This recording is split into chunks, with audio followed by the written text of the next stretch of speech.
All right, so I have a suspicion that things are working properly. Oh, there I am. All right. Hi. Um, oh, apparently I can title everything. So it looks like a few people are coming in. This is the first time that I've used the Steam sort of the Steam dashboard and such. So hopefully I'll have a bit of a better time keeping in touch with everybody. But I was having a little bit of difficulty with getting the stream set up. So I just want to take a quick moment and make sure that everything's sort of got a pulse. That we're good to go. That I'm audible to everyone. So I'm just gonna play the broadcast and see what it sounds like. I was having a little bit of. Yep. All right. Well, there's my voice. So guys, I know it's gonna be a little bit frustrating to watch somebody get set up on the stream and such. If you are someone who's inclined to participate in chat, feel free to speak up, and I will do my. That'll just help me sort of make sure that that everything's live and good to go. And in the meantime, I'm just going to ping a couple of little bits of social media so that I can get some of my regular people inside. But we'll be starting the game very soon. I just had a little bit of trouble getting everything set up, so I want to make sure that we're good to go, and then we'll be ready for a nice long session of Cultist Simulator. Okay, that one's looking good.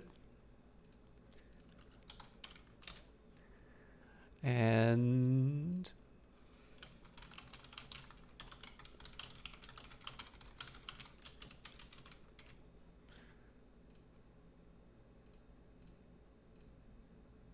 I believe we should be ready to go now.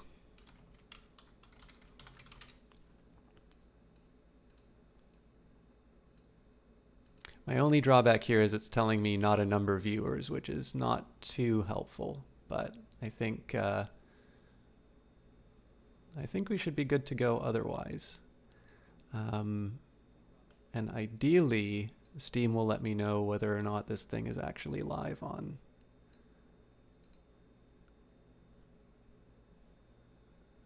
the front page. All right, there we go. So, I'm going to get started. Welcome to the Dancer. I'm System Chalk, and Weather Factory was very nice to ask me to come and do this big special stream for them. So hopefully you guys are going to be able to see this on the Cultist Simulator page.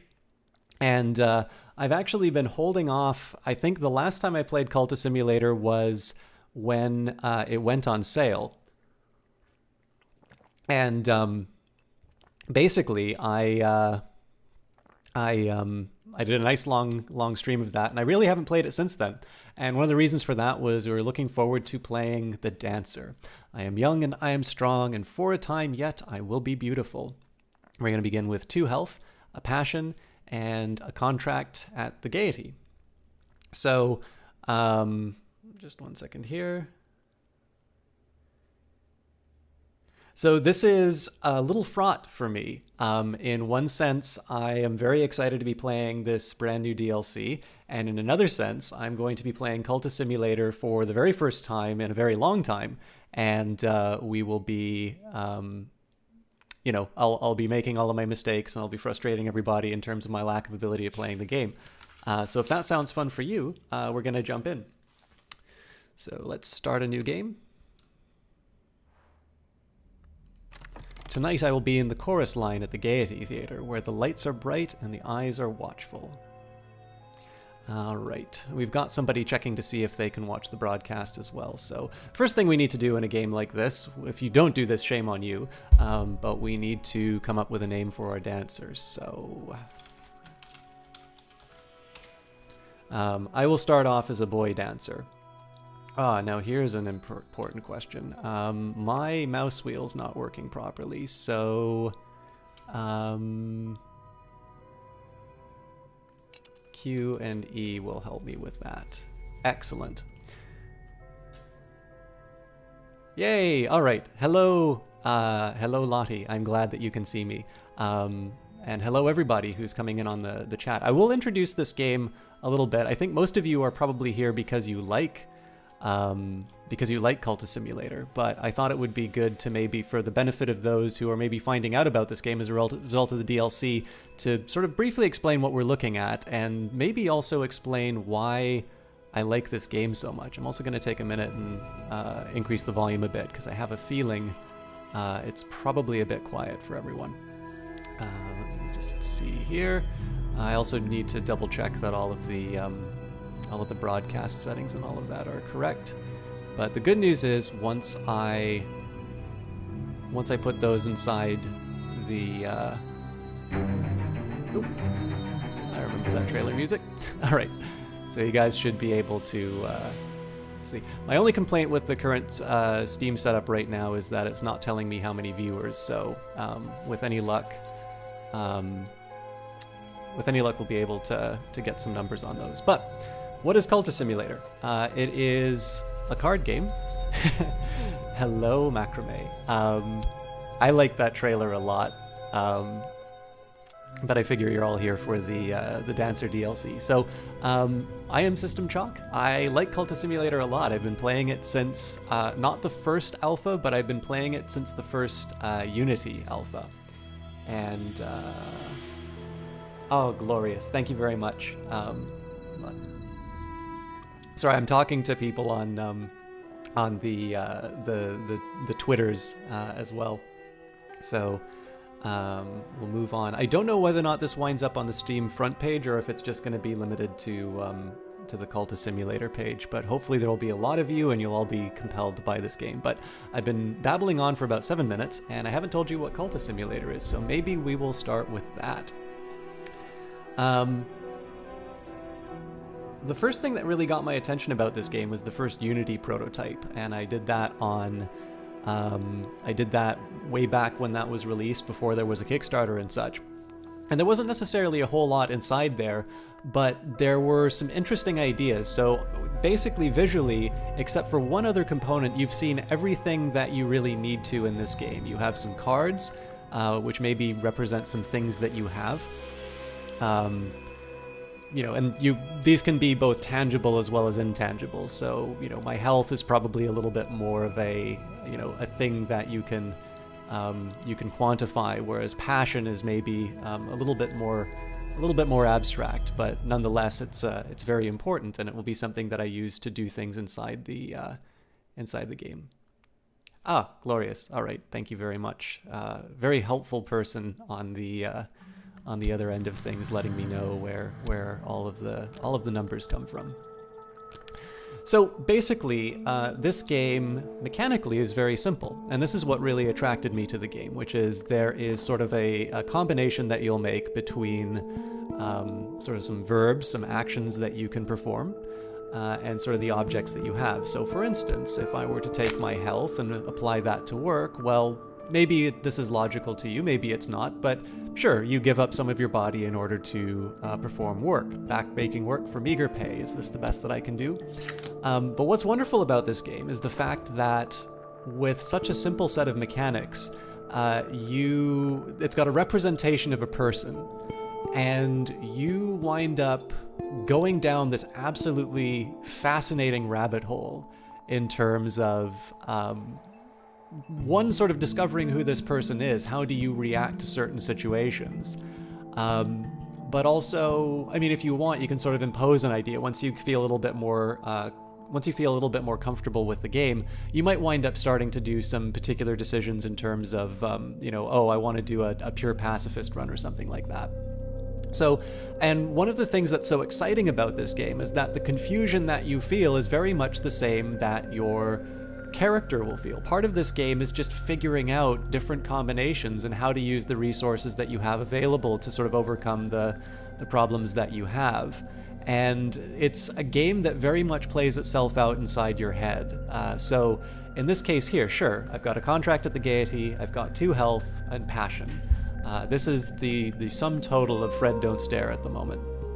But obviously there will be more things that happen, and perhaps the most sad thing about Fred at the moment is that he doesn't have any money. So let's fix that.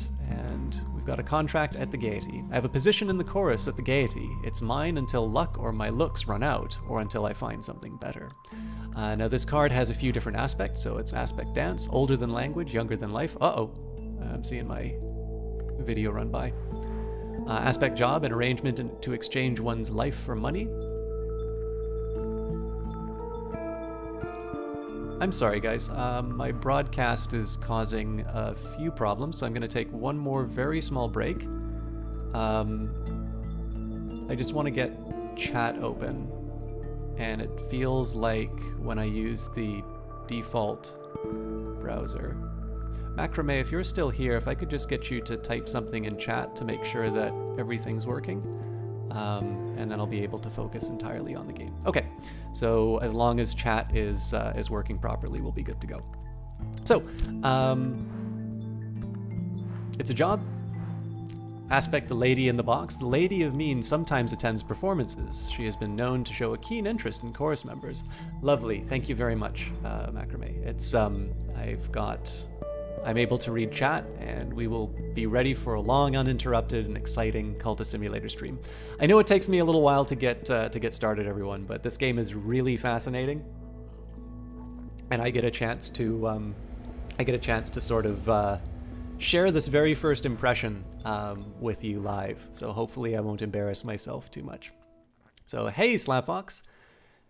And yes, all questions, but no complaints, because this is a great game, should be directed to the dev who's hiding in chat. All right, a bright-eyed watchar. Sometimes she sits in the second row, seeking new talent for her peculiar establishment. Those she employs are rarely seen about town. And then finally, we have got the aspect, gentleman at the stage door. A gentleman of means sometimes attends performances. He has been known to pay his respects to chorus members after the show. So there's nothing saying that we have to take advantage of this this chorus line job, but we wouldn't be playing the dancer DLC if we couldn't. And we could sort of say the fact that I can dance is sort of added value to my physical labor. So the stage awaits, hot, clean, bare, and bright. If I move the moves and step the steps and do what is required, they will pay me. So, for those of you unfamiliar with Cultist Simulator, this is how it works. Once you unpause, you've got time running down. Right now, we're doing our dance. We are earning our keep. But what will happen is you will start unlocking more actions throughout the game. By the way, if the game-to-voice volume's a little bit off, do feel free to let me know. I think I might be getting overwhelmed a bit by the music right now. Hey, K5, great to see you. I'm glad that everything's sort of working out in terms of the broadcast, because obviously there was a little bit of trouble getting things set up. By the way, for those of you who are either fans of my stuff or fans of Cultist Simulator, one thing that you can do that would be very helpful is to occasionally... tonight I sense an opportunity. Tonight I could attract attention if I cease to hold back, if I commit myself more fully. Just a quick word for those of you who would like to help out in this regard. I don't get to see viewer numbers, and Macrame, probably for her health, should not be staying for the entire time I plan to broadcast. So if some of you can take some notes at just occasional points when we hit certain numbers, that would be very helpful for us to analyze the broadcast afterwards. It's not a big deal if you don't, but I just thought I'd maybe put that out there, because that was one thing I failed to do last broadcast, and I had a lot of fun, but I wasn't necessarily able to quantify my value added to the lovely Weather Factory people. So, anyways, we will not hold back. We'll go for crunch tonight. They'll notice that. Oop. I am a lissome package of flesh and blood.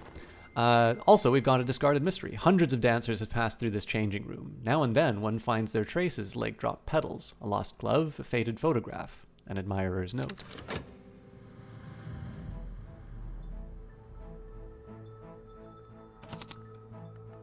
All right, more things have happened. So we've got more talking, and time is passing for us now. So, a potential benefactor. A gentleman has prevailed on the stage manager to arrange an introduction to me backstage. He is courteous, he says all the right things about my work, and he has brought a gift.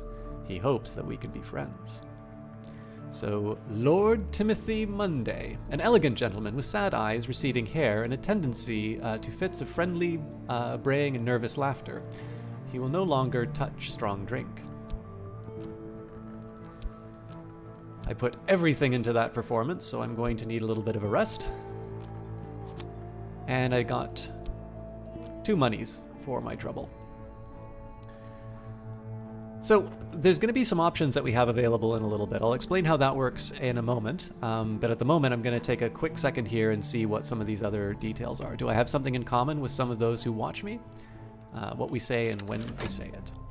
And then finally, time passes. Time, the Sundale shadow passes. I must have funds to live or I will become ill. So there's not a whole lot that we can do right now. I might be able to put passion inside of work, but I'm going to wait for these timers to sort of run down. And by the way, I don't know if they changed the fading on the cards, but it really pops now. I quite like it. So, but yeah, so what we're going to do is we're going to wait for some of our options to become available. This game does a really nice job of letting you know what you can do. So notice that when I pick up my passion, work gets highlighted, whereas if I pick up funds, it doesn't. And that's because I can't work with funds. Although I can put a benefactor here. Private performance. To satisfy the benefactor, I'll need to exert my abilities and ensure to look my best. That always has a cost. All right, so good to know. Discarded mystery. A crumpled poem, a dozen pages long, has been stuffed into an abandoned shoe. Not a love poem. I'm almost sure it's not a love poem. When I read it, my breath comes faster, and I wonder if I am remembering something that I had lost. The crumpled poem is addressed to another dancer and signed by someone named Rose, a believer. The writer describes how they met the dancer in a dream in a dark wood. Their dream... I probably really should... we can fix this. I read slow, so... Their dream featured drum beats, wing beats, the skin of shadows, the blood of the moon. No wonder the poem was discarded, but already I can see that there are layers of meaning to unpeel. So I wonder if this is a particular... So for those of you who haven't played Cultist Simulator before, there's a little bit of a revelation in terms of what the previous playthrough was here. Now, I was given this save by a mysterious benefactor. And so I'm going to assume that the previous playthrough had a character named Rose, and it's very possible that the character of Rose was basically sort of a follower of this aspect known as heart. Now, if you want, you can actually see the heart right here. It's associated with my health. But the heart aspect is also something a little bit deeper that's sort of just behind the visible world. There are some other things related to heart that we'll find in a little bit. But if I want, I can study it. And I can either use moth or I can use heart. Unfortunately, maybe I can put some passion towards it. I can indeed. I think I dreamt something like this. Once, on a night when the moon dappled in the sheets of my bed, when I dreamt that my hands were not exactly hands, that something more than blood pulsed under my skin, and that skin was not the skin I wear. What if I could find something of that dream again? So this says, consider the crumpled poem as a dream challenge. I'm curious about the dream challenge idea here. And again, this is all brand new to me here, right? All of these things I've not played in the game. I've not even played the beta branch. This is a little bit of an experiment where I'm doing a live broadcast where I'm going in completely blind into this DLC, which may be very clever or very terrible. And I am trying to record this stream so that if you want to watch it on YouTube later and do a post-mortem about where I screwed up, you can. But I'm curious if these dream challenges appear later or if this is specifically tied to this poem.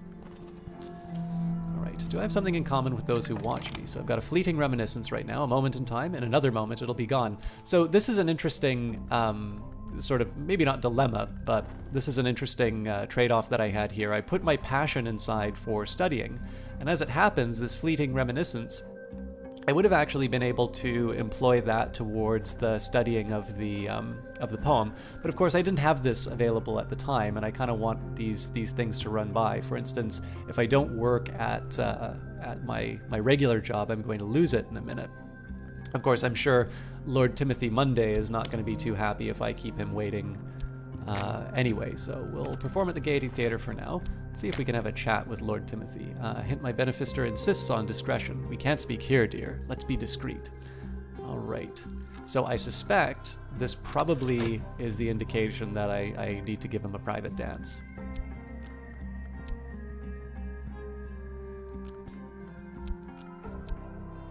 By the way, because the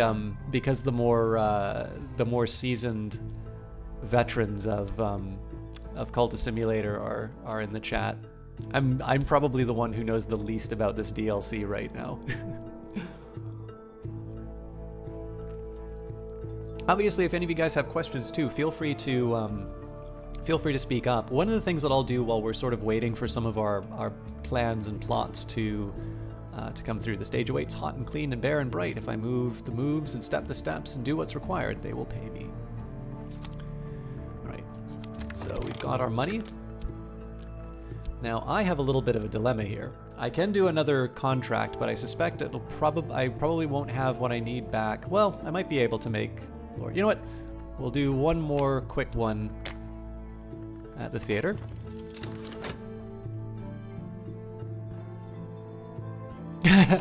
I really appreciate you saying that, Slav Fox. I do my best. Aha, I've got glimmering, so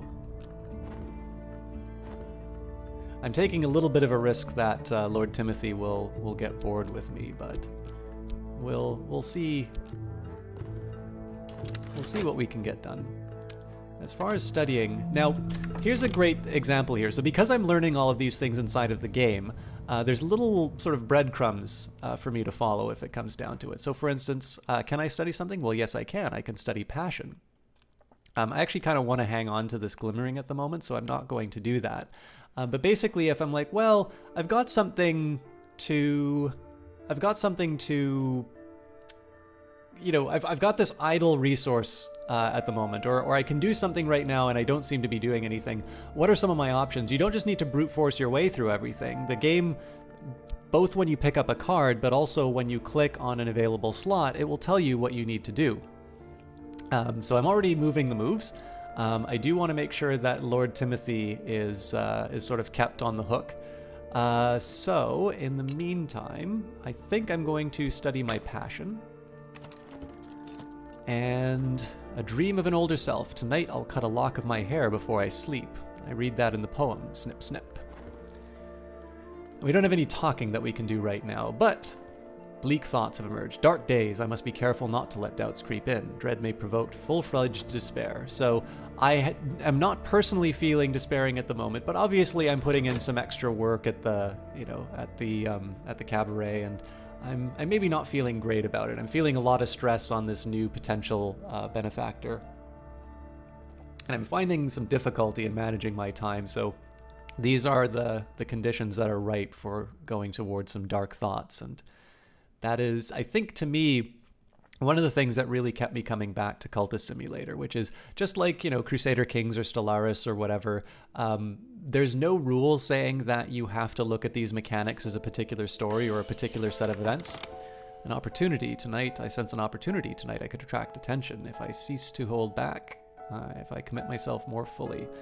All right, the question, well, no, because that'll be done in 9 seconds and I'm still fatigued, so we'll leave it be for now.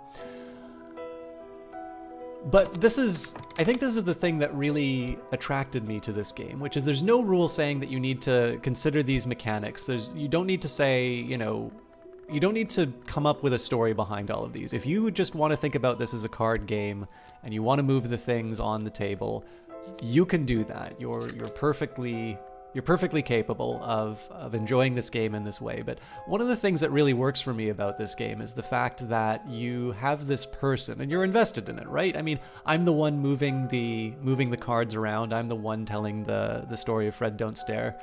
And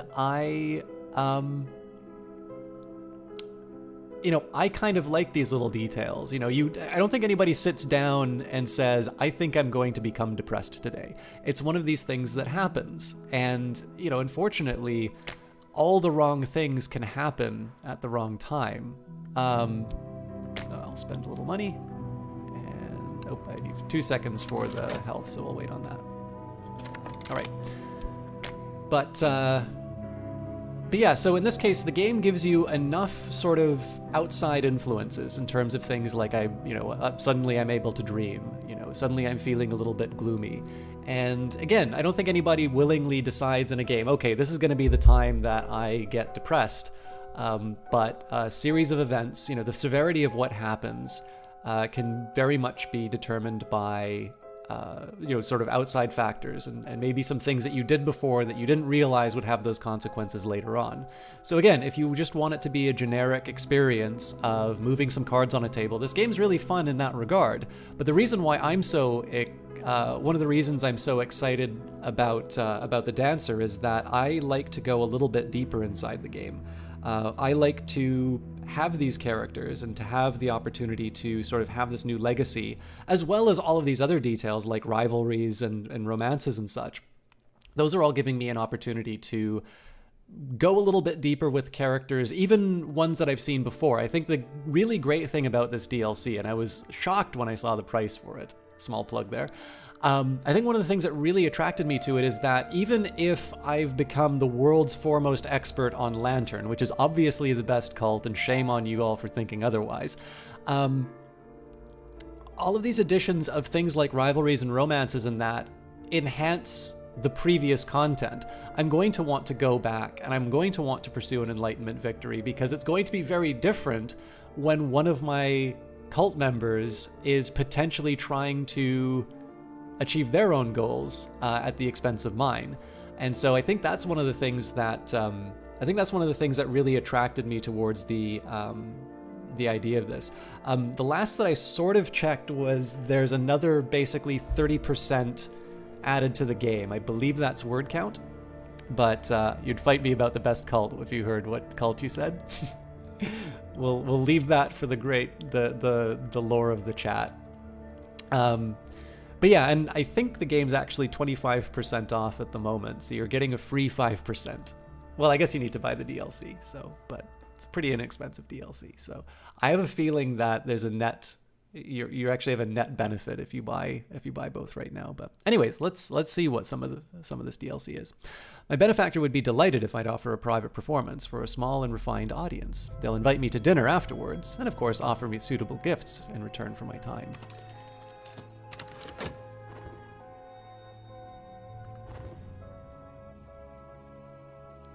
So even though I'm a little bit sad on the inside, I'm still doing a private party.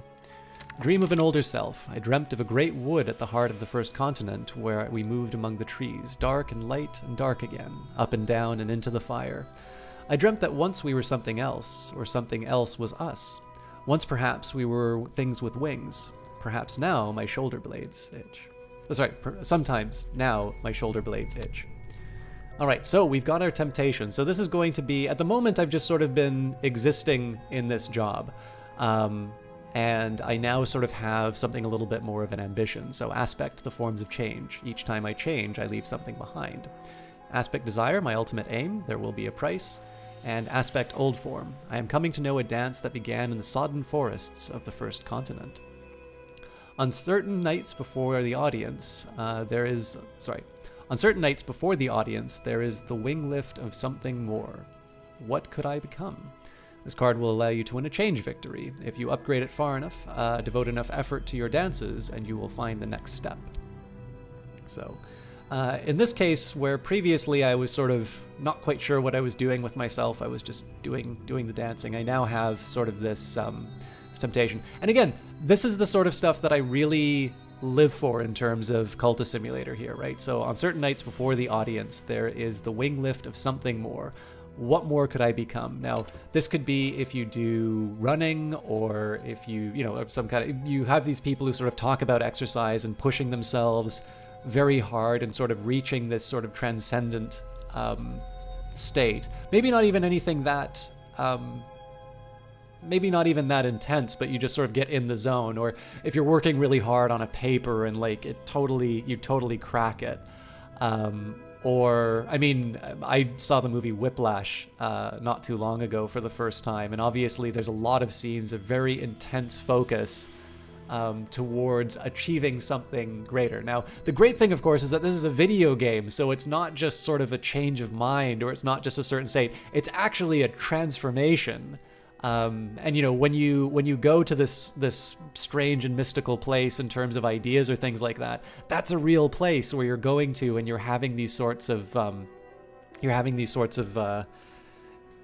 experiences. Like, obviously you don't want it to just be a you don't just want it to be sort of all in your head. I mean, video games are exactly designed for you know, for having these weird experiences and such. But I've always loved this about this game, that there's always little mappings that I can make from my own life towards the characters that I play.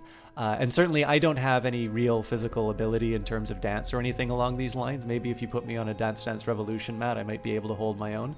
But beyond that, I sort of know what the temptation change is like if I were to do that in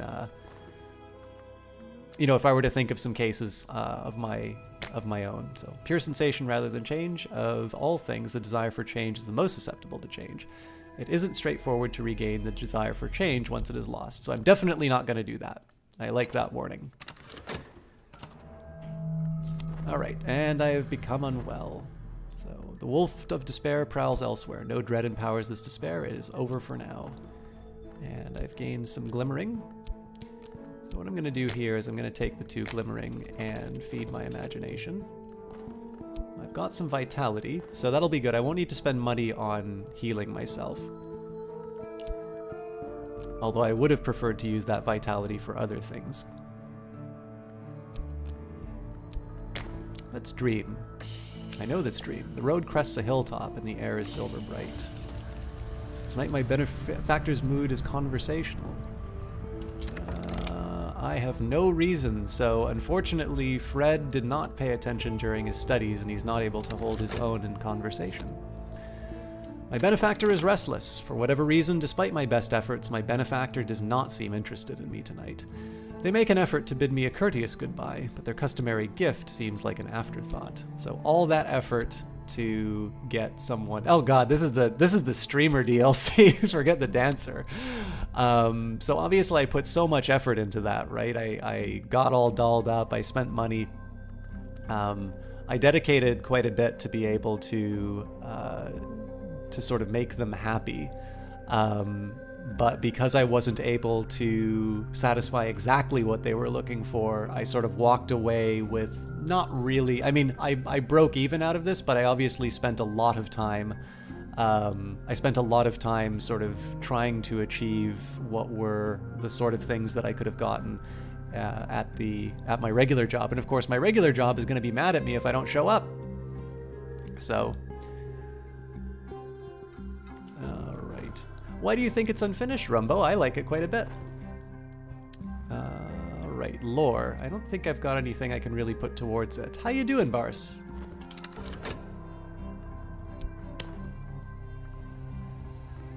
So what I would normally be able to do is put my health towards Dream to rest up a little bit faster and be able to work at my job. But unfortunately, I wanted to pursue my own dreams, and there's a cost for that. So.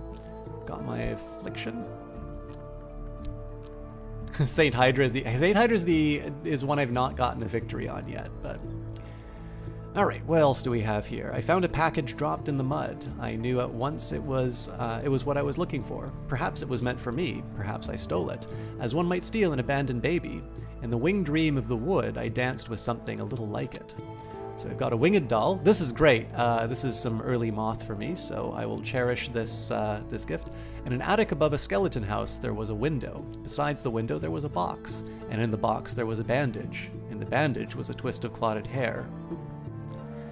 In the hair was wound a doll, because the window had never been opened. And I've got the reason that I really could have used with my patron, but that's life. All right, sorry guys, I'm just going to pause for a very brief moment of refreshment because I came just straight from work, so I need to hydrate.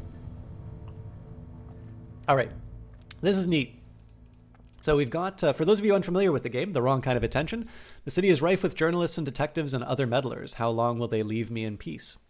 So I've not done anything really to draw any attention yet, so I'm pretty good. I'm pretty good for that. Thank you very much, Vikax.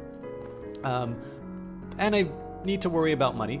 We also have a season of despair coming up in a bit, so it's going to be a little bit tricky to navigate this, but we should be able to manage. I wonder what happens if I explore with this. Nothing. All right. So let's think, what else am I going to do? We'll run by. I just need to be quick on the draw with my health, and we should be good to go. By the way, I will just caution you, the way that the chat client works right now, it sometimes stops moving down when I run into a when I sort of get to the bottom of it. So if I don't respond to some questions, that's totally on me. But it's just a quirk of the way that that Steam has everything set up. I will do my best to keep an eye on what's going on. So there are more windows in my soul, but sunlight is not the only thing that passes through a window. I've gained passion, but it'll be more difficult to gain passion next time. Well, I've still got one glimmering, so if I want, I can try and study my passion, but maybe there's something else that I can do. What are my options here in my study?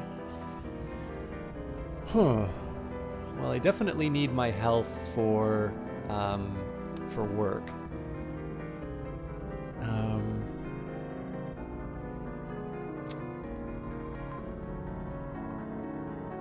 I'm definitely not going to be able to get more passion. All right, so let's risk it and let's read to whatever's to hand. And after being embarrassed at dinner with Lord Timothy Monday, I sort of feel like I should read the paper a little bit more and be able to talk about the things that he might be interested in.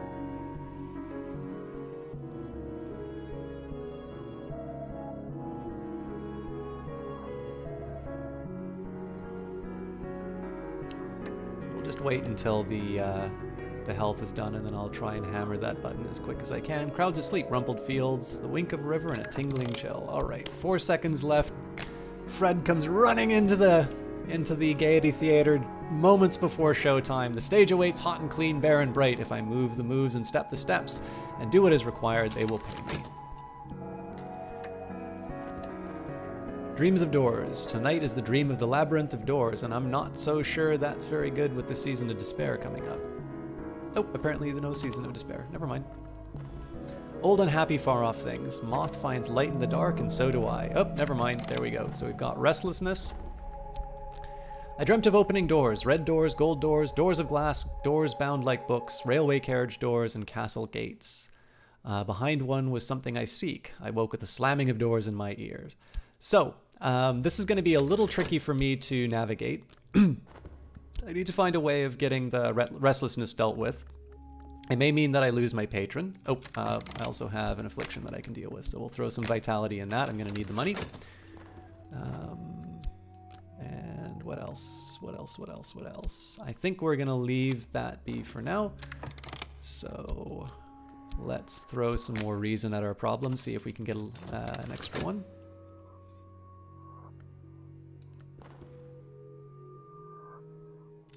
All right, so now we've got lots of restlessness. An opportunity at the Gaiety Theater. Tonight, a sense opportunity. Tonight I could attract attention if I cease to hold back, if I commit myself more fully. So I'm probably going to lose Lord Timothy here, but I've got to deal with some immediate problems that are coming up. So here's a little money. What I'm immediately going to do is spend my spare time. I'm totally stressed out from everything. The wolf's at the door. Dark days, I must be careful not to let doubts creep in. Dread may provoke full-fledged despair. I'm starting to worry about my state, my mental state. And I need the money, I need to keep my patron happy, but I also need to take care of myself. And so I will set aside some time, and I will... what else do I have that I can put in here? I don't think I have anything else that I can put in here, but you know what? We'll work with what we've got. and I will paint away all of my troubles. So you never know, this might be a living. Add passion to make distinctive paintings, add mystique, and especially notoriety to attract attention and make more money. Be careful, if you use notoriety, exhibiting paintings will keep you in the public eye. So.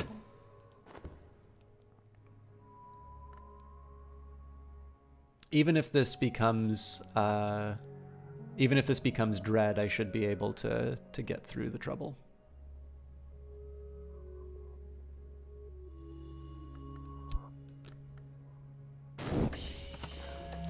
Colors of the night. I could spend money on better paints, or perhaps I could find more exotic pigments. Alright, so, a rose. Solitude. Some days are better than others. Sometimes the sky is nothing like a filthy sheet. Sometimes the river runs clear. So this will help me in dealing with my restlessness, so this might mean that Lord Timothy gets an audience, although I don't have any money, so that will be... I don't think that's true. We'll see whether or not my painting actually sells. But I now have a way of nullifying the restlessness, so I'm all right. The sick room grows close and stale. Time to get up. All right, so let's... I don't think I can dream away the restlessness yet, so...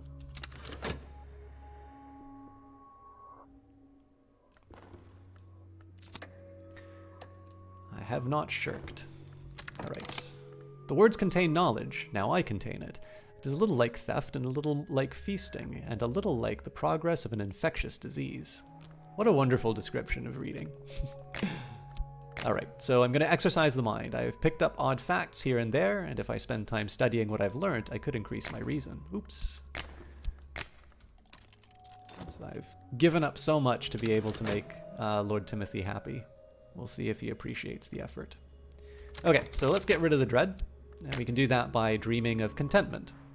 I've seen too much, and nameless gnawing fear has its teeth in my hopes, an existential horror. So while I may be dreading, I am happy, I think. And that is because I spent some time taking care of myself, painting, and generally making sure that my needs were tended to.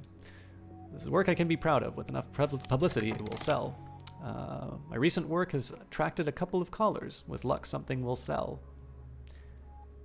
There was a rose that I completely... Oh, that's right. It was the solitude. Sorry, I'm already losing my mind. So I've gained more contentment, some mystique. I've gained glimmering, which is sort of like mini passion. Get my vivid imagination back. And a bit of money, so we'll translate that. Again, there are always costs to all of our decisions. In this particular case here, I'll take the money from the painting to make sure that my benefactor is happy. The benefactor would be delighted if I'd offer a private performance for a small and refined audience. They'll invite me to dinner afterwards and of course offer suitable gifts in return for my time. Alright, so no exploration for me yet. But that's fine because I'm trying to bring a little bit more balance in my life. And I have a health available, so I will make sure to have that available for my contract at the Gaiety. Maybe all well and good that I have a benefactor to keep me going, but I want to keep the regular job and not be dependent on an individual. The sun flickers like a shadow, dreams ripple behind the surface of mirrors. I must be careful not to drift from the waking world. Fascination may provoke visions. So we haven't run into anything that gives me fascination yet, but I think this is the one that most people complain about in terms of losing. My benefactor's mood is conversational, and he would like reason, so there we go. Alright, my mind, the library. I've gained reason. It'll be a little more difficult to gain reason next time. I'm flushed with clever quotations. Use this with 2 lessons learnt to gain more reason. And the sun still moves, the wind still walks. My journals are the labyrinth clue. I'm slightly curious. I don't think the chilly atmosphere will do anything on its own. Likewise with contentment, mystique, so on and so forth. So the real question now is, what do I want to do with my study? With my...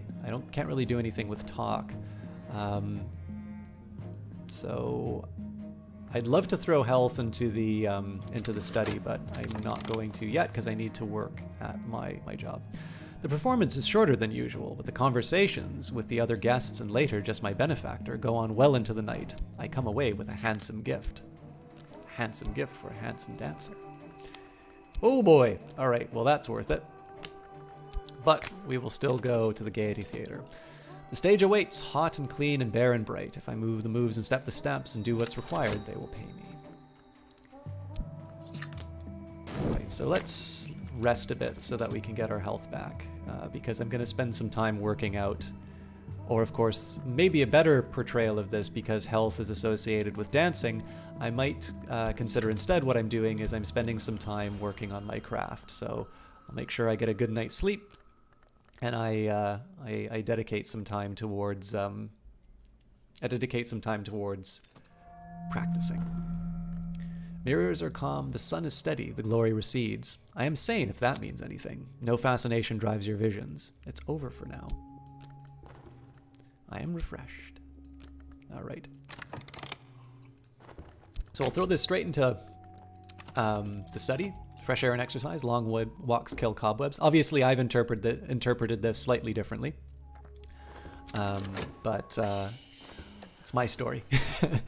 Tonight I sense opportunity. Tonight I could attract attention. If I cease to hold back, if I commit myself fully. Unfortunately, I don't have the health for that, so we'll hold off. I stayed aloof. I moved the moves and stepped the steps and did what was required, and now they will pay me. Okay, so I could make something of this mystique and my passion, but I have a feeling that that's going to set I think that's going to set things in motion to for me to wind up having to choose between Lord Timothy and the contract. So in this case, let's see. Oh, nope, I'm not able to work that quite yet. So let's rest the health again, and I think in this case I will wind up painting. Ah, but what do I paint? I have no inspiration. Oh, yes I do. A mood piece. This should have impact. By the way, I'm sorry to make this about numbers and all of that, but does anybody know the current viewer count at the moment? I noticed that it's 3 o'clock, so I thought it wouldn't be a bad time to check in.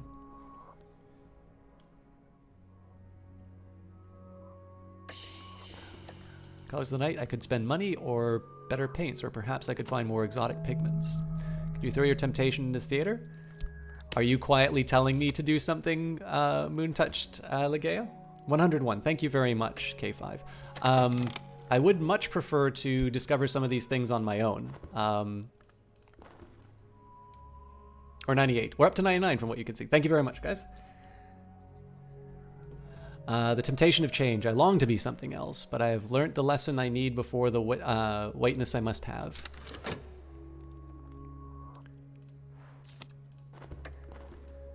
Okay, so I built up my health. Or I haven't built up my health, rather. I built up my vitality, but we'll work on that.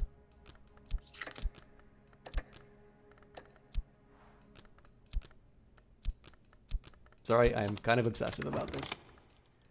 All right, my recent work has attracted a couple of callers, so some more glimmering, contentment, all good news. I don't want to... No. What are you doing? All right, so... let's do the contract first, because I think we'll be able to... We can do the performance, we can take care of Lord Timothy, and then we can make some progress. Okay, fair enough. Yeah, the biggest thing is that because sort of the contract that I have, I'll try this differently for the next. Oh, my microphone's falling off. The contract for this sort of is that I avoided Cultist Simulator since the last time I broadcast here on Steam. So thank you everybody for coming back. Hang on. Nope, it's still the same text. And so it's sort of, I can sort of experience everything for the first time myself, and I know there's a lot of people who are really familiar with the existing DLC. So part of the fun of this is to be able to show, sort of show people my process of discovering the game. And I realize I have a very cautious way of playing, which I know isn't always everyone's cup of tea. But I only get the one time to sort of have that first impression. So I'm no further along my path of change. In the movements of the secret forms, I must find my lesson. What I'll probably do this time, though, is once I finish the Dancer DLC for myself, I'll probably be doing the Gate of Horn branch, and I'll see if I can... of course, I've got 2 of these. And my contentment will go away before I get it fixed. But yeah, basically the way that I'm going to navigate it this time is I'm actually going to be really active in the Gate of Horn branch for the next sort of the next run, and I'll see which I prefer, because I've loved following this game, but I definitely wanted to have a bit of a break the last time around. All right, let's keep my patron happy. Oh, I messed up. He's going to be unhappy with me. Well, while we're at it, let's, nothing I can do about Lord Timothy, so let's deal with... Doesn't really matter which one I deal with. So we'll take the Mystique. I can't do the Contentment.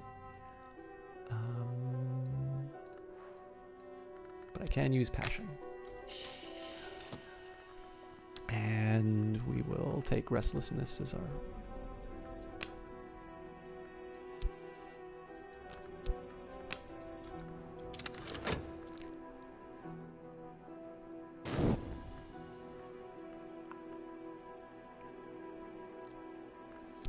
Alright, let's... now to recover. Yeah, but it's not fun to play game. Like, I don't like exploiting games all the way to the end. Sometimes you tell the story. You know, having negative things happen to you is just another opportunity to have... what am I doing? I need to study my vitality. That's the whole reason why I did this. You know, if I'm playing the game and I'm always winning, that's not always as exciting as when I wind up in, you know, in tricky situations and try and go through. And especially in this game, when you have losses, they potentially unlock other things. So I figure getting like, I guess the biggest thing is that I see Cultist Simulator as more than just a collection of cards and mechanics. And so even if it's inconvenient for me, or even if I do it wrong, you know, it gives me something to talk about, and especially in my view. So one of the things that I didn't realize, and I like this a lot, I don't think this is intentional. I think this is just probably me imposing a little bit of my own background on the game. But for me, the experience of the Dancer is very much... it's very much a streamer story. There are... Lord Timothy no longer sends me his little notes. So, we can do a quick chat. Hint, nothing to say. I don't believe we have anything to say to each other. So, you know, think of it this way. Like, there was a while when so, like, some of the money that I was getting from streaming was more than what it currently is now. And one of the reasons for that was somebody who was very generous with, you know, with their contributions towards the stream, and I really appreciate it. And sometimes, unfortunately, those contributions can translate into demands that are maybe above and beyond what you're comfortable with, or what you can work with, or the person just changes their mind about you. And that's fine, because in the end, it's their money, and they decide what to do about it. But there is some, I mean, I don't experience this much, especially just because I'm a guy, but obviously having modded for a few streamers who are women, you know, the sort of expectations that are made of them because they are a streamer and because they're sort of putting on this performance for people. There's sort of this idea that for a $5 subscription on Twitch or something like that, that people should be able to behave or should be able to say things that wouldn't normally be acceptable. And I sort of like how the, you know, whether, I mean, so one of the big things for me about demands are that I really want to enjoy games. And I know that when I stream a game, I'm giving up a little bit of it, because I'm playing Mass Effect right now, and I really enjoy Mass Effect. It's been fun to go through it, but sometimes really passionate fans of the game can actually make it a negative experience because they don't like it when you play it different from the way that they want it.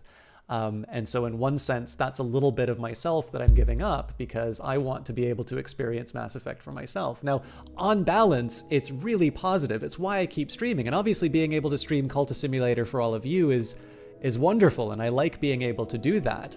But you have this benefactor sitting in the background. A lot of, so most top tier professional streamers are going to be able to make some money through things like sponsorships and things like that. But just like all other kinds of creative forms, Patreon exists for a reason, and it's usually contributions of individuals, and sometimes individuals who have an outsized role in terms of what your monthly income or something like that is going to be. And just a game that's sort of capturing all of these things. If you don't make enough time for this individual, or you do something that upsets them, even if they're asking you to do something that maybe you're uncomfortable with, and sort of the stresses and the way that it affects your income and all of that sort of embodied inside of this DLC here. And I'm sorry, this is not intended to sound sort of like a poor me. Oh, I get to play video games on the internet, oh, it's so sad I'm not making money or anything like that. I've got a real job, which I literally just came from to stream this. I have a very good run of it. But again, one of the things that is so great about Cultist Simulator, especially for those of you who might be checking out this game for the very first time, it's cards on a table. It's all of these little fragments of life, your financial resources, your health, your reason, your passion, your reputation, the people you know. And I love the fact that it's so, in every little tiny concept inside this game, you can unpack it and you can find some particular things from your own life. So I've never really done any creative work except for working in movies, and that was a very technical role in my opinion. So while I have lots of opinions about movies, I can't really talk about the struggling artist or something like that. But I do know streaming, and I've had this experience of a very influential individual sort of determining a level of income that I was getting from that streaming activity. And of course, I don't do this for a living. But somebody who has maybe done web design, or somebody who is actually a painter or a 3D modeler, or somebody who does these sorts of creative things are going to have their own life experiences to draw from, and they're going to sort of know who Lord Timothy Monday is to them. And I think that's one of the things that makes this game so powerful, is that you have a very simple setup and you have cards that individually you can understand and you can have a conception of on your own, but you can just pull so much out of it. There's so much implication inside of this, and I find it really interesting, and I love being able to tell these sorts of stories in between. So anyways, I'm busy monologuing about the game. But I think this is one of the big things, is I like being able to communicate some of the things that are going on inside my head. And again, it's not called the streamer DLC, and I'm sort of suspect that probably streaming was not in the good people at Weather Factory's mind when they were making this DLC. But it's a really great way in which I've been able to sort of personally relate to the game. And, for those of you who haven't played it, I suspect probably what's going to happen is once you get past sort of the initial humps of sort of figuring out what all of these interactions do, you yourself will maybe find your own sort of touchstones in terms of your own life and your own experiences.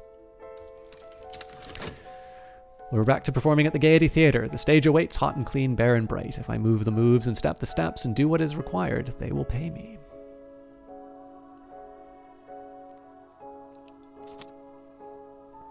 All right, so I'm still feeling a bit sad about not fulfilling my goals.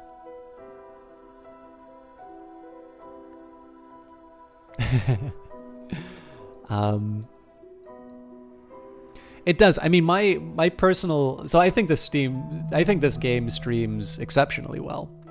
I think my own personal criticism of myself is that I pause and talk a little bit too much, but I am also not entirely sure that's the worst thing with such a well-written game. So I've grown stronger, I've gained health, but it'll be more difficult to gain health next time. So health is basically, I sort of see this dancing job as turning health into money. So I wanted to make sure that I had that boosted up before I started doing anything too crazy. Macrame says, we certainly didn't design it with streaming in mind, but leaving space for the player to take their time and think things through seems to set up a nice balance for streamers to talk to viewers.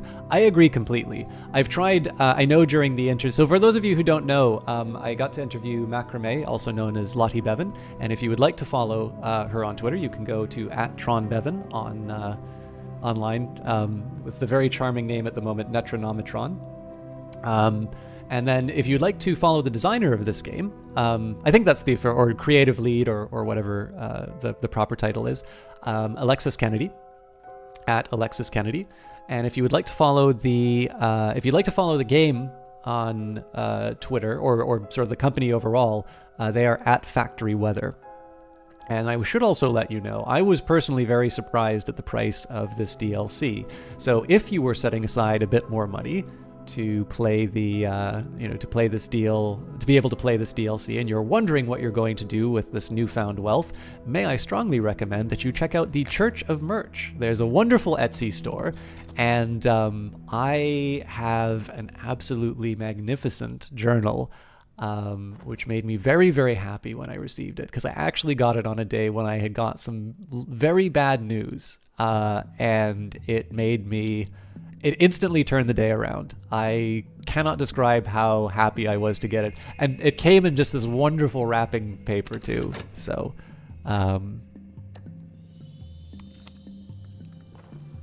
my contentment went up by 1 card, so in return for System Shock Skyward, let me thank you very much. Yes, for those of you who would like more of this nonsense, not that the game is nonsense, but my particular takes on things. I don't always do Cultist Simulator. I know that's been a bit of a disappointment for some people, but if you do happen to like, the sound of my voice, which was so, I don't think I'll ever be able to compare to the sound of maple syrup being poured through a Canadian flag. I do this every Monday, Wednesday, and Friday on a Twitch channel, and we're playing basically all the sequels right now. We're doing Crusader Kings 2, we're doing Mass Effect 2, we're doing Frozen Synapse 2, we're doing...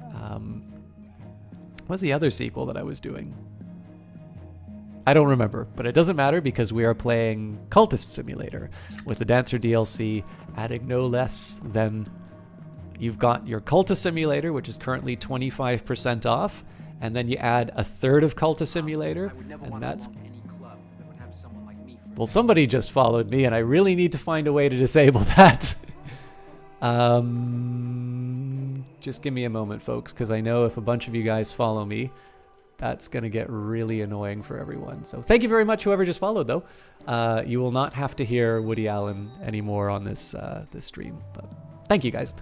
But yeah, anyways, I don't want to spend too much time talking about me because you're all here for Cultist Simulator. But I do talk over games and do my best not to embarrass myself while talking about them. I am not short of opinions, and they're not always the best opinions, but they are certainly ones that I try to put some thought into and not make it too unpleasant for people. Okay, Fascination's coming up. So, an adversary, someone is meddling. My Mystique did me in there, but I might as well make the most with what I've got right now. So, I think I can afford some time away from the gaiety. I will take 2 Mystique. Probably shouldn't use that. Let's get rid of the extra restlessness. And hopefully I'll get some contentment from painting. And then once that's done, we'll try the temptation change. So if you're ever lost inside this game, it's intentional. You should learn to enjoy being lost. But on certain nights before the audience, there is the wing lift of something more. What could I become? There's always someone who doesn't understand, or who understands too well. This troublemaker may seek evidence of my activities to share with the authorities. So here is the weary detective. Now, we definitely don't plan on doing anything untoward. So the weary detective will clearly find nothing to arrest us for, but this gentleman would much rather be left alone with his pipe and his illustrated London news. But no, apparently some conjurer of abominations has to be hunted down like a mad dog, and apparently nobody else could find the time. All right, let's spend some money to make a fancy painting. What else do we have? I'm already trying to boost up my glimmering. If I get 2 more, I should be able... Oh, I'll probably get some glimmering from the painting, actually. Yes, so we'll leave it at that. There was something else I was talking about, but it has completely escaped me, so I'm just going to accept that the thought will die. All right, more suspicion. It's nothing to be ashamed of here. All right. So hopefully I get some glimmering out of this. I'm taking a little bit of a risk if I don't, but we'll see how it goes. All right. I may yet learn a living from this, but nothing is certain. So I do have some more glimmering, which means I'll be able to do the upgrade. And 2 funds. So not the most efficient way for me to earn my living, but it got me some important components. Oh, a lesson learnt. This is new. Glimmering a lesson learnt. I am ready to improve this. Use this with your imagination skill to improve the skill and gain passion. I don't think I have imagination.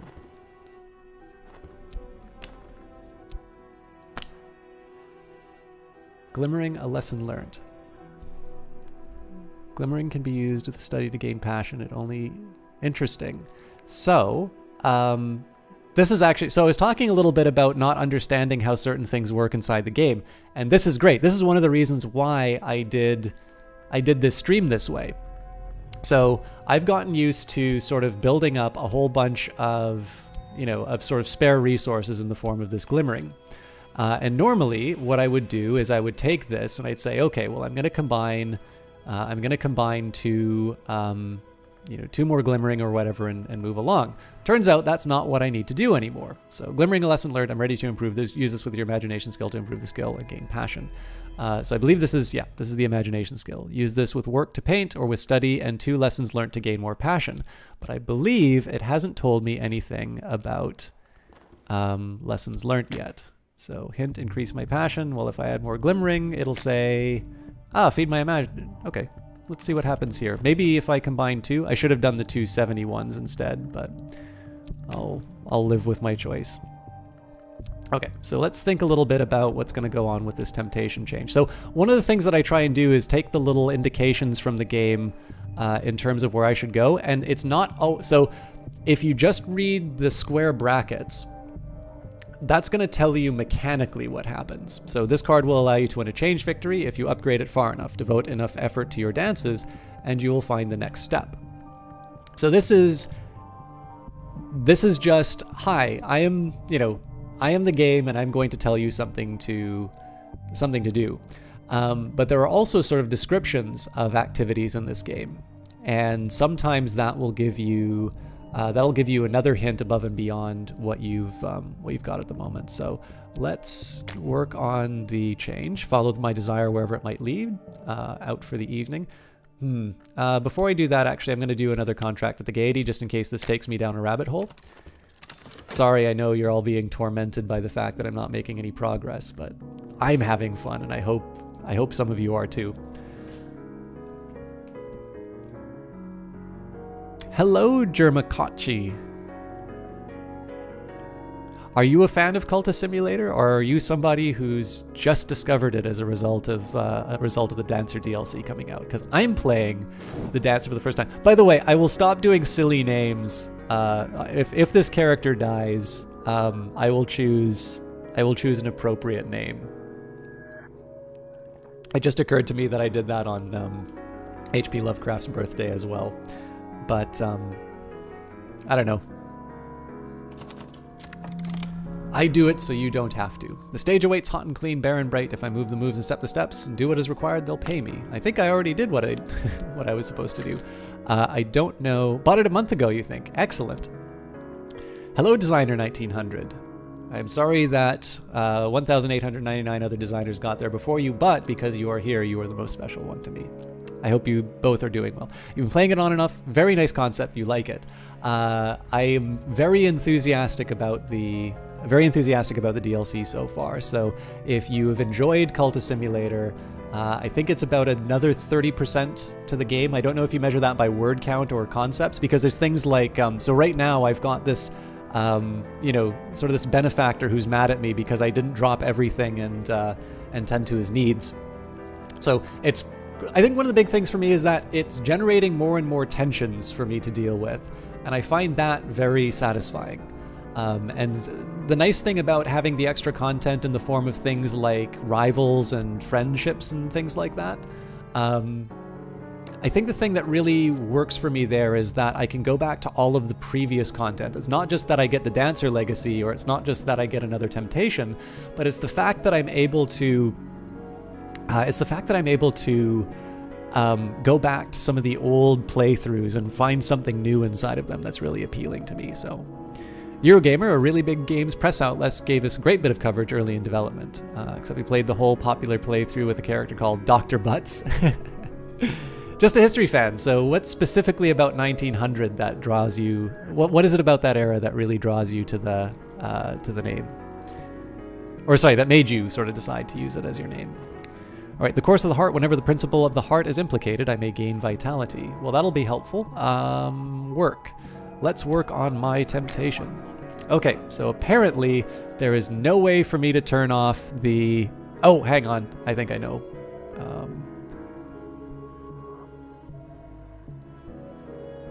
I know this is... Nope. Okay, there's nothing I can do to change that.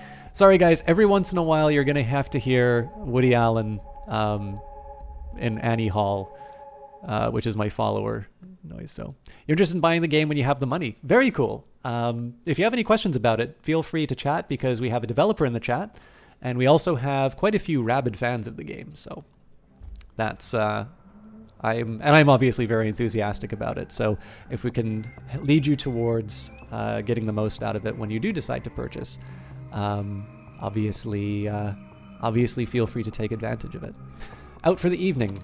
We will follow our desire wherever it might lead. You're an architecture and design fan, especially older styles. So what is it about? I don't really know what falls under 1900 architecture. What is it? If there is one fact that I should be walking away from for this stream about 1900 architecture, what do you think? What do you think is the thing that I should use the most? All right, this is kind of neat. So now I combine 2 glimmerings into a lesson learned. The Tigers of Wrath are wiser than the horses of instruction. If I spend time studying what I've learned, I could work towards increasing my passion. I'm ready to improve. Use this with your imagination skill to improve the skill and gain passion. Lasts up to 5 minutes. So this is a nice little... So here's a great example. During the interview that I had with Weather Factory, they talked a little bit about feedback. And some of the things... There's 2 types of feedback that people can give. There's sort of the, okay, this happened and I didn't like it, and so you should change this. And the comparison made was to the scene in Blade Runner where Roy Batty visits Eldon Tyrell, and Batty says, okay, you should do this to give me more life. And then Eldon Tyrell's like, well, we tried that and this happened. And he's like, well, then what about this? And there's no, well, we did that and you would die, and so on and so forth. And so obviously Alexis Kennedy and Lottie Bevan have been living with, and actually, sorry, there was also help with this game. I know it's Cowlin Porter, I think, is another individual. I'll go back to the main title once everything's done, so I can give credit where credit's due. I had a little bit of trouble starting up the game on Steam, so I didn't get to do the proper introduction like last time. But obviously they've been living with this game for a very long time, and I have a feeling that I'm not going to be able to explain, a concept to them that they've never encountered before. So here's a great, a little, maybe even minor annoyance that was sometimes coming up, which was if I want to upgrade vivid imagination, I have to juggle a whole bunch of balls in the air, and it's sometimes really hard. Like I would just be constantly pounding passion or health inside of study, and then something would happen and I would lose it and I'd get frustrated. So I definitely would not have come up with this on its own. In fact, this is feedback that I never submitted. But a nice little way that they've done is that you can make now these little packages. It's like, if you've got 2 glimmering, put them together. You'll get them for 300 seconds. And it also sort of works, right? Which if you've been spending some time. So if I sit down and I read a textbook for a while, or if I happen to be, you know, in the mood for reading a lot about the 7 Years' War or something like that, it'll be one of these things where you know, I probably can retain this information a little bit more than when I casually just flip through. It's like, oh, Montcalm Wolf, cool, you know, read 10 pages and head off. So there's a nice little concept behind it in terms of just, you know, the more you spend practicing something, probably the more likely it is that you're going to retain it. But it also has a very practical solution in terms of you know, just being able to reduce sort of the 4 glimmerings down to, you know, into something that's a little bit more manageable and a little more permanent. And as a result, people are not spending so much time in the study section doing things that are maybe less fun than what they would normally be. And again, I'm not privy to what's going on behind these sorts of decisions, but I sort of get that impression in terms of what the lesson learned is trying to do. And it's a great little example here of how I feel that, you know, they practice open development. If you've not visited weatherfactory.biz, it's a wonderful blog in terms of just sort of describing what they're doing and what their intentions are behind the game and such. And so, you know, if you haven't gotten this impression already, it's why I was so disappointed to hear somebody say that this is an unfinished game. It's unfinished in the sense that they have more things that they want to add, but I'm perfectly happy to pay Weather Factory to continue to produce more great content for this game, because it's very clear that with the introduction of things like lessons learned and all that, they are very much focused on how people are spending their time in the game and making sure that it's aligned with the sort of things that are you know, that are worthwhile. Of course, by the way, keep in mind, I'm saying all of this knowing full well that one of the developers in chat and might just be putting a palm in your forehead saying, it's like, oh my God, you know nothing of our work. But that's, you know, that's one of the reasons why I'm doing this blind. It gives me a chance to sort of talk about what my feelings are as I play the game, and hopefully some of you will find that useful. And that's really nice of you, Foxling Ripe. I'm very happy to I'm very happy to see that the community is helping people out in terms of connecting with the game. So it's just 1900 at random though. That's cool. I drank pale wine with a priest. I watched a dog fight by the wharves. I sketched in silhouette in a room of mannequins. None of it was what I wanted. All right. So, I can paint, but I think I should do the contract at the Gaiety first, and I will potentially risk the restlessness. So, stage awaits hot and clean, bare and bright. If I move the moves and step the steps and do what is required, they'll be sure to pay me.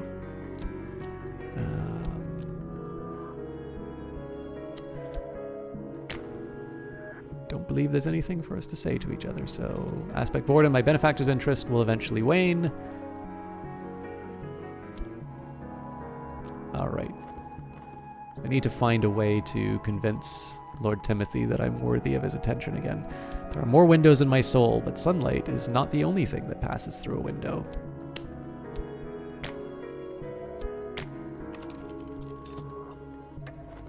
Does anyone know about the Russian and Chinese language? Siaksapunk, I believe that is still being worked on. I'm not 100% sure when it will be ready. Weatherfactory.biz had that there, but I think there might be a developer still inside the chat, and they might be able to give an update on that. It's definitely something that's happening, and from what I understand, it is not a trivial task. I certainly don't envy their assignment, but I really appreciate the fact that they're doing that. Is it? I haven't taken a look at the beta branch, so and should have just arrived courtesy of the living management providing free lunch at the Hotel Ciervo. All right, so let's sorry, and for those of you confused, I'm just trying to read out chat whenever I see some of the things here. So let me think a little bit about what I want to accomplish. I definitely don't want to dream about the temptation change. I wonder if I can do passion, and if I add the winged doll. Nope, I definitely need lore for that. All right, well, what if I just double up passion? can't do that either. Okay, well, because I want to deal with this restlessness... Oh, but my imagination is already... All right, so there's nothing I can do. This is actually going to be rather bad for me because this will turn into dread. I didn't plan my time very well. So my imagination is taken up, which means I'm not going to be able to paint away the restlessness. And so I'm sort of stuck with that. But I'll live.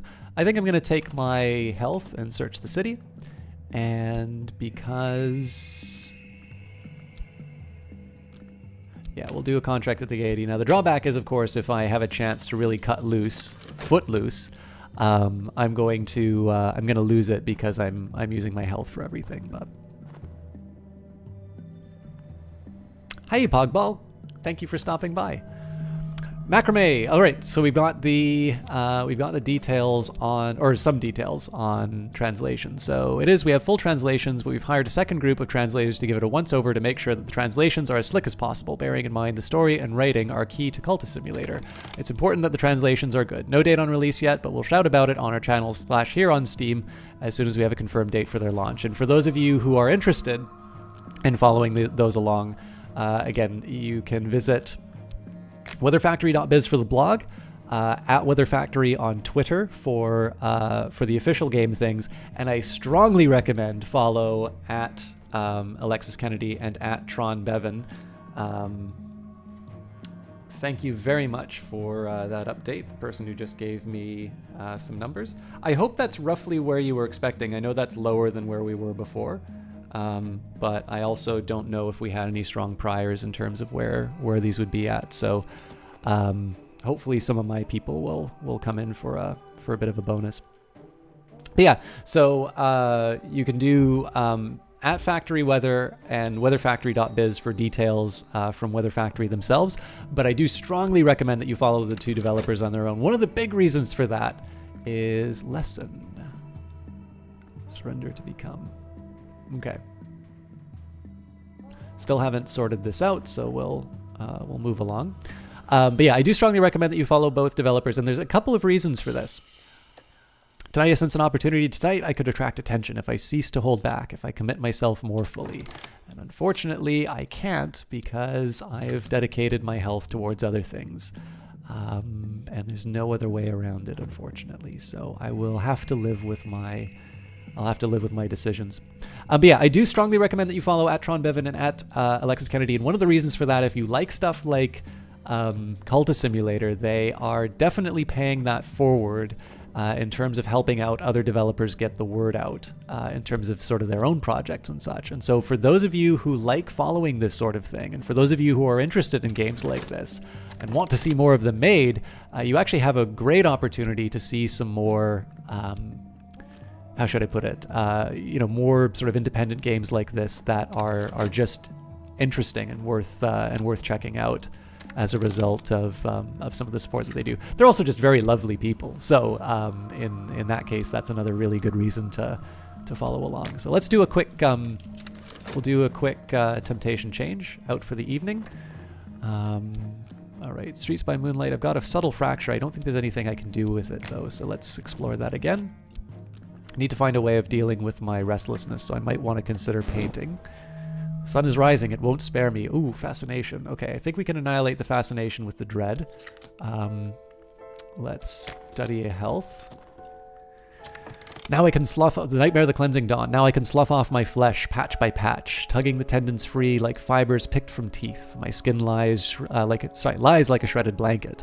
The sun heaves itself above the horizon with a triumphant battle yell. The light falls like acid on my naked bones. Pain wakes me, my bones will throb for days.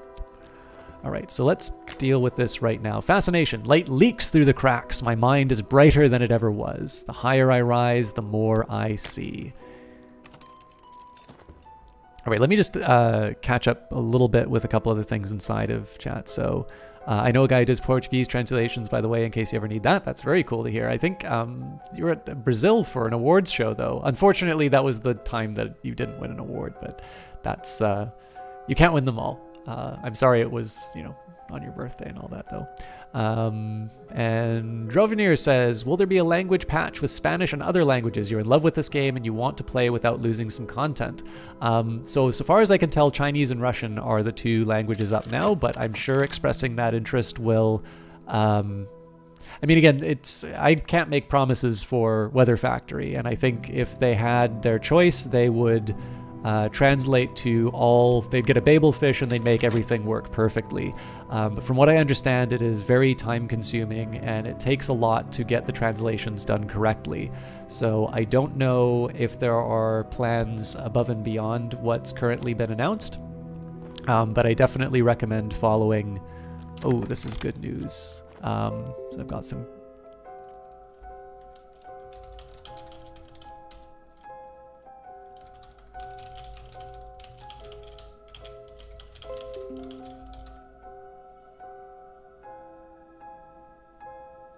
All right, so I believe we should be back.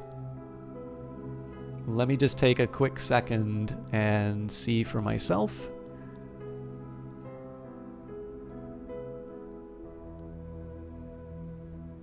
Where are you, live streams?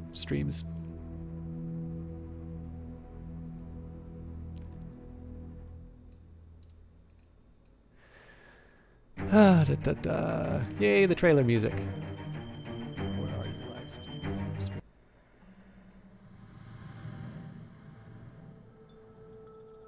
Okay, cool. I think I'm back. I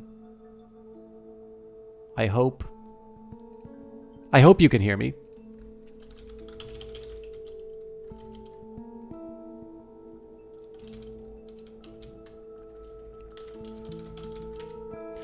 Sorry, Macrame, I quite literally told you what you just told me. Well, you as in chat, but... So, maybe just a quick warning for those of you. This seems to have happened with Steam the last time as well. About every hour, I sort of get booted off the ingest, which is always a shame because, you know, we start getting some momentum in terms of viewer numbers and such, and then I get crashed down to the rest of the world. But I hope you guys will bear it with me. If not... you know, totally understand. I would be kind of annoyed by it too, but we'll do our best with what we've got. I'm very happy that I'm being able to stream this at all. So we'll take things as they go along.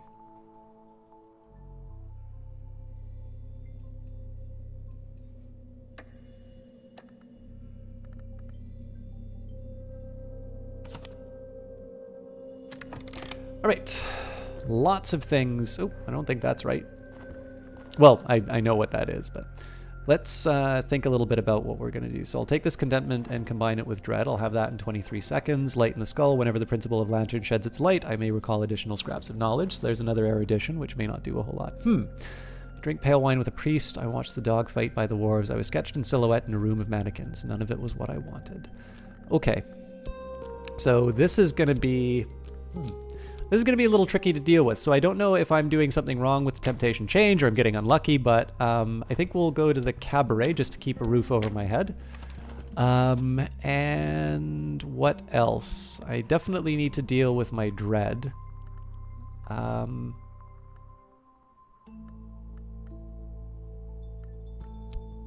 We'll see if something comes up wandering the streets, but I don't think it will. I don't think it'll help me too much right now.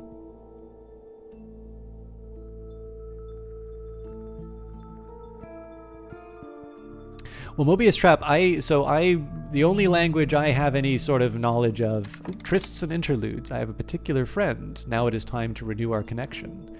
So that's going to grab aspect interested, and I don't think Timothy Monday is. So I've got a sickness, so let's see if we can get some extra vitality. But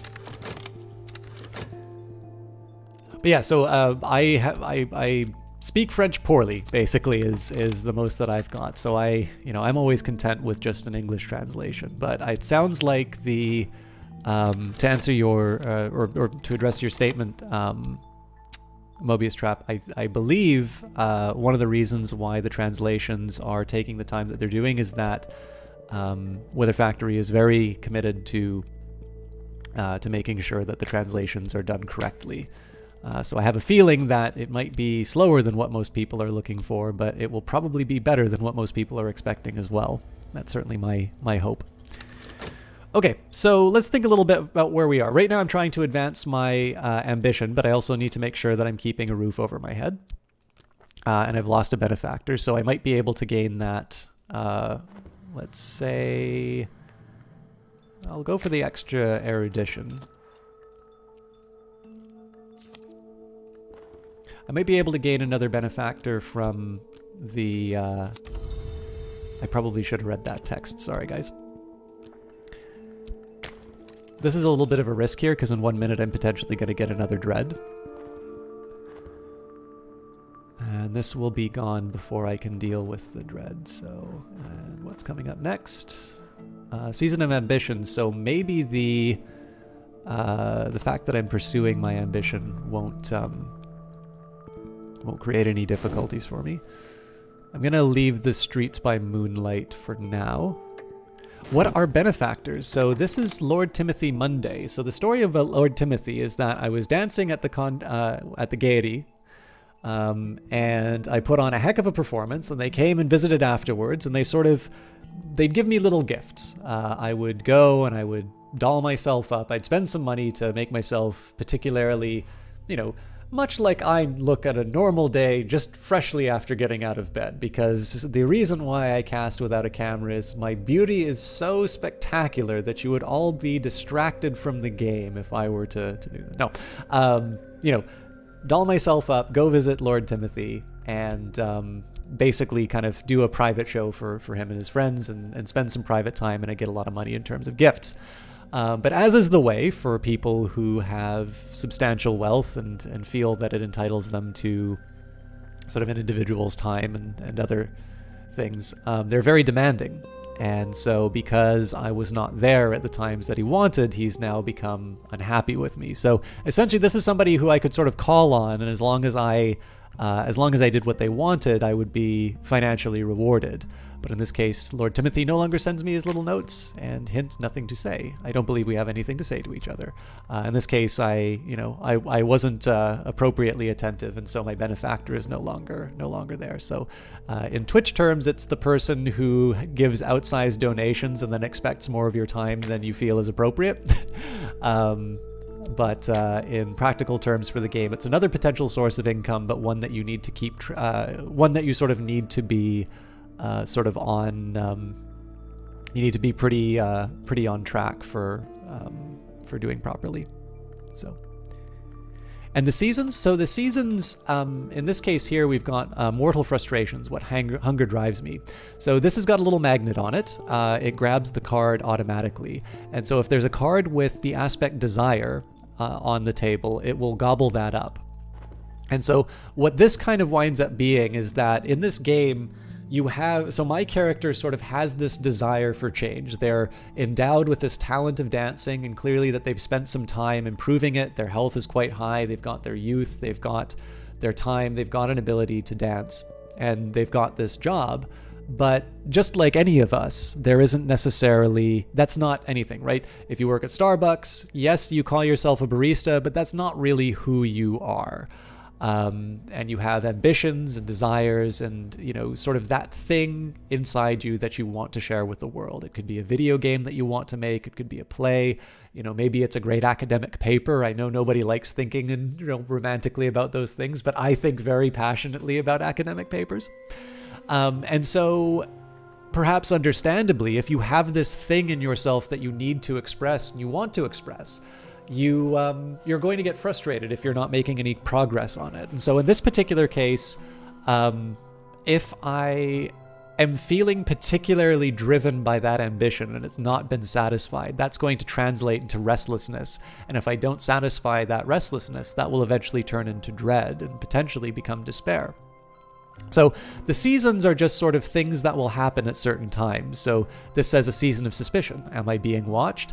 And this will mean that the weary detective is sort of on the prowl to see if I'm doing anything culty and suspicious. So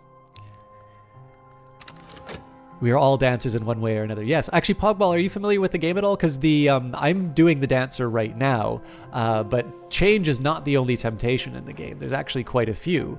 So in the case, you can pursue Great Enlightenment, which is probably, I mean, I'm kind of academic, right? So clearly Great Enlightenment is what I want. You can have intense sensation, power, and I suspect with further DLC there will be more that's added. But one of the big headlines of this DLC, which I mean, one of the problems with the pricing for everything is that I don't know what your regional prices are. Oh, by the way, Macrame, an interesting bit of feedback. I don't know how this will work for Steam, but it occurred to me that Cultist Simulator has a live stream associated with it, but the DLC does not have a live stream associated with it. And so people who are potentially interested in the DLC actually aren't necessarily seeing this broadcast. I wonder if that's something that they'll work on. But as a Canadian, it's $3.39 for me. So the fact that I got a full other, it's not just that there's another ambition that I can fulfill, but there's sort of another path that I can go down in terms of the dancer, as well as sort of the more, the added mechanics in terms of friendship and rivals. Again, in terms of the numbers that are coming through, I think it's another 30% to the game in terms of word count and however one measures these sorts of things. So $1 per 10%. I think, I'm an economist, so I'm always going to think that people are underpricing things. But this thing is a steal. And of course, the base game is 25% off. So if you just want to dip your toe in and you don't want to try out the DLC yet, you can always pick up the base game at a fairly attractive price. So. Plus, you play a lot of Call of Cthulhu type games. That's very, I was going to say, so the neat thing about this one is it's Call of Cthulhu-like in atmosphere and tone, but you're never going to have the tentacle monster show up. In this case, you more, when you're stuck in your desk, you're more the villain in these stories, just sort of pulling strings behind the background, seeing what's going on, so...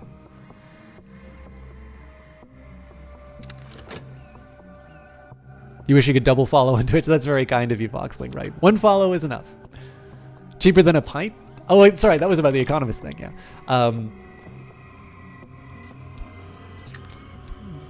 I try not to hold it against myself that I'm a practitioner in of the dismal arts, dismal science, but... Was your character... Yeah, Fred, don't stare. What was I doing? I paused for a reason, but I don't remember what that reason was, so we will carry on. The place behind desire. Is there something to be learnt from the satisfaction of desire? Follow my desire. Aha! Okay. As the sun rises the next morning, I find myself propped against a chimney stack, overlooking a dawn-filtered city. My hair is a mess, and someone has stolen my shoes. I blame Lord Timothy Monday. Alright. So it doesn't look like this is advanced, but we didn't get restlessness, which made me happy. So we've got another glimmering. I've got an extra vitality, which will probably be helpful. So let's go back to work and make some money. Find it hard to be a villain. Would this game lead you down the wrong path, you wonder?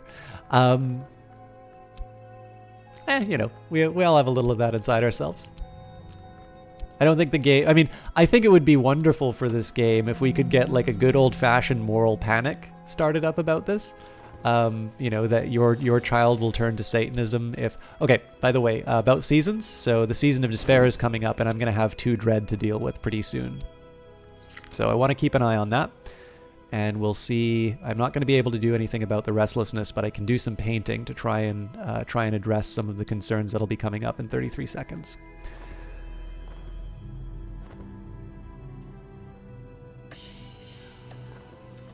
Tonight I sense an opportunity. Tonight I could attract attention if I cease to hold back, if I commit myself more fully. So we'll put that into the extra effort, and we'll see if we can maybe get Lord Timothy Monday to maybe not Lord Timothy will do it, but we'll get somebody else to pay attention to us. Feed the imagination through study, and I'm going to try painting to get rid of. Well, I can't get rid of all of the dread, but I can probably get 1 contentment to deal with it, so A lady has arranged for us to be introduced in the glittering cafe across the street. She is very complimentary. She listens attentively to everything that I say. She has brought a gift, and she hopes that we can be friends.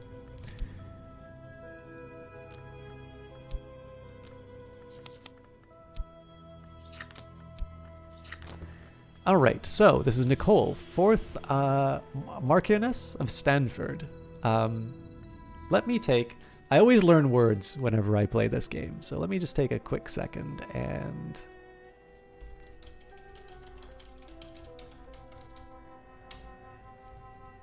I'm assuming it's Marquis feminine. Yes, the wife or widow of a marquises. Ah, hello, milady.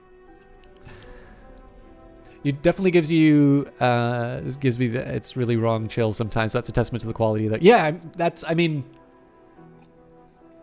there's not, this is one of the questions that I had in the interview was, at what point does your character become a bad person? And that's a hard question to answer because there's nothing forcing you to do that. You know, chances are when you try to kill your boss, that might be a nice little indicator, but there's nothing in the game to force you to do that.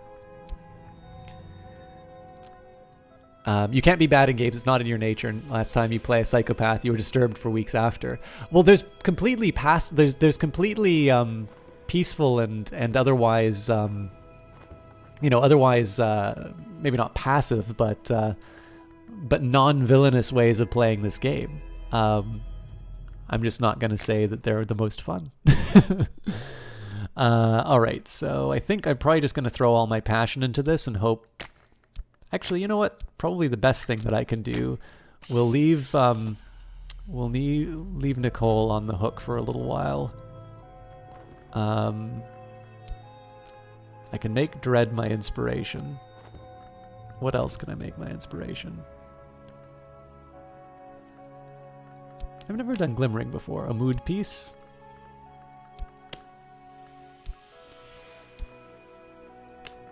We'll see what happens when I do this.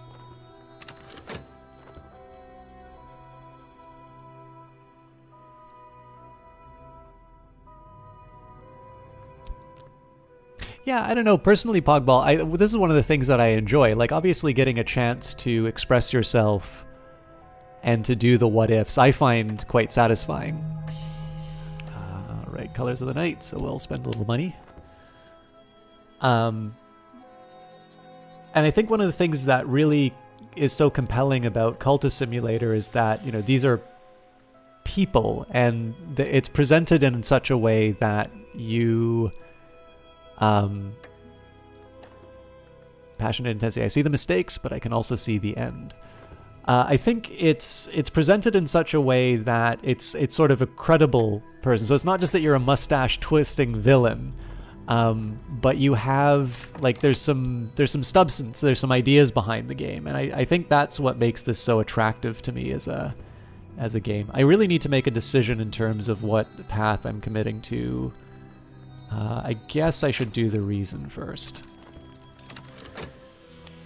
Oh, all right. My recent work is considered significant, so I need to figure out what I'm doing with the Dread. I've got some Mystique to my name now, as well as another Glimmering. So I sort of made a mistake. Or no, we can still work through it. Hopefully, I get some contentment. I definitely blew all my passion. And well, I suppose if I'm making a painting about my despair, I can't expect to... Alright, so let's sacrifice some health and go back to work. Unfortunately, I'm going to get another tick of dread, so I need to find a way of making myself happy. I can turn to opium, but I'm going to try not to. I have a feeling that art and drugs don't mix. Hey, no problem, Designer 1900. I hope you... Sorry, I never really got to finish that idea in terms of... in terms of playing darker characters, but I sort of want to get a little more progress in the game, so I'll try and return to that when I can. But have a great one, Designer 1900. Thank you very much for stopping by, and I hope you had a good time with the game. I hope you enjoy it when you play yourself. Out of curiosity, are any of you coming here sort of to find out what this game is about, or are most of you fans of the game right now? Because if you want, I can talk a little bit more about some of the things that attracted me to the title. But obviously, if you guys are here to see what's behind the dancer, there's obviously, I can talk about that a lot myself. So, for instance, right here, private performances. To satisfy my benefactor, I'll need to exert my abilities and ensure that I look my best. That always has a cost. So I'm going to spend a little bit of money to try and perform for the benefactor. I should be okay because I'll have my passion back in 8 seconds. But I am, of course, going to be despairing. And there's always that threat that I've not fulfilled my temptation. And so I may wind up falling to despair that way. But my benefactor would be delighted if I'd offer a private performance for a small and refined audience. They'll invite me to dinner afterwards, and of course offer suitable gifts in return for my time. Ah, yes. The Discord squad is probably the one. I almost just poured coffee in my water. Sorry, guys. Yeah, for those of you who are very passionate about the game, I don't participate as much as I should on the Discord, but there are only so many hours in the day. But for those of you who do like being very active in communities, there's a very big Cultist Simulator Discord, a very active one. So also if you guys have questions about the game and like you just want to navigate your way around, they do actually have some tips and hints that you might find useful there as well. So you've not played it. It looks a bit confusing. You're confused by Fallen London for ages too. Well, I'll definitely say that I feel that this is a little bit more, I think this is a little bit more friendly than Fallen London. And one big thing too is that the confusion that you feel is very much the same as what your character is going through. And so it's a little bit more role-played, or it's a little bit more, like you're living the moment, and part of the game is the discovery and what's going on in your head while you play it. And so being lost and being confused is part of the fun of it, in my opinion. And I know that's hard to say, but the best way I can really say this is if you like reading all of the items in Dark Souls, or you're like one of those people who likes to discover every nook and cranny of the mysteries going on inside the game, there's a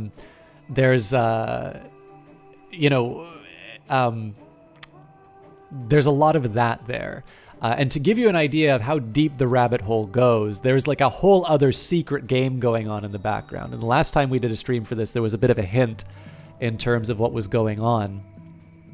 Like just in terms of where you might look for particular advice or particular sort of hint in terms of what's going on. To give you an idea, it's related to this slider here. So for those of you who like to go off the deep end as far as these things work, there is a whole other secret game, which of course naturally doesn't exist, and how dare I spread such rumors. But if such a secret game were to exist, one might find it by paying particularly close attention to certain things, and you would, you'd find out just how big of a nerd you really are, or alternatively, you just find a really fascinating world in which people with a lot of attention to detail and excellent Googling skills can make some progress. So, sorry, I'm just going to take a quick second here and catch up a little bit with chat, because it was Badger said you haven't had a chance to play it yet, but it's been on your 2 playlists since it came out. Well, now's a great time to pick it up, Badger, because there's even if you don't get the DLC, although Canadian it's only $3.39 and it adds like another 30% of content. So in my view, it's kind of a no-brainer.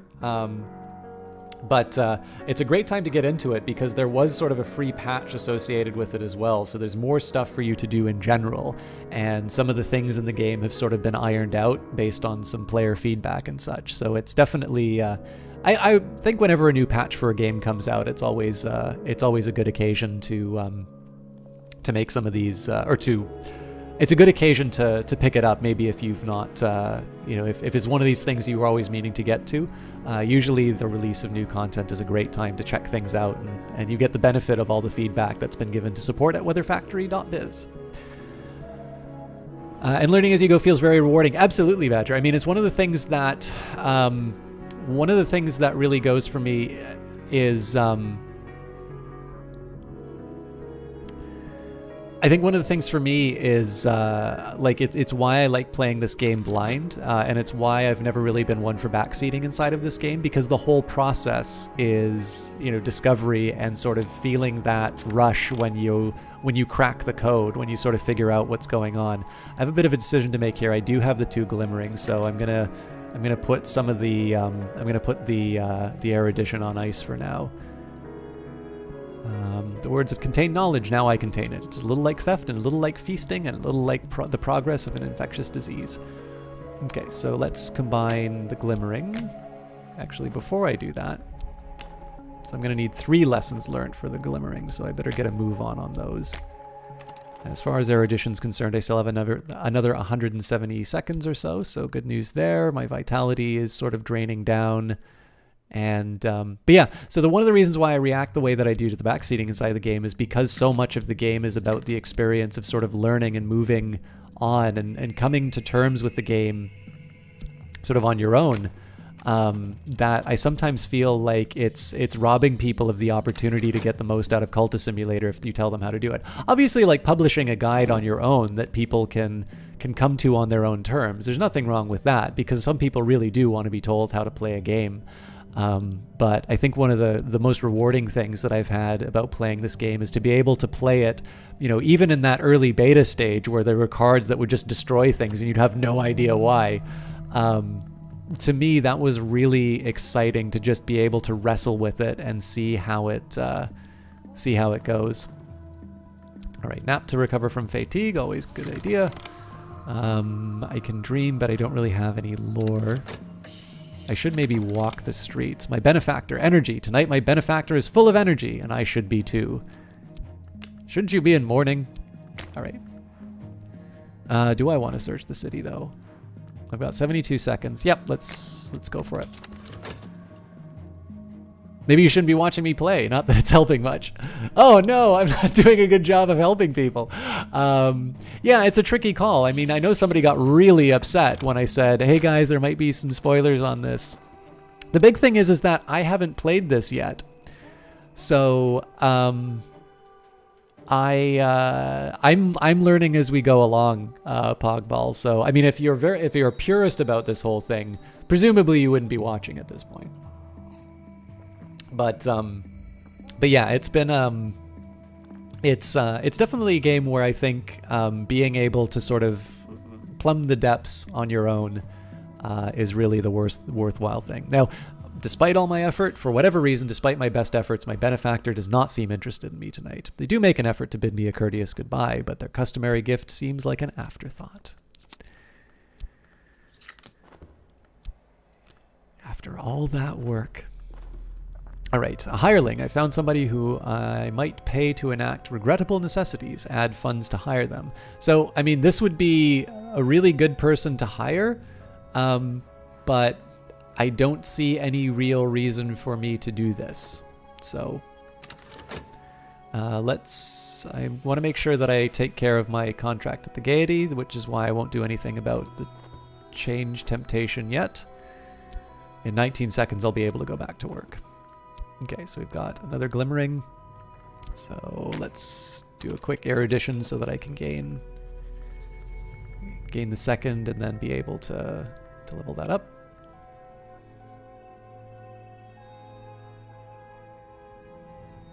Buffering. Everything's good on my end. Is anybody else experiencing the buffering? Thank you very much, Macrame. I don't know if this is quite what everybody was hoping for, but I'm gonna cheat and run into work before I get sick, and this health should be available just in time. Yeah, thank you very much for that, Macrame. I don't know if I'm really doing that good of a job of selling the game, or if I'm really drawing the numbers that we were expecting, but I'm happy to be doing it. I'm having a lot of fun. You guys, actually, here's something I haven't said. So for those of you who have been playing the Dancer alongside with me, I am really enjoying this. I feel like I should have said that a little bit before. This is a lot of fun. And I knew you guys were doing the Dancer DLC. I've been following its development. And maybe I don't know what I was expecting, but this is really cool.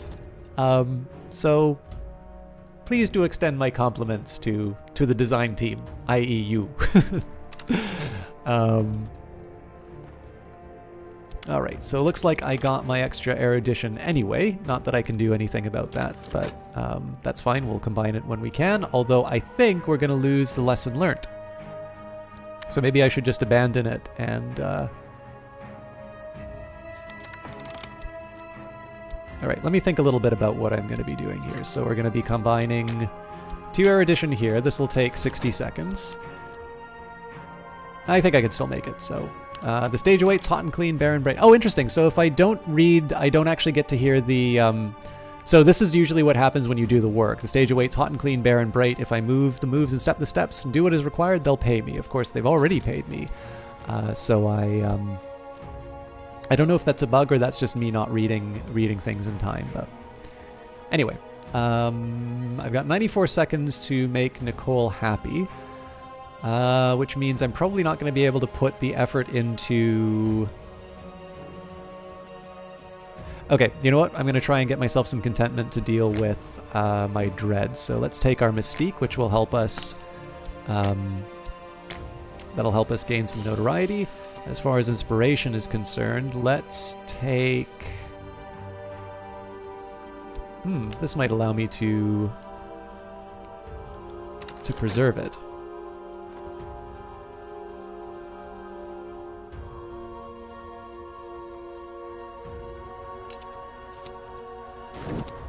Alright, I am refreshed. Alright, so I'm going to have this... So hopefully I'm going to wind up getting some contentment out of this. Because that third despair is going to do me in if it doesn't. So I've got some extra health. I'll use that for Nicole when I can. Let's rest again.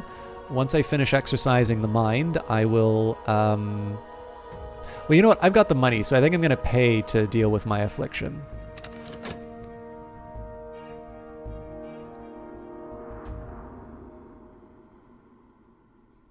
Yes. I try not to be too negative about these sorts of things, because I definitely don't know how to implement streaming. I do get a little frustrated when it disconnects, but the fact that I'm able to share Cultist Simulator with you guys on the release of a DLC makes me feel very good.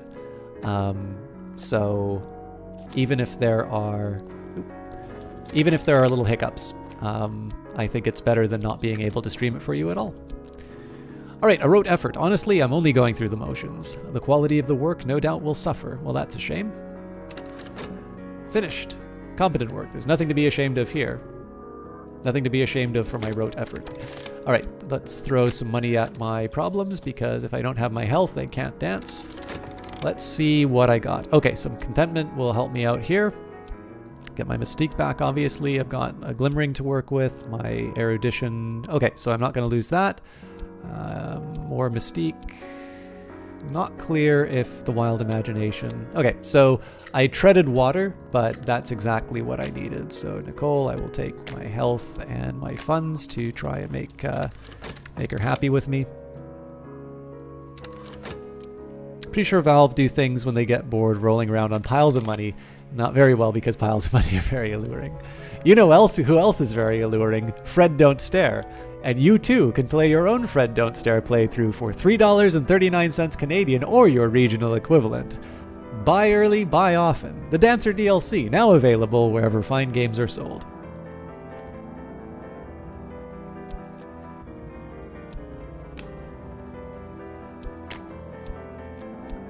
Alright. Exercise my mind. Wiser. Knowledge is the wall that built stone...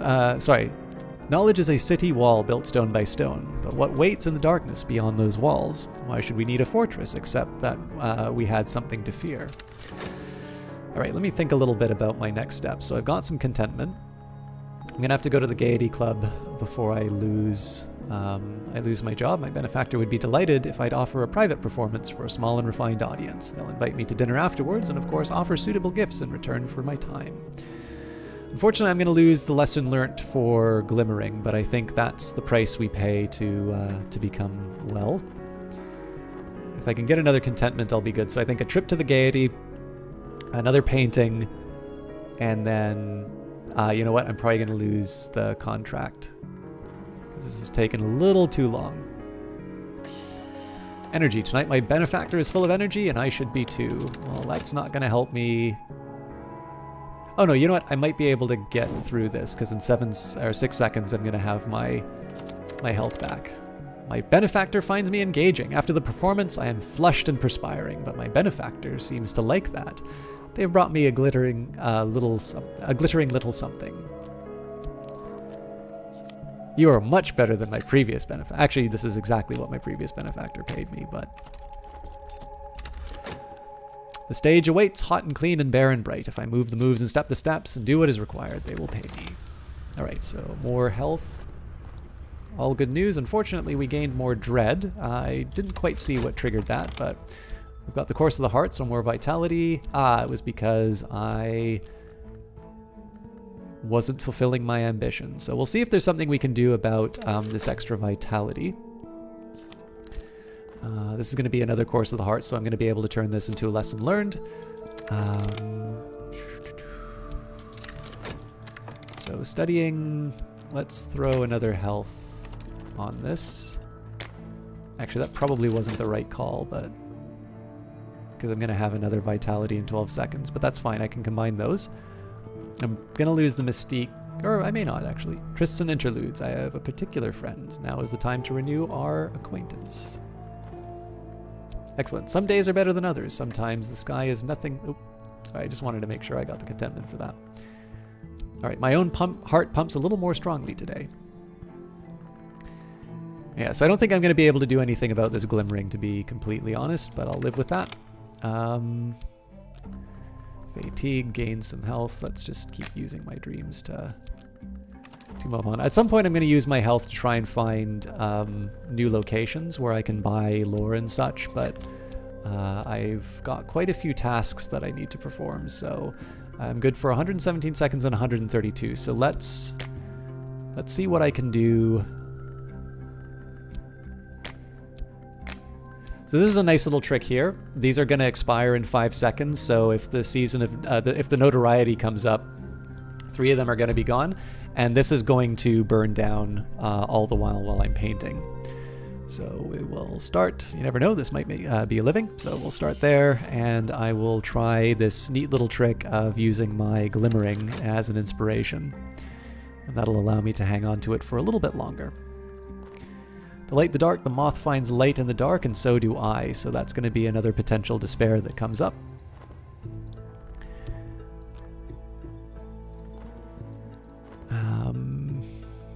Conversationally, can't speak here, dear. Let's be discreet. So I think they're going to want better paints. And okay. Oh, glimmering. What could I be if I could not be this? Okay, lots of vitality. So I'll use the lowest level ones first, just to make sure that I can put them all into a nice little package.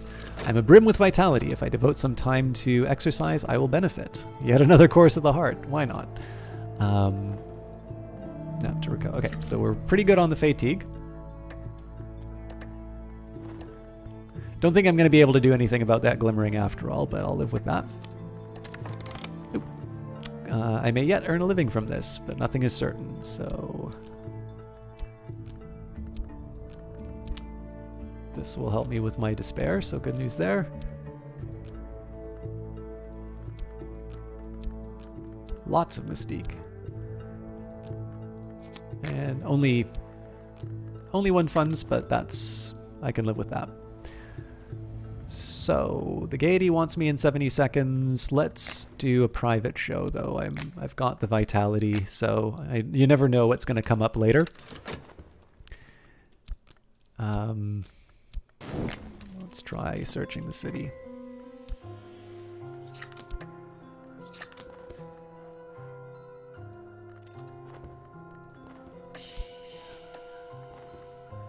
Okay, more hirelings, not quite what I need.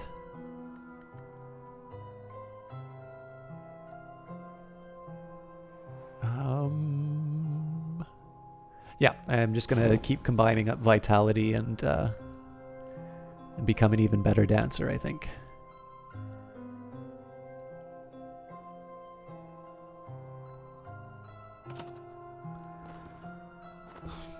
Even more courses of the heart. Why not?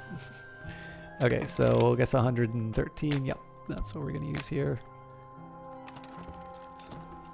And tonight my benefactor would prefer to see me in something new. I should buy something quickly. This benefactor series is a really neat way of handling it. Like, so one of the things that's neat about this game is that obviously, so it's a bit like an idle game where you've got sort of different timers and different spinning plates going on and all of this.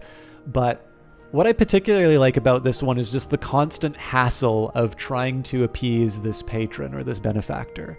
If you stop doing things, what happens? So like if I don't do these activities, technically nothing, but basically what happens, if I were to just unpause the game and let it run by, I would eventually starve and die because I wouldn't be able to keep a roof over my head. It would be the same as if you just laid in bed all day and didn't do anything. So in this case here, the game gives you a few reasons to keep going. One is the constant passage of time. So the season of suspicion is coming up. All this mystique will be digested by the weary detective.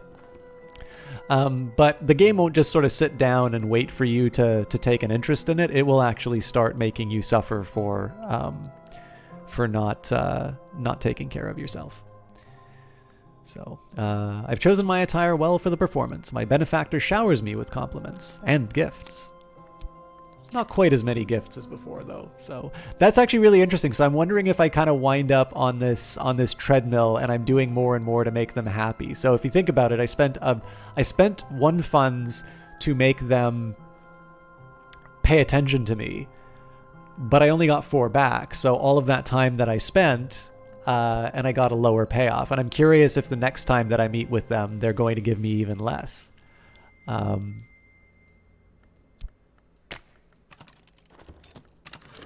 Let's dream about our health.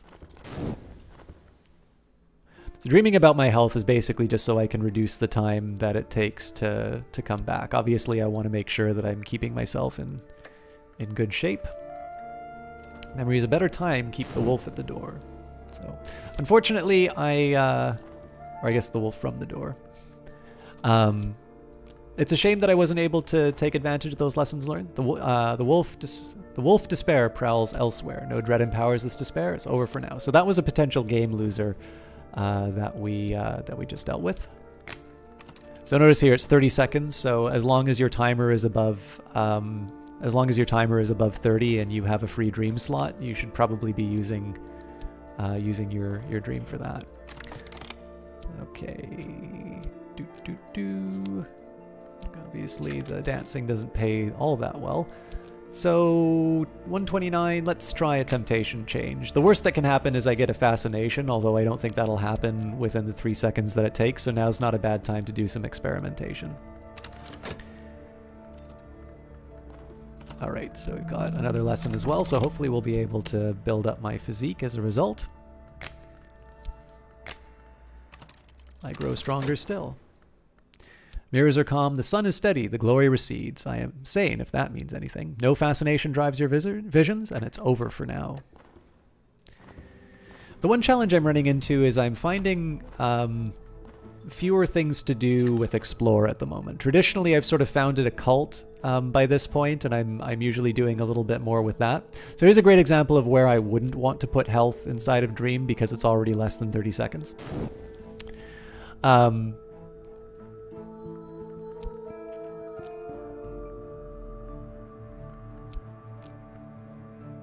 But yeah, I can obviously use my health to do the exploration, but I've been finding hirelings. I haven't really been finding anything else to do with it, and that isn't quite as interesting to me in my current situation, so.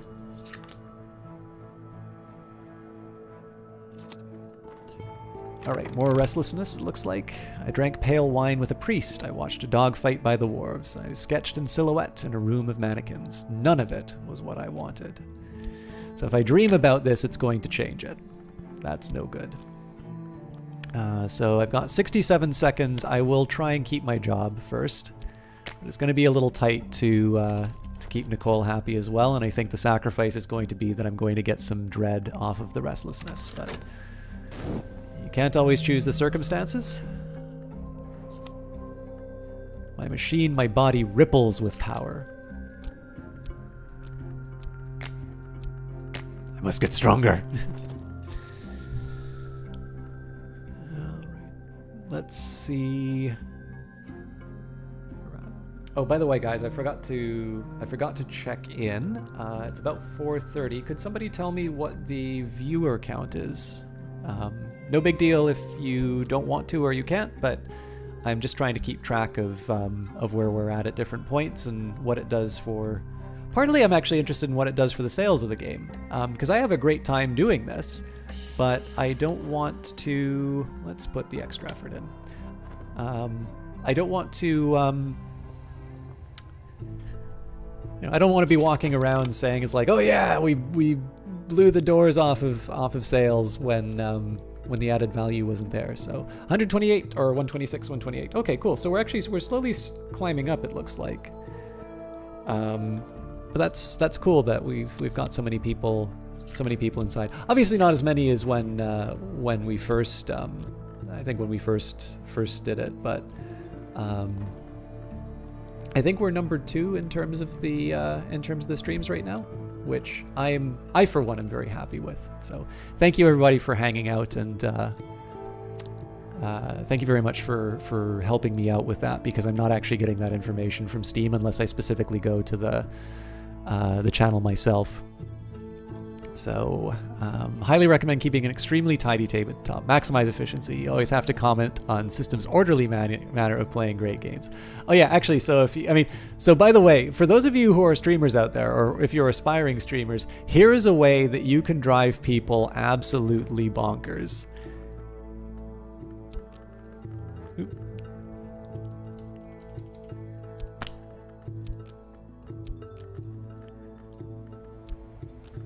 So unless the Dancer DLC breaks the Steam top 10, I'm going to continue playing the game like this.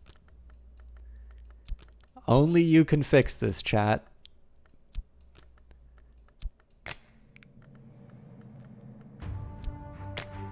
We need to break the top 10 on Steam, or I'm going to play like this for the rest of the time. My benefactor would be delighted if I'd offer a private performance for a small and refined audience. They'll invite me to dinner afterwards, and of course offer suitable gifts in return for my time. Exercise your body. Yet another lesson learned. So I think we'll take the health, and we'll see what we can get for extra vitality, but I have a feeling I'm going to be hitting the point of diminishing returns on these.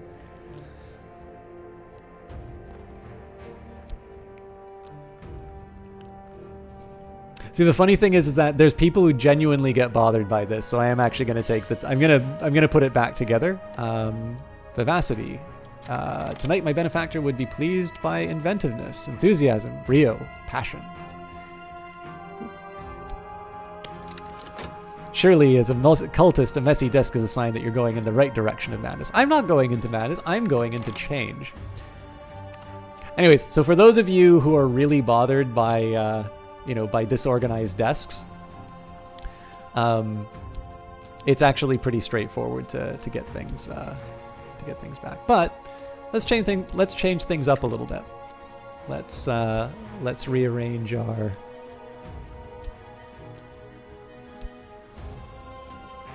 I've never tried this layout before, so I have a feeling I'm gonna wind up covering some of the things that I need to see, but oops. So let's say I take my health like this. Reason, passion, funds. Oop. I might have to move you down one. All right, this will work for me.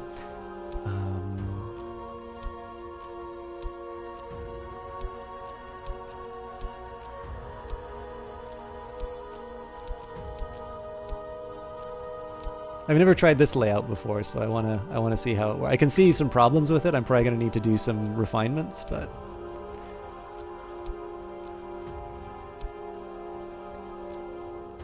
for whatever reason, despite my best efforts, my benefactor does not seem interested in me tonight. They do make an effort to bid me a courteous goodbye, but their customary gift seems like an afterthought. All that effort, and I still can't make him happy.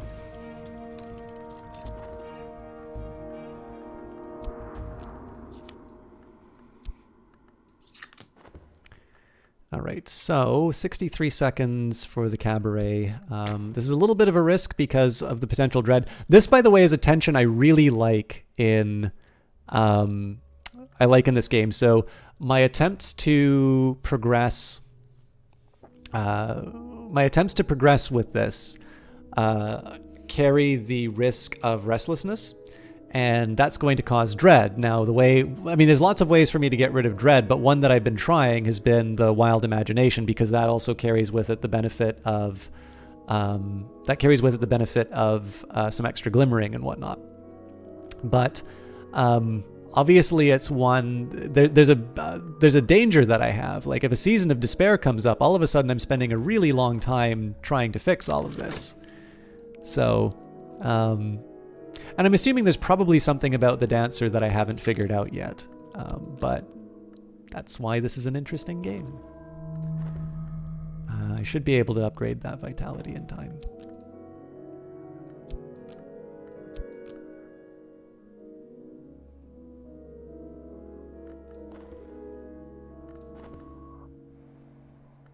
I'm going to be basically running just before the start of the show. All right, here we go. So there's an extra health for me, some extra vitality, and obviously I'm going to use the vitality that's about to expire. I have a feeling I'm going to need 3 for the hardened physique. You might not know it to look at me, but I have grown as strong as a smith or a soldier. And then use with 3 lessons learned to gain more health. So I've got 1, which will be good for 229 seconds. I seem to be pretty good at generating more vitality, but this game has a wonderful habit of making things go terribly wrong for me.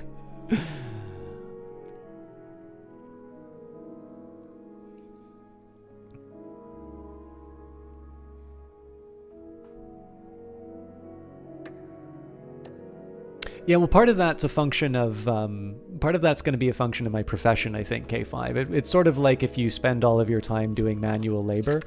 Really, the added value of the fact is that, unlike manual labor, the moves that I do are graceful, and so there's added value in that. I drank pale wine with a priest, I watched a dog fight by the wharves, I sketched in the silhouette of a room of mannequins.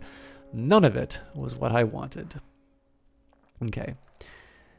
Each time I change, I leave something behind. Desire, aspect, old form. I am coming to know a dance that began in the sodden forests of the first continent. So far, the only thing I can do is draw. So I feel like I'm missing a part for this dance. But let's run to work, and we will reflect on what we need. While I'm at it, let's do a bit of dreaming. No lore to put in it, unfortunately, but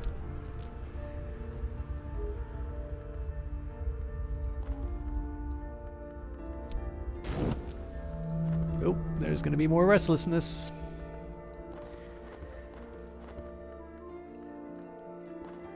And fascination's coming up, so I need to be a little careful, but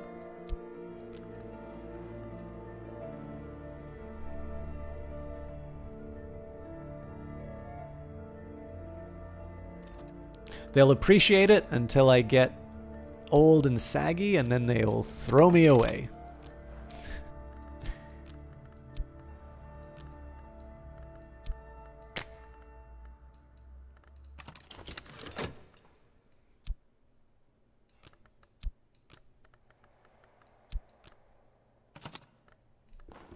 Okay. Fun. So this is K5. If you're curious why I'm doing so well with health, the course of the heart, whenever the principle of the heart is implicated, I may gain vitality. So there's a specific reason why the course of the heart is showing up so often for this particular character, but it's great because, of course, you know, if you think about it, if you're going to be doing a physical occupation, like I was bigger, not as in like a chubby guy, but like I was muscular when I used to work in film because I was carrying like full mags the whole time. and I mean, I've always been thin. Now I'm like thin and just like skinny. I mean, you know, some shape, but like, you know, when I was doing physical labor every day, like I might have been skinny, but it's like very wiry. And this is just a pure fact, you know, like if you're doing something physical all day for your job, you can't help but look like that. And there's mechanics in the game, obviously, that there's a reason why it's turned out specifically that way. I think I've got the time to paint, so let's I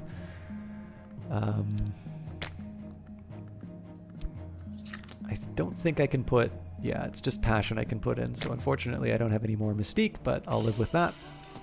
I'll use restlessness as inspiration. This is more to nullify a threat rather than accomplish something, although obviously I want to make sure that my benefactor is reasonably happy. But yeah, so that's kind of how I'm reading that inside of the game.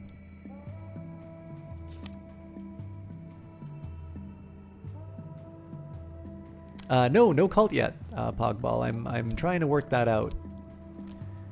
So of course I can't do a cult without lore, and I've not been able to get any lore yet. So,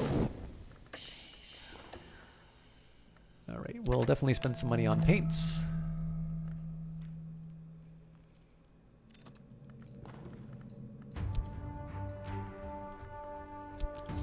Okay, so with the Course of the Heart, I think I'm gonna double up that. Yeah, we should actually be able to get yet another point. Hirschalt's Nightmare. I remember Hirschalt wrote of this. I believed her up floorboards and wriggled down snugly. Now I am compressed beneath them like a hidden corpse. The air stinks of hot dust. My mouth is full of splinters. This time I haven't learned what I hoped to learn, whatever that was. So there's something about the fact that they gave me a winged doll at the beginning that makes me feel like I should be using that. Maybe I should be exploring with health and finding more opportunities to discover these sorts of things. You've not met Sulochana, who's the key to all dancer progression. Okay, my guess is that you find her when you put a lot of effort into your dances, because I believe she was mentioned earlier on. But yeah, I've been a little unlucky in terms of my draws for that. I also think she is a tutor in Sanskrit.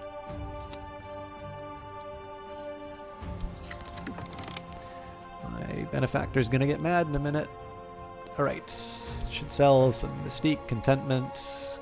Okay, the contentment will help with the impending dread.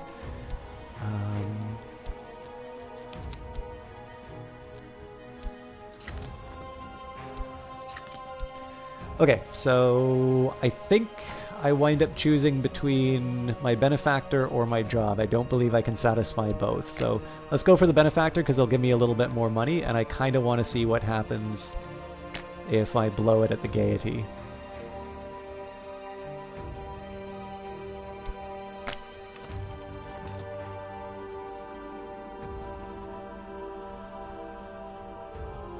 Sort of like a dancing cult would give you some kind of cursed tap shoes or the like, and the Gaiety Theater may not be ready for my mad dances. Well, they're not going to like my tardiness, that's for sure, but I'm kind of curious what happens when that goes on, so. I probably shouldn't have used that dream. Yeah, you know what, I think I just blew it with my contentment. I probably shouldn't have used that dream to get my health back, but...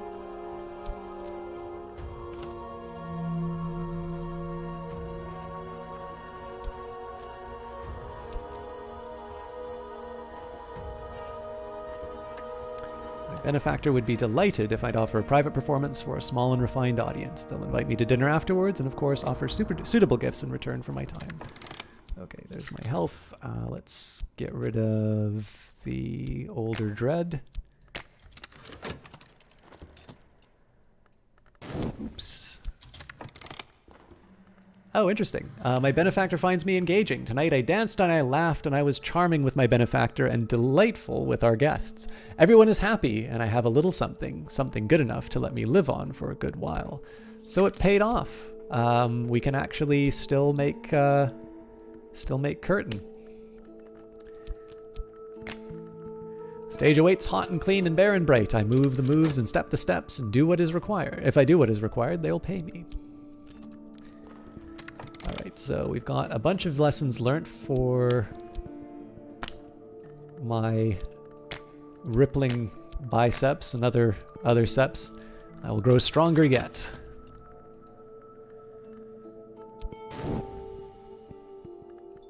I dance like a Baryshnikov. Yet another course of the heart. Yet more restlessness too.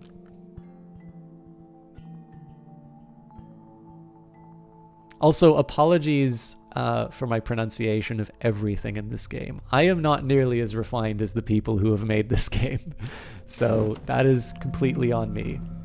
Trysts and interludes. If I have a particular friend, now is the time to renew our connection. Because I am single, I am happy, and I get something to help with the dread. All right, so I just get paid. You know, I'm wondering if the fact that I'm not seeing the... I wonder if the fact that I'm not seeing the next line on this is keeping me from having the chance to, like, really cut loose on the dance floor. Sun still moves, the wind still walks. My journals are the labyrinth clue. I think if I'm getting the impression that I'm not getting progress on the work, I might reset the game just to eliminate that as a possibility of a problem. This is the problem, of course, is because I've never played this before. I don't know if things are working the way that they should be, and it's very easy for people to sit down and say, "Oh, well, that's obviously a mistake." But in my case, I might just be confronting my own ignorance rather than there being a problem with the game. So we'll take a look at the possibilities. Steely physique. There are many things. There are many things now that I could crush in my fists. Use this with 4 lessons learned to gain more health. I think we will end this madness here, and let's maybe focus on trying to improve my wild imagination, because I feel that will help with my ability to paint. What's the mouth at the bottom? That is my talk. So if I try to talk to my benefactor insists on discretion. We can't speak here, my dear. Let's be discreet. And this is because basically they don't necessarily see me exactly as a common acquaintance. If I am going to engage with them, I am performing work. Now, what about my other benefactor, Lord Timothy Monday? Well, he stopped sending me the notes, and he has nothing to say. I don't believe we have anything to say to each other. So much like exploration or work or any of these other things, here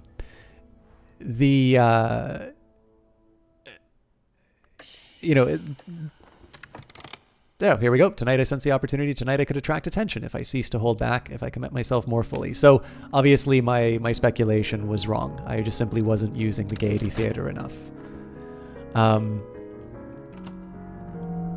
This is why I never say, "Oh, well, that's obviously a bug," because I'm always wrong.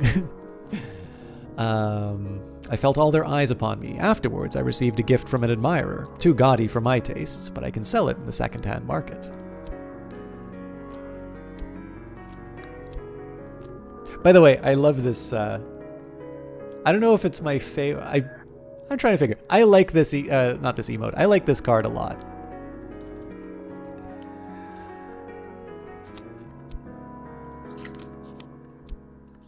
Hey, they don't even make me go to Oriflammes for this. Very nice. All right, so I can do another shift at the Gaiety, or I can take care... You know what? I'll take care of my benefactor. I think I'll just do one of each. So one of the things that I really like about the way that the dancer is set up is that obviously I've got a little bit of a grind going on now, right? Which is I do what I need to maintain my job at the Gaiety, and of course, I occasionally put in the extra effort to try and get a potential new source of income. And then I divide that with the attention that I give to my benefactor. but that is not a recipe for contentment. And so whenever I try to advance the... Oops, wrong one. Whenever I try to advance my ambition, my benefactor, life of the mind, they're conversational, which I believe is reason. Yes, it is. So there we go. Obviously, I run the risk of raising the restlessness, which gives me the dread. And basically, my constant flow of trying to keep my job at the Gaiety while also taking care of my benefactor. It's not a recipe for contentment, and I don't really have a lot of very good mechanisms to deal with that. So I really like how this dancer sort of legacy lets me, like, how those tensions are sort of dealt with inside of the game. I think it's a bit of a challenge. So it's fun to be given challenges in a game like this, especially one that I'm obviously very familiar with. So I'm trying to find better ways of making everything sort of work out. And obviously efficiency is not the top priority on my mind. Obviously I'm just here for the ride. But I do sort of like the fact that I have, and this is true of all the legacies, like I have a very good idea of who this person is. And so that's always come through in the writing for the game. That's always come through in the interactions. And I think this is one of the big things for me, is that even though as far as moving cards around, I haven't made much progress beyond just sort of improving, some of my existing stats. Like, I've never been bored doing this. I mean, we're probably at about 2.5 hours of broadcasting the game. And this has just been, this has been pure enjoyment in terms of just sort of seeing something new inside of Cultist Simulator. And obviously, again, it's another 30% of content in the game. We've just scratched the surface on it. And yet I'm feeling like I have enough things to do to sort of breathe some new fresh life inside of the game. So yeah, I have the Perpetual Edition, so obviously I knew I was getting this no matter what, but suffice to say, I am surprised that this costs about $3. No, I cannot dream about the doll Pogball. So, is this the same devs as Underhand? Macrame in chat is one of the developers, but so far as I can tell, no, it is not Almi Surefire. Alexis Kennedy was sort of the creative director on Failbetter's first project, so Fallen London, Sunless Sea, Sunless Sea's a Mariner, Machine Cares. Lottie Bevan also is from Failbetter. I think the most recent producer credit would be on Sunless Skies, but also worked on the Sunless Seas of Mariner DLC. But I'm not familiar with Underhand. So no, you're not. You get that question a lot though. Okay, I've never heard of Underhand. What is it? Similar looking mobile game about cults and cards. Okay, there we go. You look similar, but the gameplay is very different. Yeah, I mean, I should take a look at it, but I don't play a lot of mobile games. So anyway, sorry. The performance is shorter than usual, but the conversations with the other guests and later just my benefactor go well into the night. I come away with a handsome gift. So let's go turn some heads. And as I was mentioning before, obviously the way that I'm currently living my life is not one that's sort of aligned with contentment. So I should definitely be considering what I can do to reduce my reduce my emotional burden.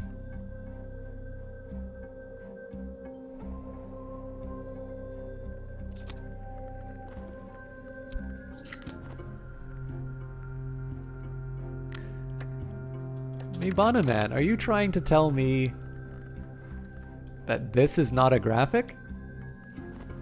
I'm actually really sad that I don't have Temptation Sensation to show you, because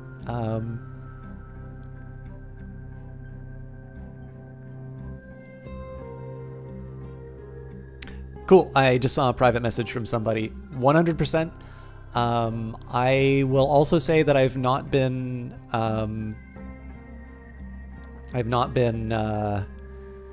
also not been regularly attending, so I'm gonna try and throw some numbers at it, and we'll we'll see if that can fix.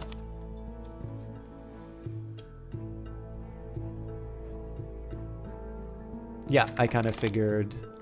Actually, just give me a quick second here, guys. Let me, I think this will take me back to the main menu. There we go. This actually gives me a quick chance. I know what you mean. Well, yeah, but me, Bonaman, I know what you mean, but I don't think that's very fair.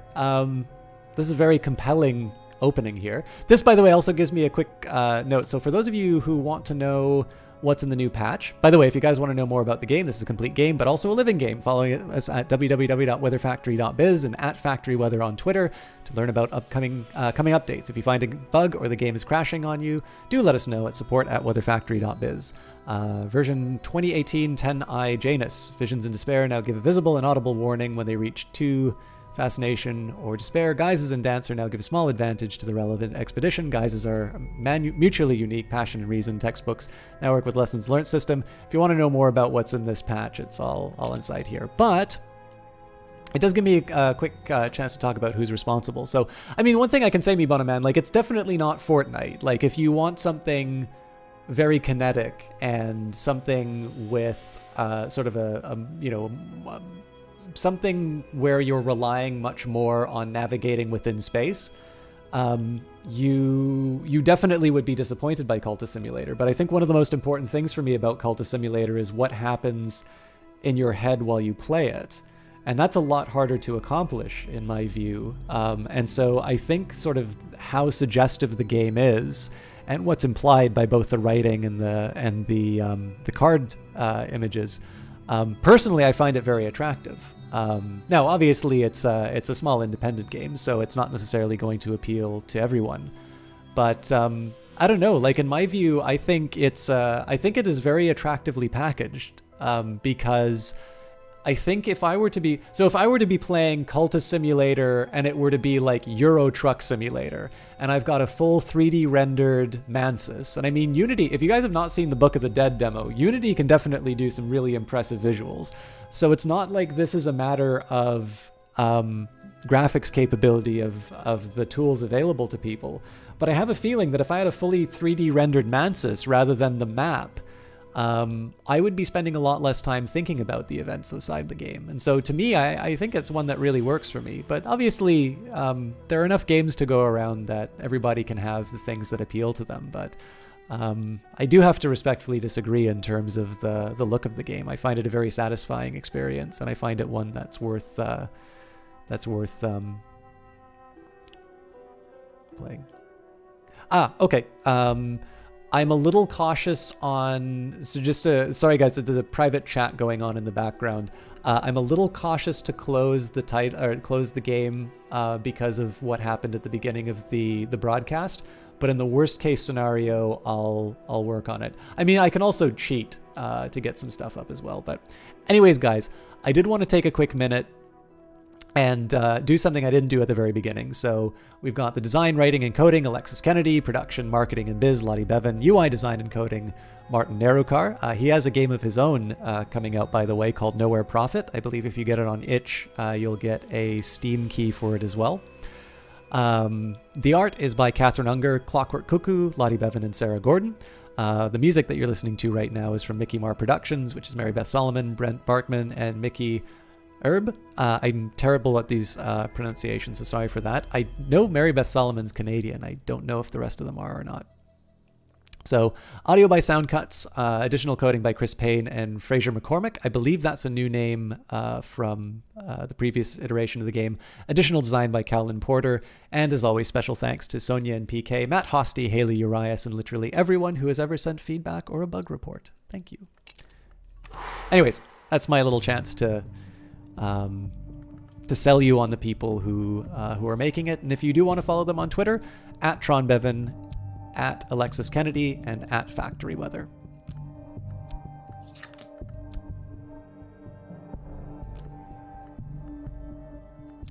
I've really enjoyed Nowhere Profit. I've not been able to do it on stream as much as I wanted, but I think if you guys like sort of these card-based games, if you want something that's a little bit more of a strategy game, I think Nowhere Profit would be up your alley. But one of the things that attracts me so much about Cultist Simulator is not necessarily the card mechanics so much as just the feeling and the experience to go through it. So sorry about that little interlude, by the way, guys. I just wanted... There's a sort of a natural break in what was going on anyway, so I thought we might as well get the introductions out of the way. Where were we as far as goals? I think I was going to combine 2 Glimmering to turn it, to try and stimulate my imagination. Oh, and Pogball, I'm sorry, I didn't say goodnight to you, but have a good one. And I know if it's getting late in the UK, there may be some others who need to head out. And oh, wonderful. Thank you, Macrame. So for those of you who want a better description of what's going on, other than my usual 30% extra inside of the game,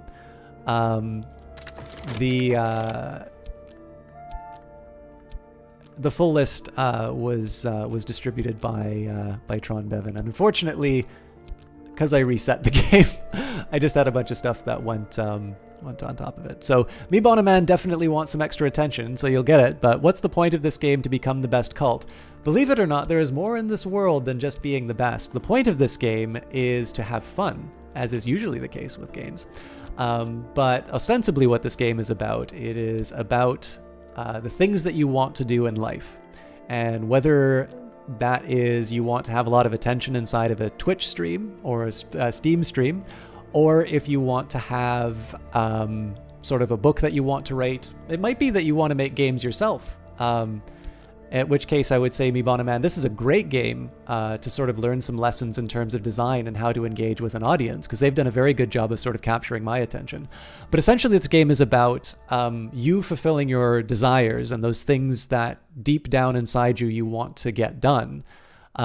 So in this particular case, this character's desire is represented through change. On certain nights before the audience, there is a wing lift of something more. What could I become? And in this game, they've abstracted sort of these desires that you'll have in your own real life into these more mystical things. So in this case, you'll be going into sort of a secret world known as the Mansis, and you will be sort of trying to ascend and to become something greater. But of course, there are other ambitions that you can have. Maybe you just want to have comfort, or maybe you just want to find a job at a bank somewhere and move on. So the point of the game really is to have this experience and carry on, and to try and find as many, basically find whatever satisfaction you can for yourself as your character. So even something that you normally consider to be a loss condition inside of a game can be a satisfying ending for you, as long as that's the story that you want to play. And thank you very much for that, K5. I appreciate the check-in. I was actually just about to ask that, so I'm keeping some notes. Moontouched Ligea, if I hope I haven't missed you, but thank you very much for stopping by. We'll be unpausing in just a quick second. I just got a few private messages. I'm just dealing with a quick technicality on the back.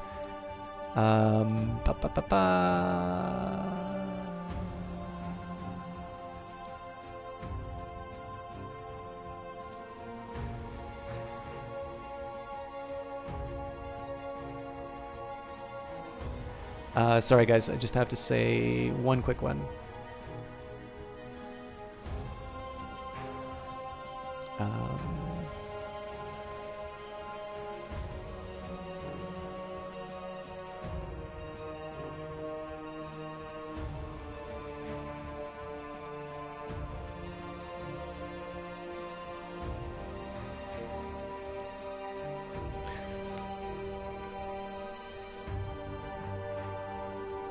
So me Bonaman,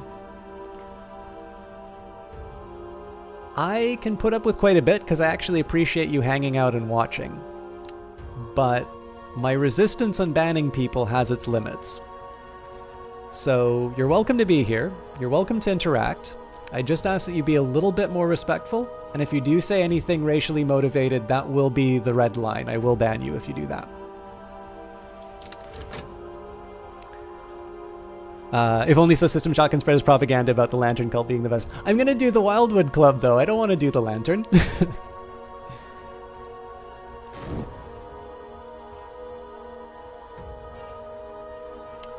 I know full well what it rhymes with, but you're definitely a smarter person than I think you want me to, than you necessarily want to lead on. I think we both understand each other, and, it's up to you. I'm perfectly happy one way or the other because there's definitely people who don't require the same level of attention as you do.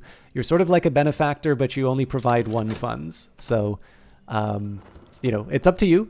We can do it one way or the other, but I'd definitely be happy if you were here and were happy engaging. So we're not going to litigate it. You have all the information you need. It's totally up to you how this will move forward. And that's all that I have to say about that. All right, back to the Gaiety Club.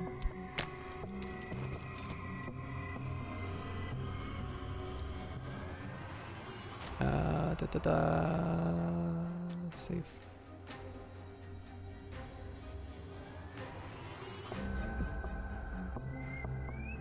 Okay, yep. Macrame, I think I'm going to give it another shot here, and in the worst case scenario, I think I'll just do a quick reset of the game. It's not obvious. I don't think we're going to lose too much if I can't make it work. Just a quick warning, guys. I may need to reset the game, and I have got a problem. I don't think it's a bug with Cultist Simulator. I think it's a problem on my end because we haven't been able to reproduce it otherwise. But there are a couple of things that are causing me difficulties in terms of triggering certain. Sorry, it's not to say. Sorry, so there's a difficulty I'm having triggering a certain event, but there's a difficulty that I actually have with opening the game. So I might need to reset the game, and that may trigger the problem that I was encountering a little bit before. If I do that, I'm going to need to reset the stream, which means I'll be away for like about a minute or so. But of course it's possible that Fred Don't Stare will also perish to his despair. So Fred Don't Spare, dying to despair. More rhyming. Okay. Let's think about some ways that I can deal with my problems. So I do need to tend to Nicole, but I'm going to get my third despair. Okay, so it's quite literally a life or death situation for me. So let's take the opportunity at the Gaiety Theater. Actually, hang on. I didn't know that I could put restlessness inside here. I am a lissome package of flesh and blood. Tonight they'll notice that. Cool. Well, that just solved a couple of problems for me.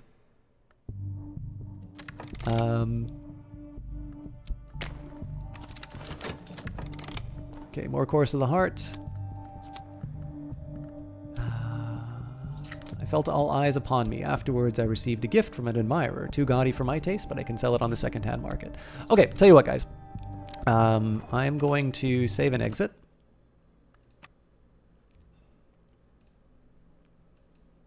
And I might as well rip off the Band-Aid. It looks like there's an update that's already queued, so let's see if I have any problems.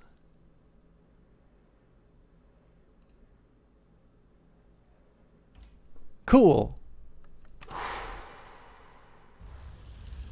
All right, so it wasn't nearly as bad as I thought it was going to be.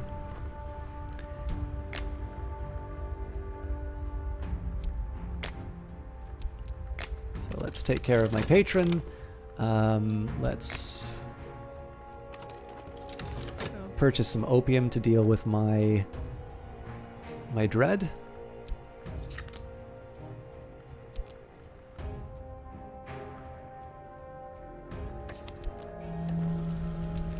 Alright, so I'm sick, but I've got some vitality I can put towards this, so once the opium's been purchased, I'll be able to use the affliction, or the vitality with the affliction.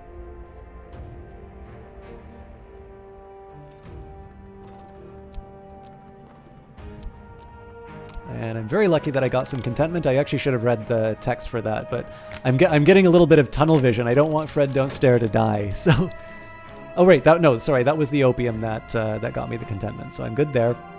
Next up, I need to think a little bit about how I'm going to get the remaining contentment. For whatever reason, despite my best efforts, my benefactor does not seem interested in me tonight. They make an effort to bid me a courteous goodbye, but their customary gift seems like an afterthought. Now, it might have been that I missed a cue in terms of what they wanted, but that's fine. I've given them the attention that they need, so we're good. We're good for a little while now. Now, I don't have any restlessness to invest in my art, but I can take some passion, and I'll throw that into the fire. And let's go for our glimmering. I'll paint based on that. Need some romance in life, perhaps? Always, K5, but I just haven't found the right one, you know? They only want me for my streaming ability.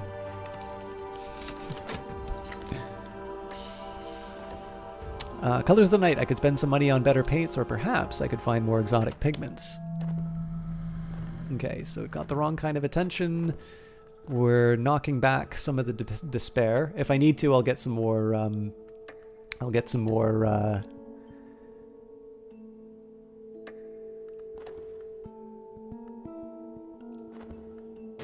I'll probably get some more contentment out of the opium if it comes down to it, but we'll see. It looks like... Nope, grid snap size is there. Sick room grows close and stale. Time to get up. Okay, good news there. I finished the painting. I think I'm gonna wait. We'll see what painting gives me. So I've got exceptional work. I probably won't get much money for it because of the mystique. So with luck, something will sell. So a truckload of glimmering, which would normally be helpful, but it sort of depends. It depends on my circumstances. And unfortunately, no contentment for all of that work that I did. So let's throw ourselves into the medium of dance. And well, I don't have passion for it. So let's throw some health into this. Stage awaits hot and clean, bare and bright. If I move the moves and step the steps and do what's required, they will pay me. All right, so I think we will turn to drugs again. In times of a special crisis, I might visit a discreet pharmacist to purchase a tincture of opium and make my dreams sweet, but only in times of a special crisis.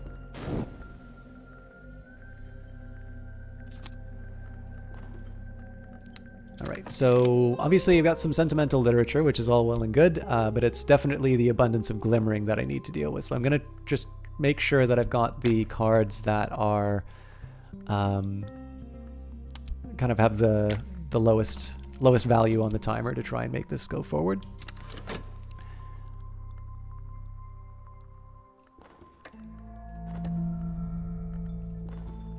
All right, what else do we have?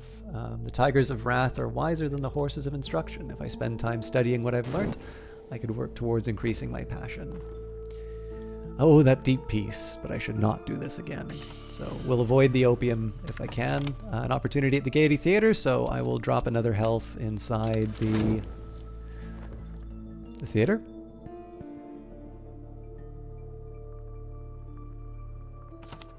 All right, so another Course of the Heart. Looks like we've got the second-hand market again.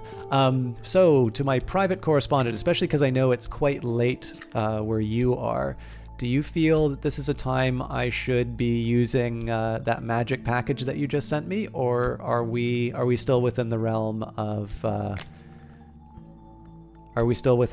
it being just me being a little bit lucky on the number generator? I did notice that there was a patch that came in when I reloaded the game. And I'm sorry to everybody for having these private conversations behind the scenes, but I'm trying to keep on top of a quick thing that might be preventing me from showing you a couple of other details.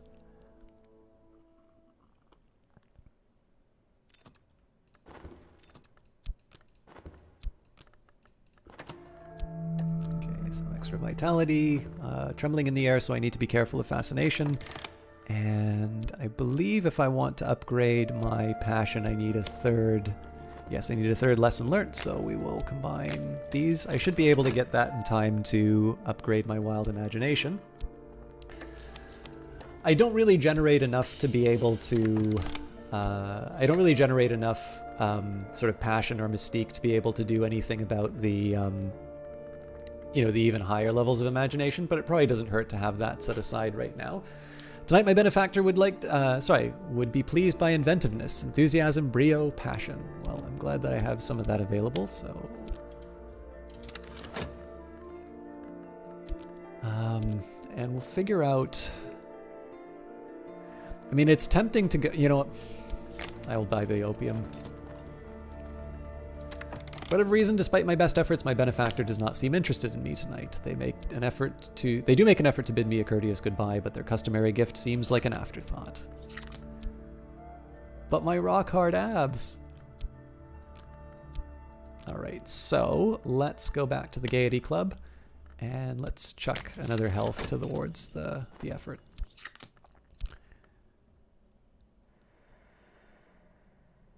This is exactly like The Sims with cards. People got really mad at me on YouTube when I said that. But they'll like you.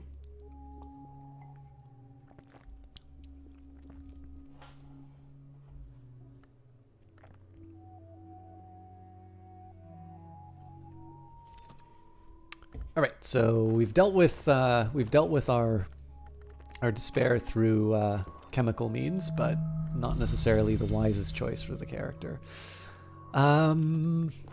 Let's upgrade my wild imagination to begin with.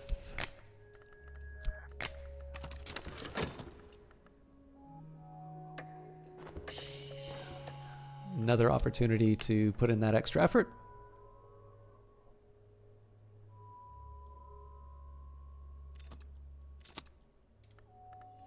And looks like I keep getting the money here, so I'm going to... It's possible that I'm just being impatient, but I'm going to do something underhanded. So, feel free to talk amongst yourselves while I'm performing some magic in the background.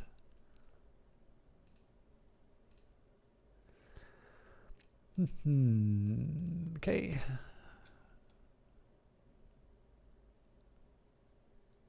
Oh, Dropbox, why are you the way that you are?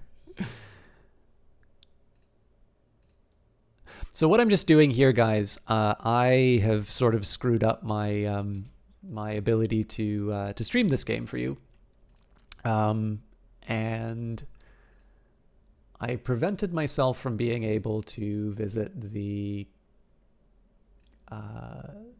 I basically prevented myself from being able to progress as a dancer. So I'm having a great time streaming this game, but it has been a couple of hours, and I figure you probably would like to see some more of the new content. I think there's only so many times that visiting the benefactor will be something that you enjoy.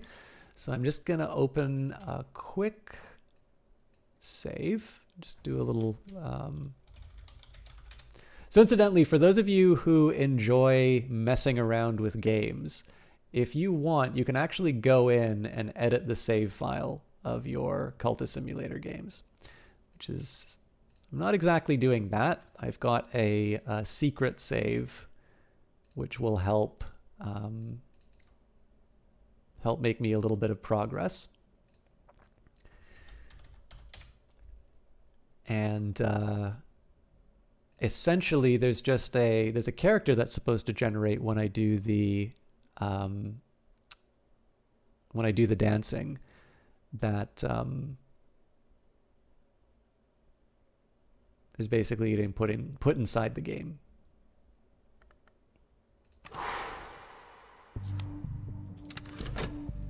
I like this.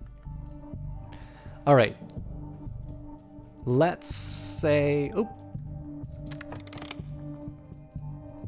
Hello, Daniel 45073. Very good to see you. Just bear with me a quick second. I'm gonna...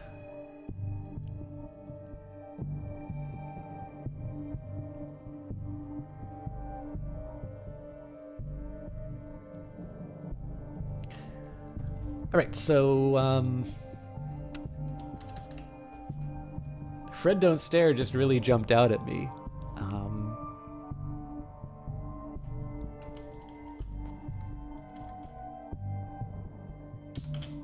Salome... That's a fancy last name that I can pick. Good working class Salome Jones.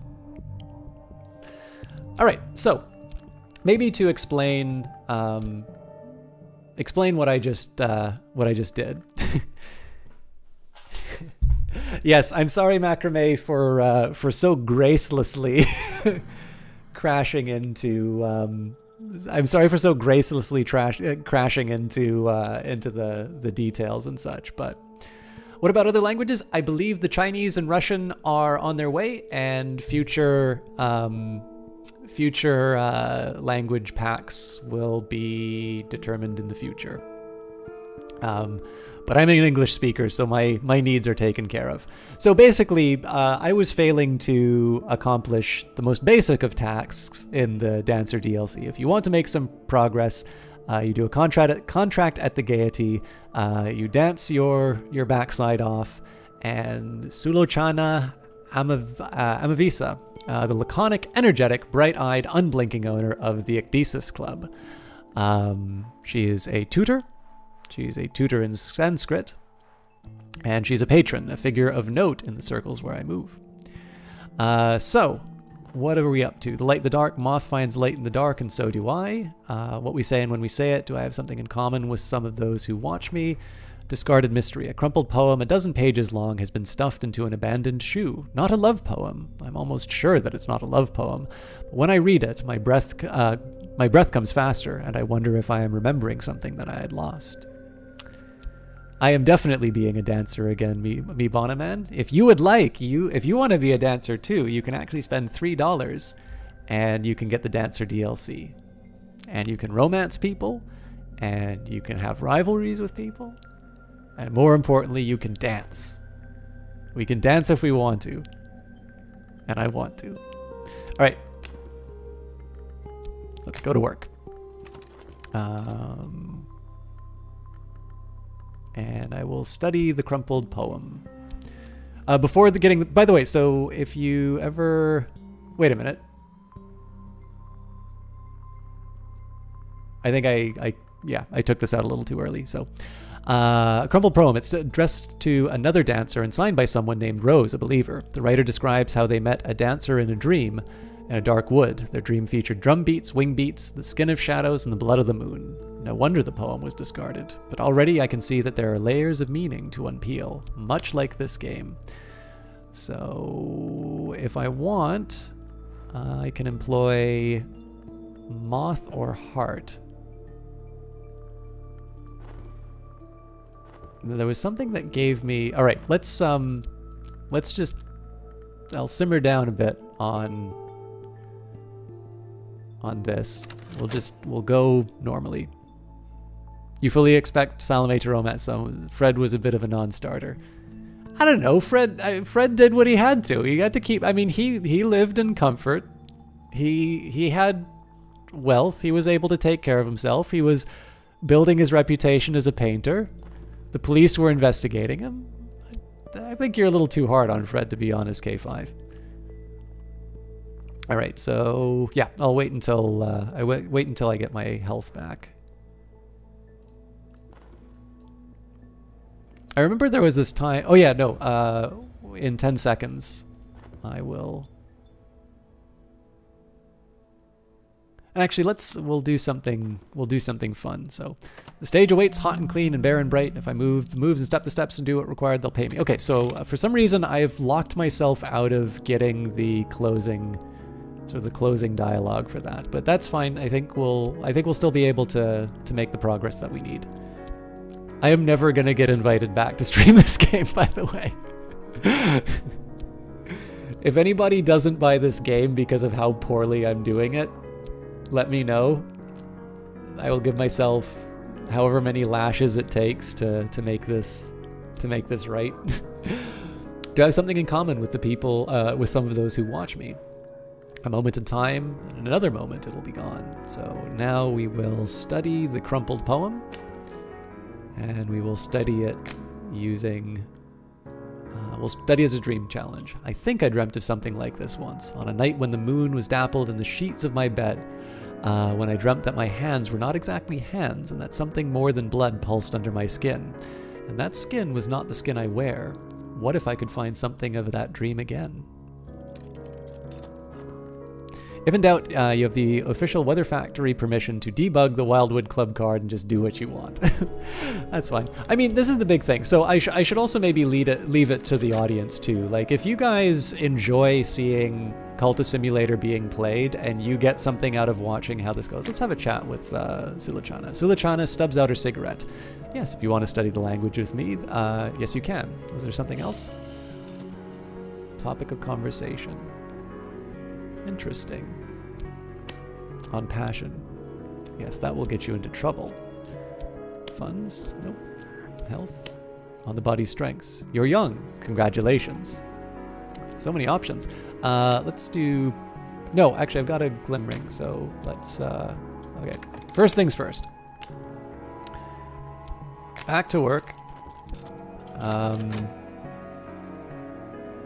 I want to study this passion if I can, so I'm going to hold back on that. I think I'll put the health into it.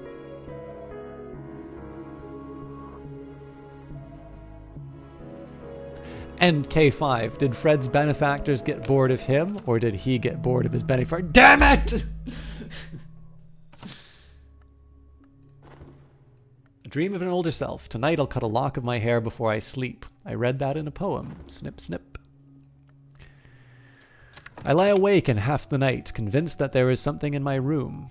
A little after midnight, it occurs to me that I am that something, and I fall gratefully to sleep. Okay, so I got 2 glimmering.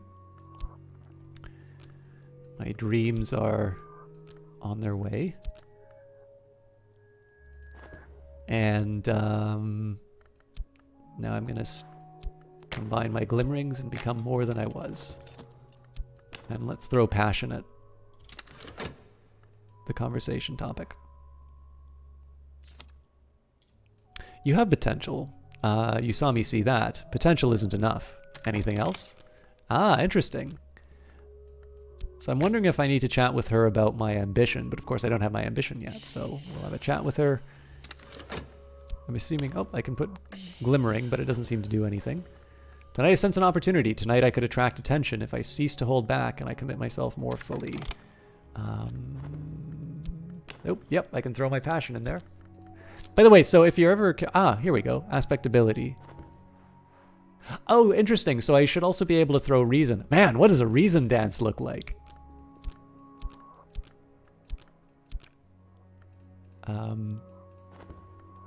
Oh, I can tell. I know one of the members of Weather Factory does not play with 1 card grid snapped in.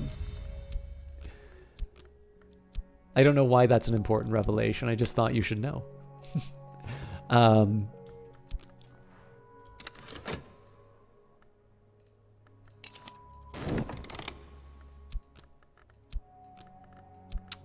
more than a lissom package of flesh and blood. I felt their eyes upon me. Afterwards, I received a gift from an admirer. A little too personal for me to feel comfortable, but I can sell it on the second-hand market.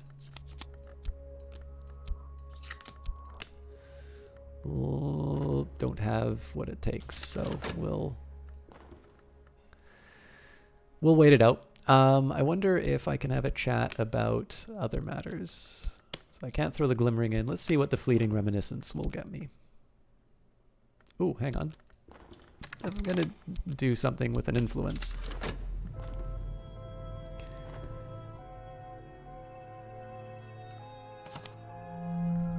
Okay, so I don't have any exotic cravings yet. I do have my affliction. Oh, of course I get the exotic cravings right now. A dream of an older self. I dreamt of a great wood at the heart of the first continent where we moved among the trees, dark and light and dark again, up and down and into the fire. I dreamt that once we were something else, or something else was us. Once, perhaps, we were things with wings. Sometimes now, my shoulder blades itch. All right. So I need to get vitality, and I need to get it quick. Because if I don't do that, then the affliction is going to become a permanent loss of health, and generally people do not like their dancers decrepit. I also need to balance this against my priority of dancing in the Gaiety Club, which also requires health, and I only have 1 health to go around. So the way I'm going to handle this is... this is a good question, actually. I might actually pay to get the affliction dealt with.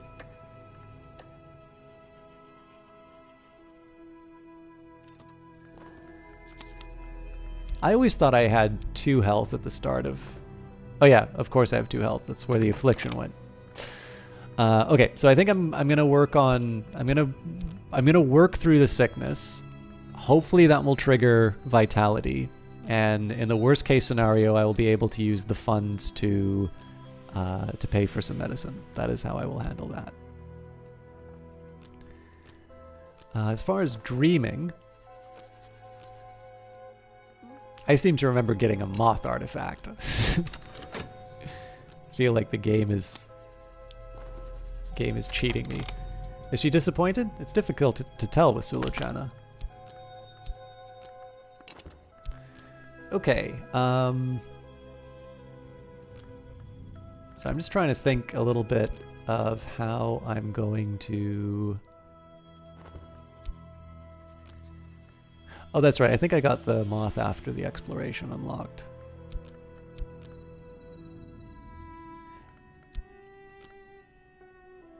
So I can't really talk to her about my health yet.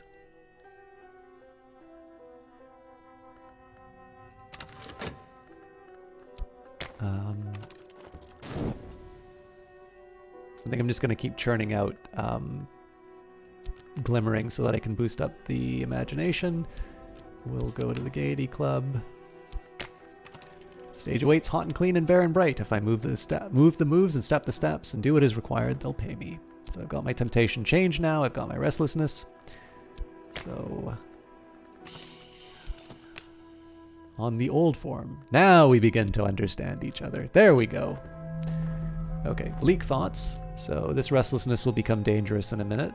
In 34 seconds, but I'll be done the dancing, hopefully. All right, an old partner. I found a package dropped in the mud. I knew at once what it was what I was looking for. Perhaps it was meant for me. Perhaps I stole it, as one might steal an abandoned baby. In the winged dream of the wood, I danced with something a little like it. So we've got the winged doll. I've got some reason. And what? What do I want to do with my dreaming? Nothing right now. So hopefully I get an opportunity to really go for the gusto here, and that will help me with the restlessness.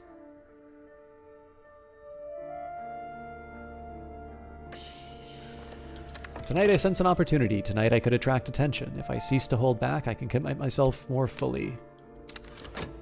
She's a maniac, that's for sure. And she is dancing like she's never danced before.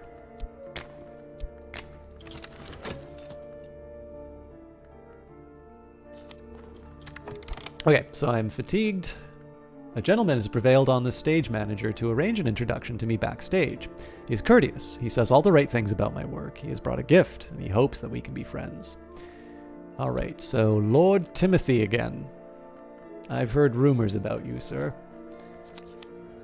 All right, I'm going to do something a little bit risky with my health, but this might allow me to be a bit greedy too. So we're going to first use the dream for the fatigue. So that's going to be 30 seconds. I should have 50 left over. That's the problem. Because I'll have 50 left over, I won't have the vitality unless the course of the heart comes up, and I don't think it will. So I need to prepare and make sure that I have the money ready. All right. The road you want to walk is what we call the old form. I walked it myself, and eventually it brought me here. You'll give up everything along the way. You'll need to shed your skin, and not only once. Find me in my house, and we can talk about the partner you will need in the end. Here's the address. The Ecdysis Club, a cabaret with an occult reputation.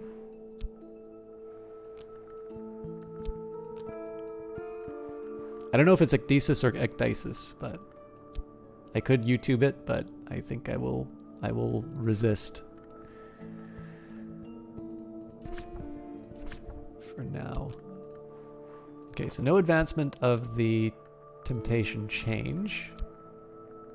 So this is an exploration. Apparently I need to pay... Nope, I can meet Sulochana at the Ecdysis Club. Sulochana Amisvaya stands just inside the red swagged doorway, smoking one of her peculiar imported clove cigarettes, speaking to a lean, very tall sort who might perhaps be Greek. She watches me approach without blinking or changing her expression. Oh, damn it.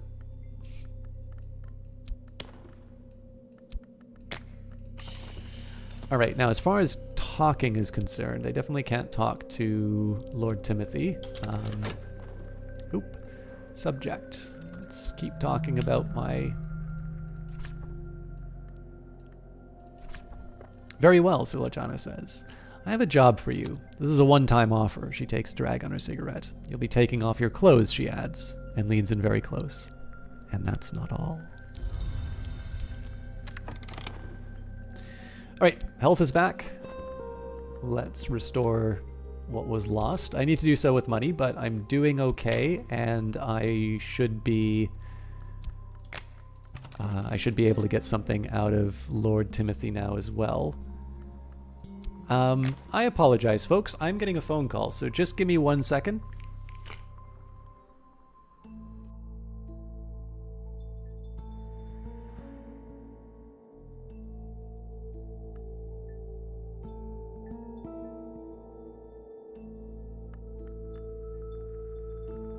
Nothing that couldn't wait. Apologies. Alright, to satisfy my benefactor, I will need to exert my abilities and ensure that I look my best. That always has a cost, so I'm really throwing everything into this performance. So my benefactor would be delighted if I'd offer a private performance for a small and refined audience. They'll invite me to dinner afterwards, and of course offer suitable gifts in return for my time. So I'm also going to need to make sure that I have health for my regular job, but I'm not as worried about that. Season of Suspicion is coming up, but I haven't done anything to arouse that suspicion, so... There are more windows in my soul, but sunlight is not the only thing that passes through a window. Use this lesson learnt with your imagination skills. So I think I need a second one, do I not? Yeah, so let's keep studying passion.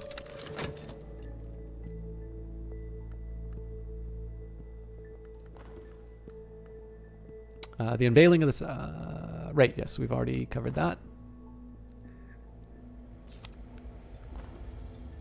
I'm assigned a narrow dressing room of my very own. Very narrow. Hardly more than a cupboard.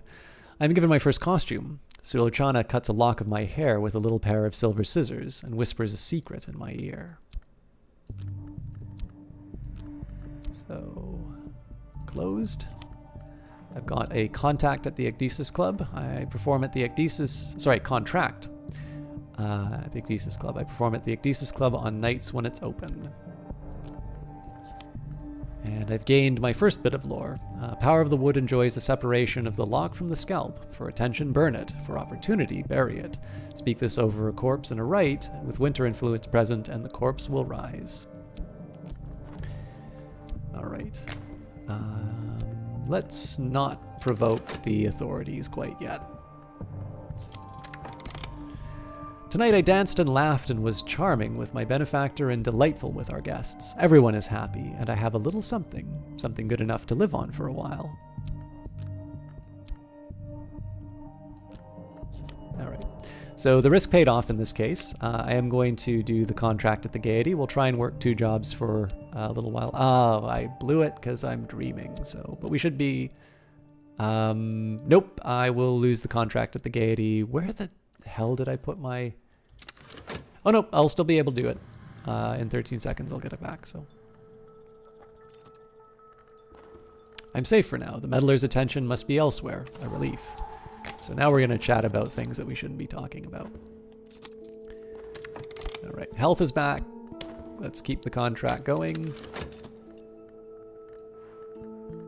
So this is aspect dance, job, and place at the Ecdysis Club. So what's interesting here is there doesn't seem to be a timer on this, and I'm assuming it's because you don't want to kind of lock somebody out of the Ecdysis Club when it gives them their advancement.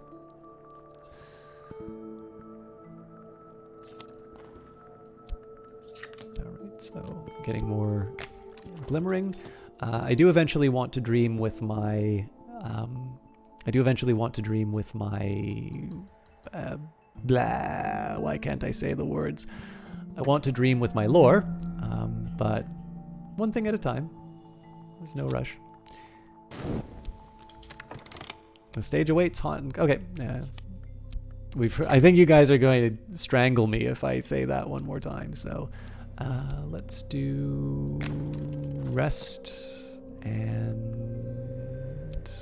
let's go to my benefactor. We do Ecdysis Club, and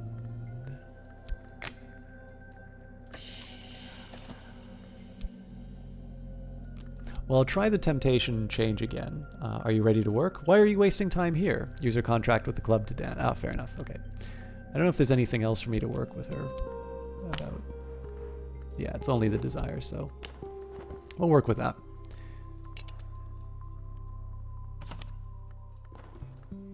I am refreshed. And we've got the Course of the Heart, which is great news, because that'll give us an opportunity to upgrade.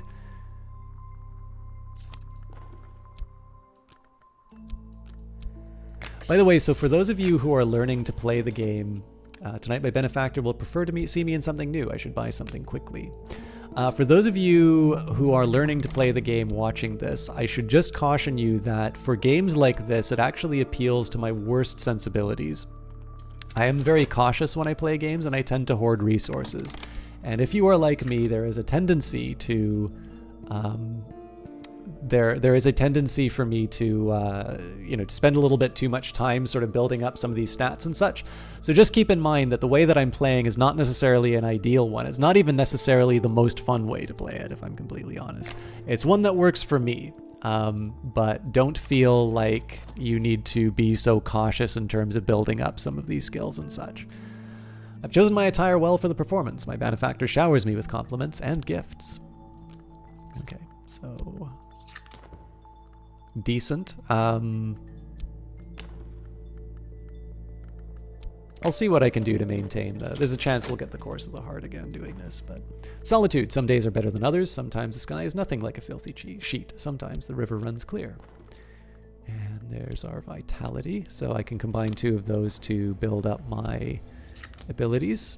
An acquaintance, come with me. So I got my Barber's Warning back. I've got a hanger on. And I will dream with the Barber's Warning in a little bit. Yes, I know what you want, she indicates the tall figure beside her, and so does Mr. Agdistus. You're too late to dance tonight. Be prompter next time. Alright, so we will dream of the Barber's Warning. I've got nothing to do with the hanger-on at the moment, but at least I've got a fan club.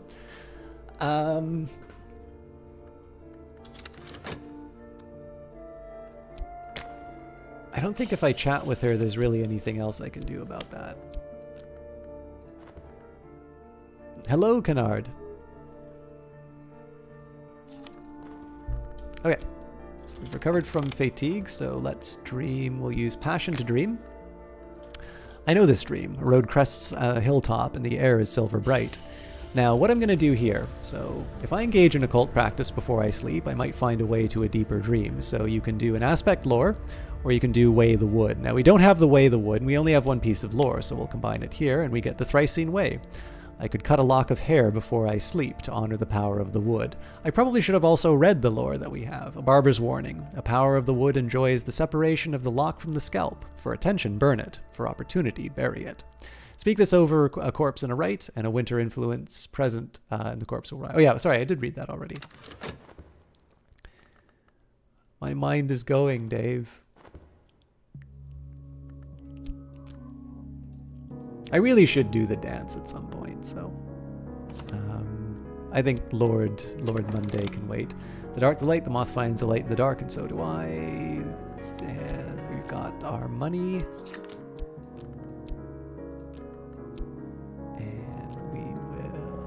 Where's my contract? Here we go. Oh boy. All right. The Ecdysis Club opens. I have learnt on a rhythm. The Ecdysis Club opens. I have learnt on a rhythm determined by the moon as she alters her shape. It is always, but not only, open on the nights of a new moon. So, quite a bit to combine for a dance here. Mr. Agdistus guides me from the dressing room to the stage. He was a dancer once himself. You can still see it in his gestures, but the wound on his thigh keeps him from the stage. So, pursuer, my desire to pursue change. So this is either aspect strength. I am strong by day as well as night. This may allow you to perform better as a manual laborer or as a dancer. So I'm assuming if I boost my vitality, I'll also be able to use that. Ability or scar. What of myself shall I commit? The irrevocable outcome of an irrevocable act.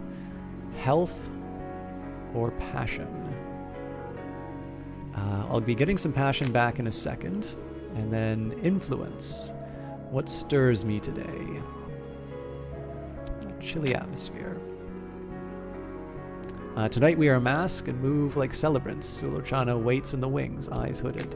So apparently that is not related to the chilly atmosphere either. And I think this is just an artifact of the UI. Yep.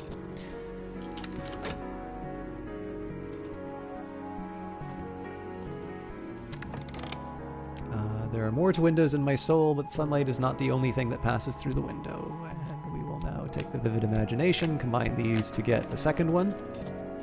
I'll want to do the same with reason and vitality as well, but obviously I'll take the opportunities where I can get them. And this mystique is going to be a liability. I don't think talking with her is going to be. It's going to fix that, so I'll just take my lumps. Oh, I'm safe now. The meddler's attention must be elsewhere. A relief. I got lucky.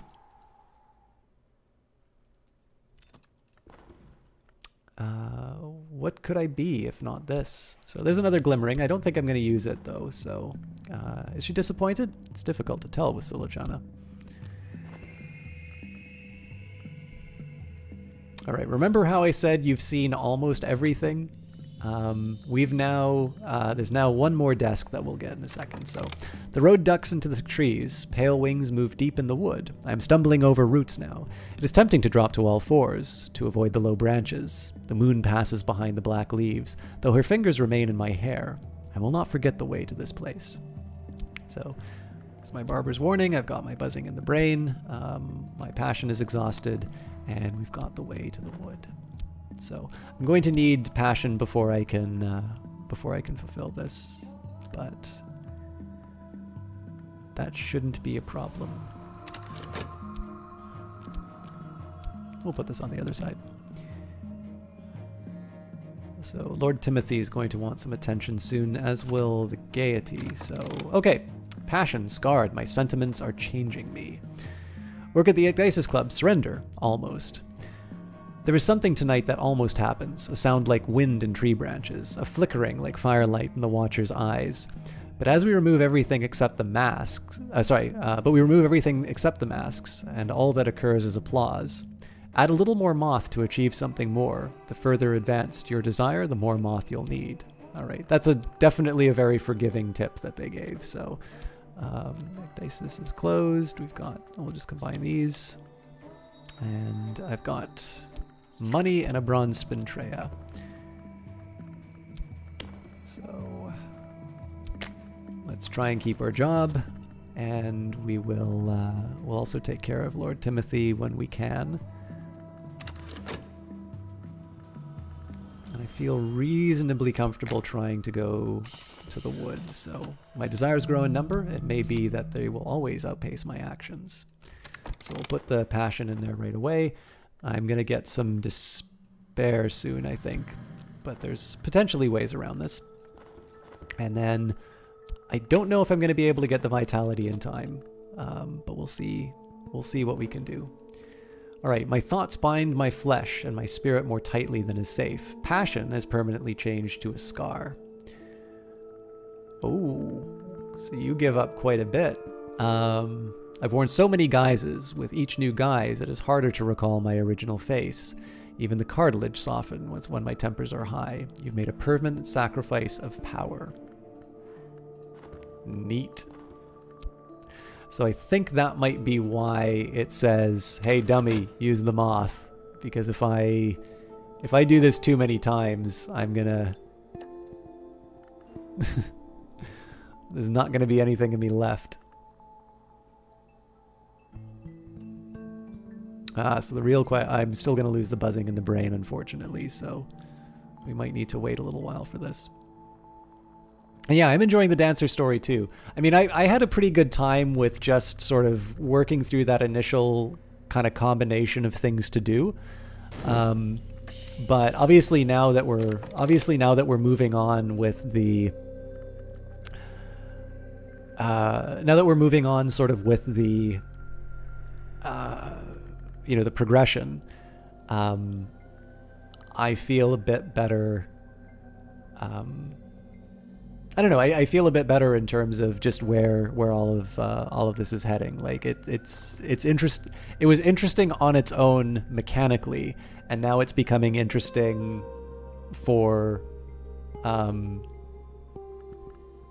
the reasons why I think most people are picking up the DLC. Tonight a sense opportunity. Tonight I could attract attention. If I cease to hold back, I can commit myself more fully. So I actually only need a skill. I think in this case, I'm just going to dedicate passion towards it.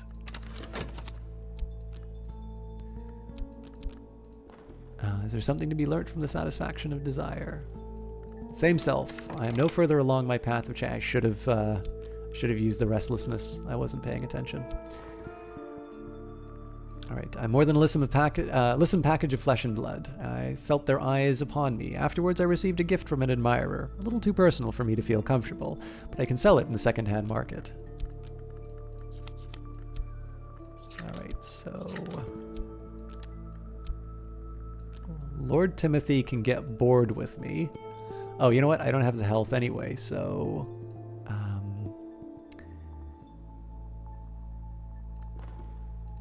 Where'd my other health go again? Fresh air and exercise.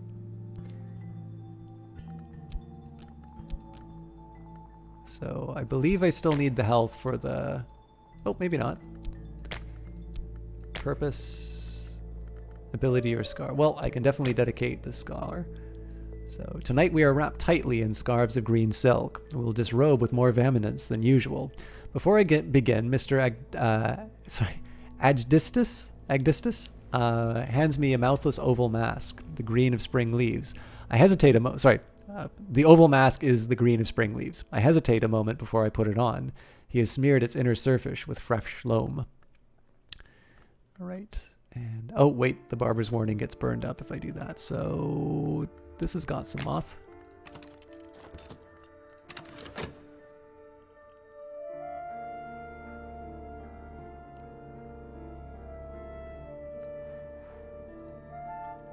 Would you folks mind so I remember last time that I did this, I had dinner relatively late. Would you folks mind if I did a quick break just to get a little bit of food and a quick bathroom break? For the food, I'd probably only need like a minute or so, but you're entirely ready to pay 10 or 15 bucks for the DLC. $3 is a steal.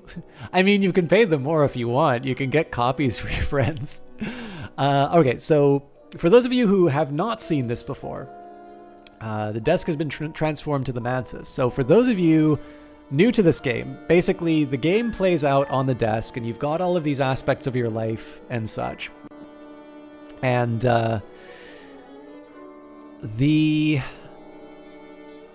it's sort of the world of the common day. It's not that you're not doing interesting things. You'll be traveling to different lands. You'll be doing different activities and such. But basically,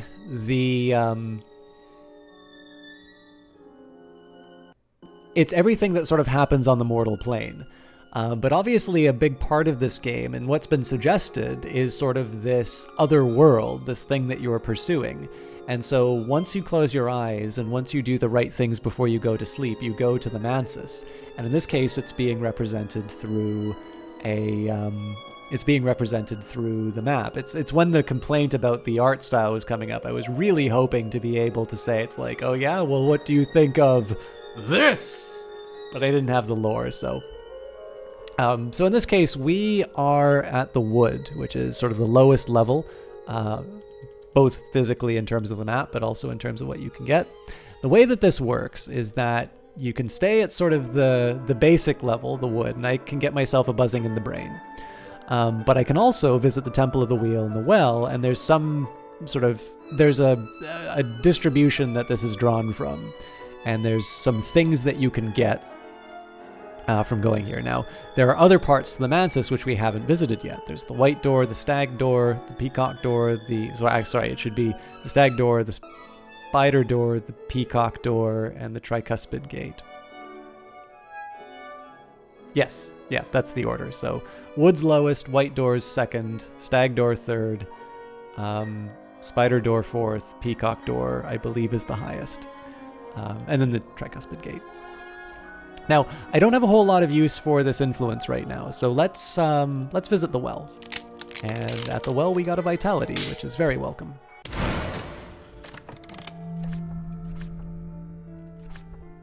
The well in the wood is sacred to the Grail, the hour that hungers, and to the velvet, the hour that guards secrets. Tonight as I approached, it heaved with the velvet's moss, struggling waves of deep and vibrant green, pulsing again and again from its throat. It surged around my calves, rose to my thighs, and this morning I still feel the velvet's breath strong within me.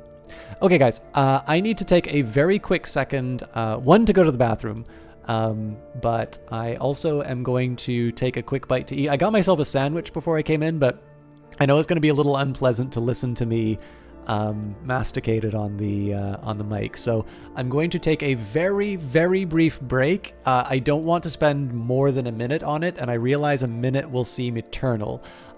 So if you guys can do a little something to entertain yourselves or talk amongst yourselves about the game, that would be great.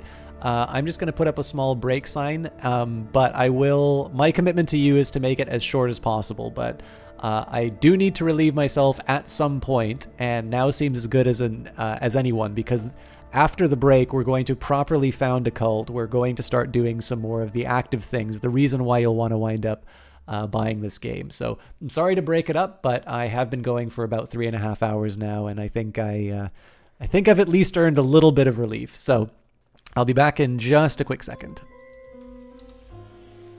But before I do that, I am going to... Where are the colors?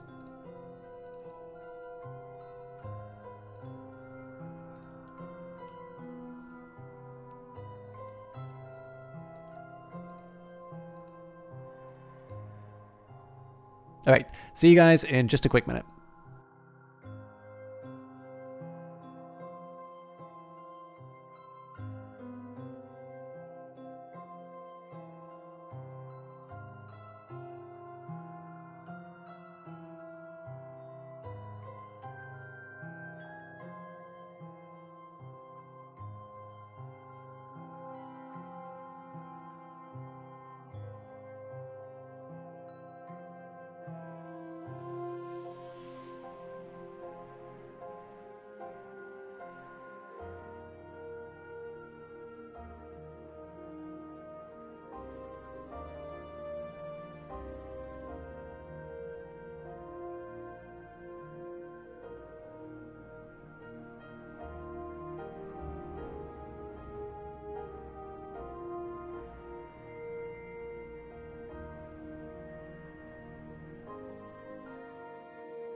All right, I still have a little bit of sandwich in my mouth.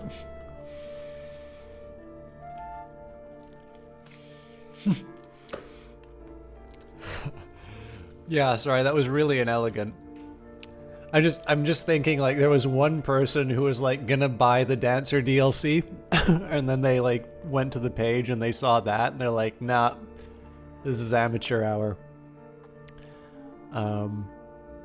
But by the way, it looks like we're still growing, so I see 178 viewers at 6 o'clock, so that's very cool. Thank you very much for stopping by and staying with me. So yeah, I have refilled my water. I had half a sandwich. And I think I just finished the last of my coffee. It should be tea, but actually, I know I do have tea in here. Yeah.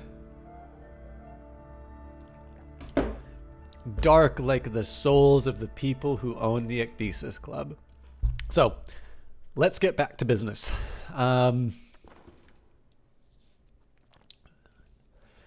The well in the wood is sacred to the Grail, the hour that hungers, and to the velvet, the hour that guards secrets. Tonight as I approached, it heaved with the velvet's moss, struggling waves of deep, vibrant green, pulsing again and again from its throat.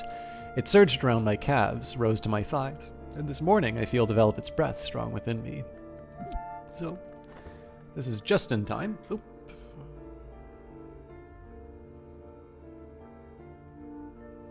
I thought I got a notification, but... let me think a little bit about what I'm doing. Okay, so I'll combine these two vitality. That way I'll be able to preserve this one and I'll get my next level up.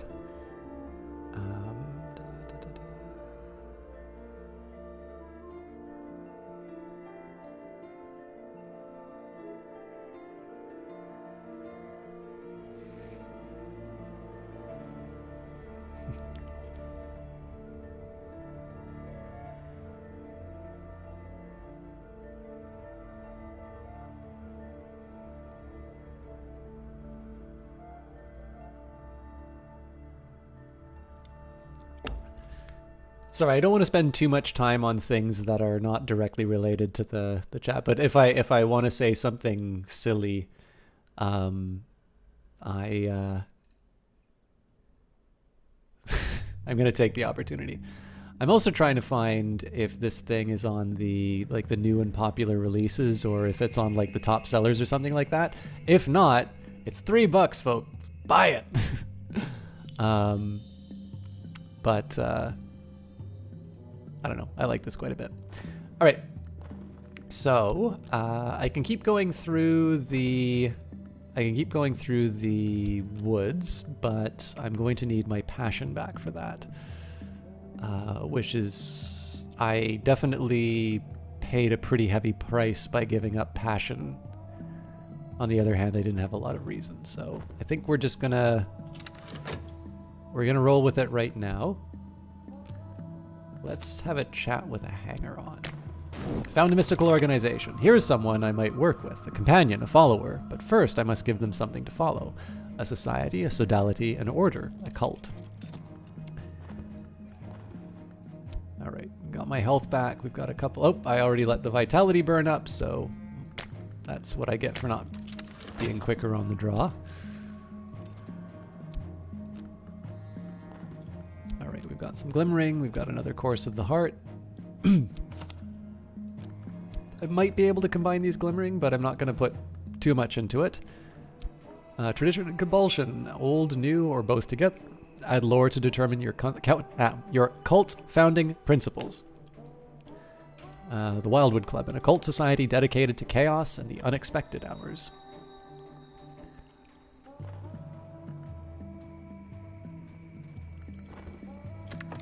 I've begun my true work. The authorities will take an interest in it. I must be ready for them. You've begun to establish your cult. You'll need a little more before you can recruit followers. So this is obviously a bit of a danger if the season of suspicions come up, but we'll work with what we've got. Oh, that's right. I'm going to need to make another sacrifice. This might be a problem. I believe that's the course of the heart. Yep. All right. When the first scarf comes away, the pain is shocking, like a tearing scab. The next one is easier, and the next, but I stagger a little. My compatriots glance at me in concern. I know that my expression is invisible behind the mask. For our conclusion, we wind together in a ring. When I tear away the last scarf, the wrench is like a root torn from the earth. I dare not remove the mask. Afterwards, my skin is unmarked. Okay. Garments sundered. The ring you commanded, I bear my flesh. I obeyed. I will not always obey the ring you. In the season of ambitions, this can upgrade your change desire. Well, that's just coming up, so good news for me there. Of course, we've lost Timothy Monday. He no longer sends me notes. But we'll always have the Gaiety Theater. In the meantime, the hour we serve demands that our passions be devoted to its purpose. I must give of myself. So, there's the passion. In the meantime, I think we'll try going through the wood again. Pause. Sorry, I just need to reorganize myself. The world as it is, mirrors are calm, the sun is steady, the glory recedes. I am sane, if that means anything. No fascination drives your visions. It's over for now. And for the path, there we go. There was another thing I was going to do. No, we're good. Sorry, I'm losing track of things a little bit, but I've grown stronger. I've gained more health, but it'll be more difficult to gain health next time. So here I'm going to... Actually, that's not necessarily the smartest thing for me to do. I'm going to try combining the erudition because I'm going to have this up for a little while. And my first recruit. A cult with one member is only an unusual habit. I must have a recruit.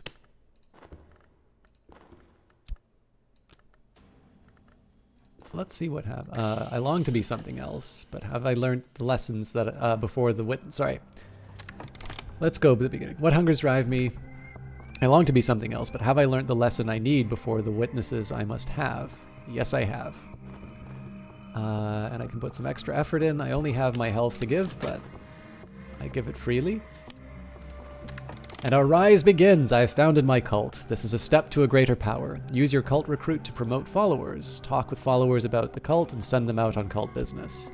So it's just a mere pawn. It's nothing too dramatic, but you got to start somewhere.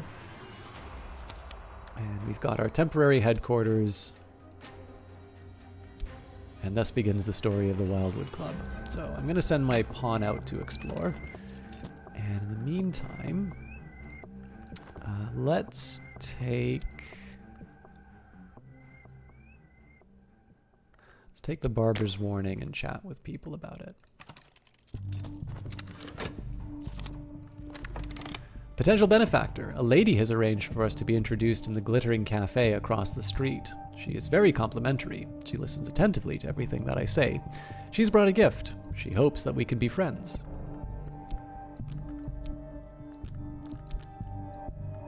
Alright, so we've got the Gaiety Club back. We've got some decent money. And we've got some health, so let's hop to it.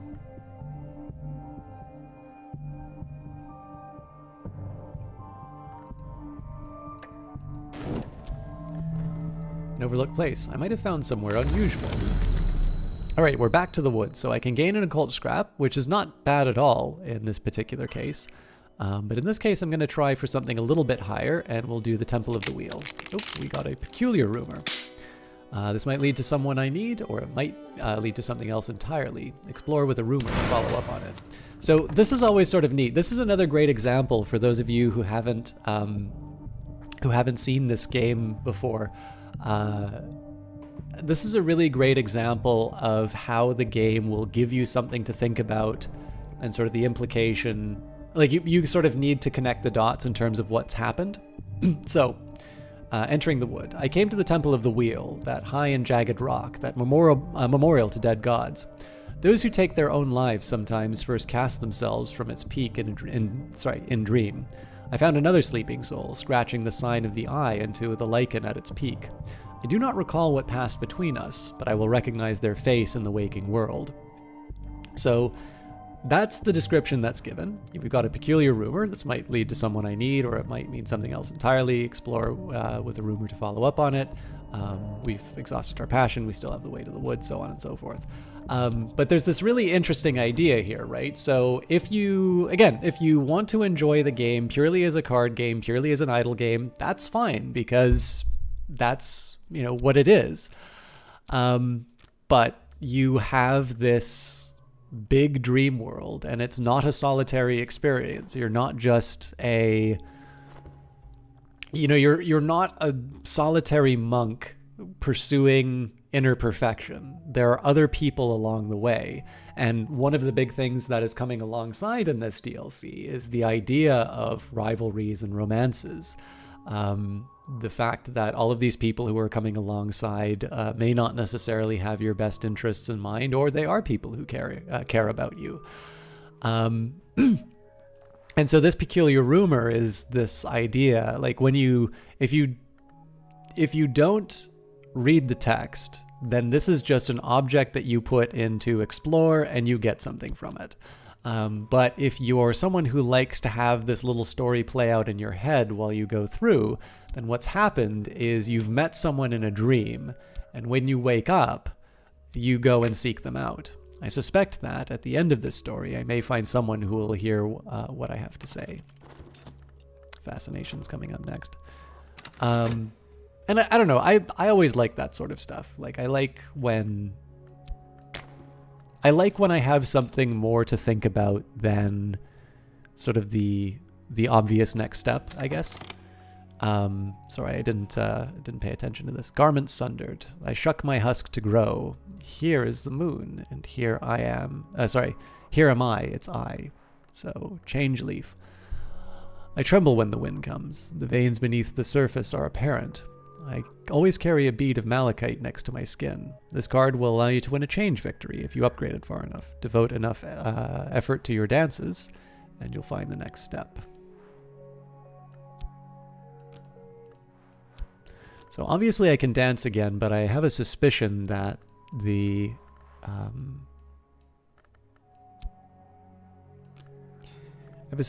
I don't have enough moth influence to make something of this. So that will be our next goal, is to advance the type of influence that we can put towards our goal. Solitude. Some days are better than others. Sometimes the sky is nothing like a filthy sheet. Sometimes the river runs clear.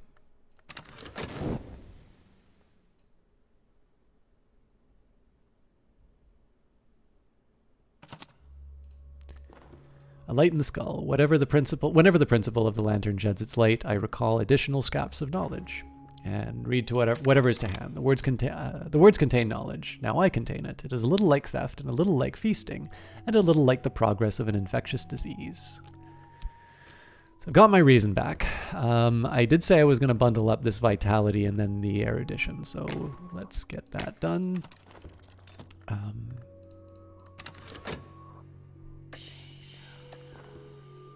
To my benefactor will prefer to see me in something new. I should buy something quickly. I am refreshed. I've chosen my attire well for the performance. My benefactor showers me with compliments and with gifts.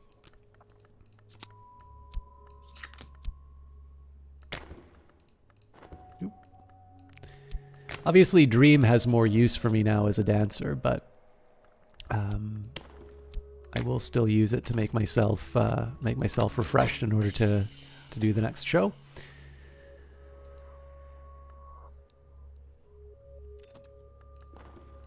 Dusty facts have become clear in the brain, for now at least. So unfortunately we lose the glimmering, but you can't have everything, unfortunately. Tracking down a rumor, an unpromising address, but a promising residence. Laidlaw, an acquaintance. Laidlaw is a tinkerer and mechanic with an uncanny knack. You might be able to recruit this acquaintance as a follower. And so I shall. So we'll wait until the conversation is done, obviously. I can send my pawn out to explore. And you know what? Let's take another trip out to the Mansis. Why not? Exercise the body. I'm ready to grow stronger. Use the lesson learnt with your strength skill. So in this case, I need to combine my erudition first. But I think I'm going to... So I've got a course of the heart, which means I can add another vitality. And I'll be on my way to getting my second lesson learned. So, tonight I sense opportunity. Tonight I could attract the attention if I cease to hold back, if I commit myself more fully. I think the only thing I've really got, I can put reason towards it. Let me think about that though. No, that doesn't make sense. So let's do health instead. Okay, so we've got Shifty Woman. I don't think I'm going to go that far. So I felt all their eyes upon me. Afterwards, I received a gift from an admirer. Too gaudy for my tastes, but I can sell it on the second-hand market. So obviously, you paid quite a bit in terms of health for that. I got the job done. And I'm really hoping that she doesn't want me to spend any vitality.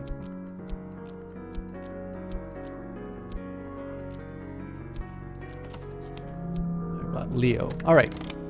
So I need to be a bit careful now because I've got notoriety, which means, well, actually no, I don't just have notoriety, I have mystique, which means that the police are definitely going to come after me. There's nothing that I can do about that. So instead, let's get some recruitment done. So Laidlaw was first. Oh, hang on.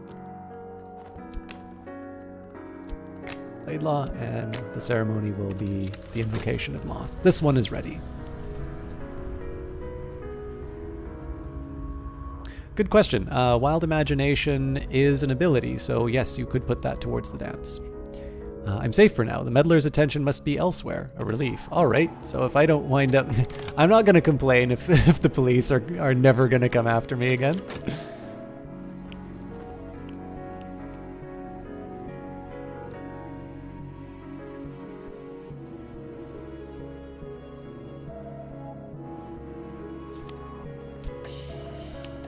Come on. Ooh. So we've got another peculiar rumor. You know what? Let's take advantage of that. While I was returning to the depths, one appeared in front of my eyes, whose mouth was sealed. When I saw them in the great emptiness, I cried out. I think that last night I met another soul in the wood. I'll never recall exactly what we said one to another, but I think that we'll recognize each other in the waking world.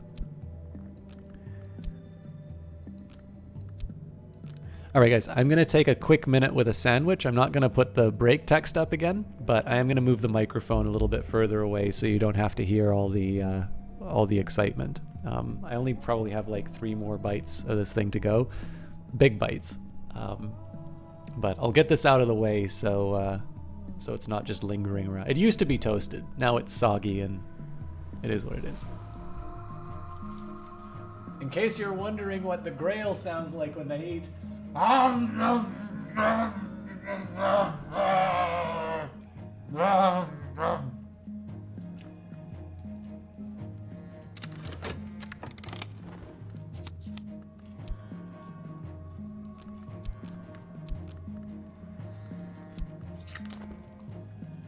bet more than I can chew.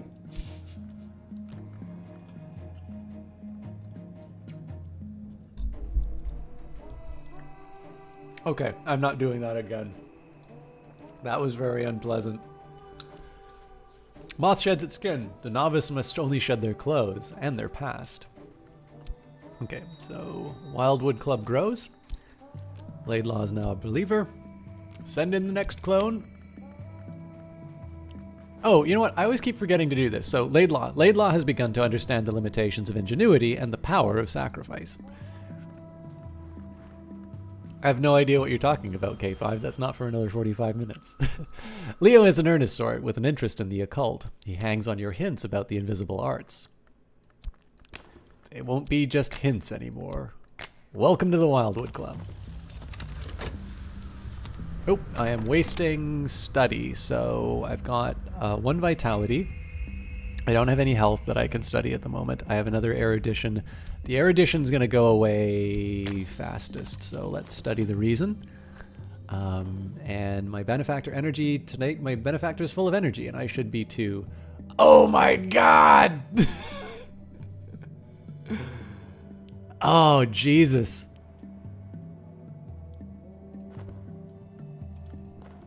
Let's see who wins the race. This is going to be really interesting.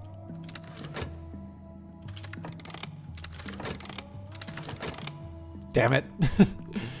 For whatever reason, despite my best efforts, my benefactor does not seem interested in me tonight. They do make an effort to bid me a courteous goodbye, but their customary gift seems like an afterthought.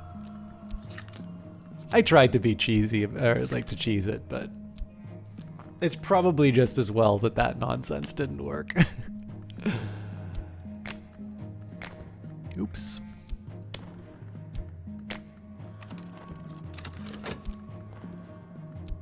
I'm just gonna keep sending the pawn out to do stuff, and we might as well just keep going. Actually, I think I will. I'll get my health back a little bit faster. Oh yeah, and the Course of the Heart was the right. Oh, sorry, the Vitality was the right call because the Course of the Heart's more likely to activate. No more bleak thoughts. Hopefully, I should follow the peculiar rumor, huh?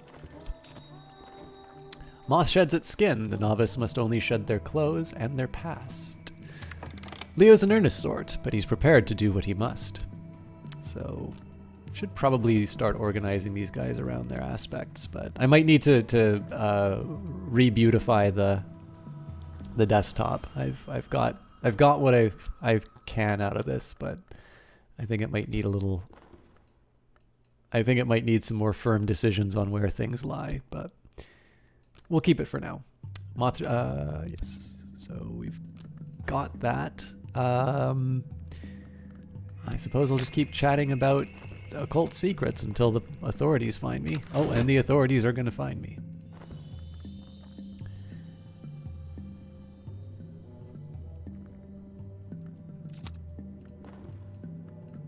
I am refreshed. All right, now we'll go through the wood.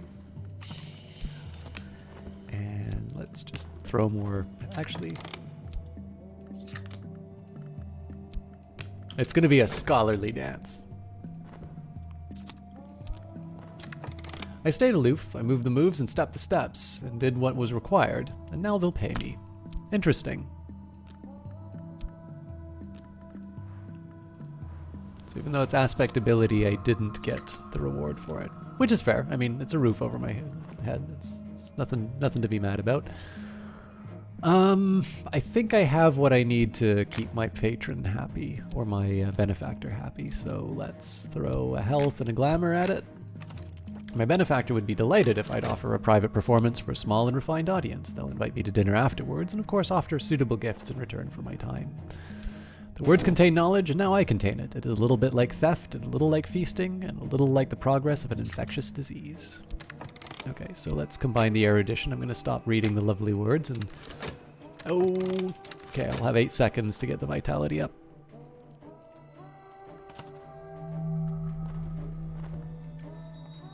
Now it looks like the adversary isn't actually hoovering up the mystique. Interesting. I don't know Rhaenyra. Macrame, I'm sorry, you've been here every time I've said this, but I also know it's very late where you are. Is this the sort of thing I should start be making notes about and send you afterwards, or is this something that that's duly noted? I know you're probably going to get a lot of emails with the release anyway. Sorry guys, I'm going to enjoy another... You guys haven't met Saliba yet, but you'll get a preview.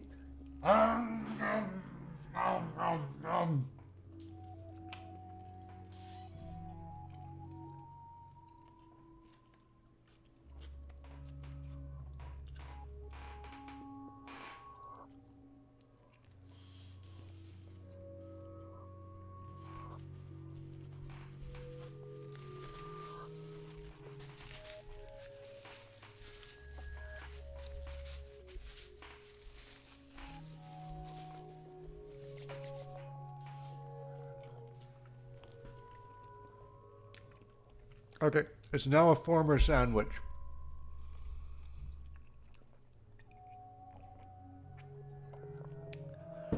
There we go. An unpromising address, but a promising residence. Rhaenyra, an acquaintance. Rhaenyra has been found not guilty 3 times in 3 separate jurisdictions. She will likely never be found guilty of anything. My kind of cultist. We'll keep sending the pawn to do the dirty work, and we will try and induct her into the Wildwood Club as quickly as we can.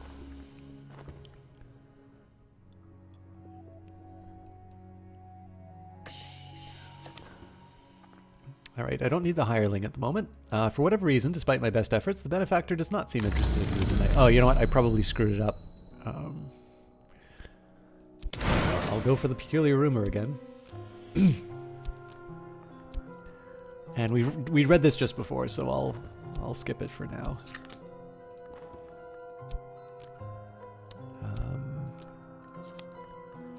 So I think I wasn't paying attention to what was demanded of me, but I will live with the decision. Oops, I didn't have passion. Okay, so let's quickly get this passion squared away. We should have this back in time to turn this into vitality. This, unfortunately, will turn into restlessness, but we can work with that later. And I need... Hey, hot soy! It was a Subway sandwich. It was perfectly adequate. It did what it needed to do, which was to store a dinner that I would be able to consume at some point during the stream. And it served its function. Alright, so we've got another hanger-on, but in this case we will try and recruit Rhaenyra first. And where did I put my moth?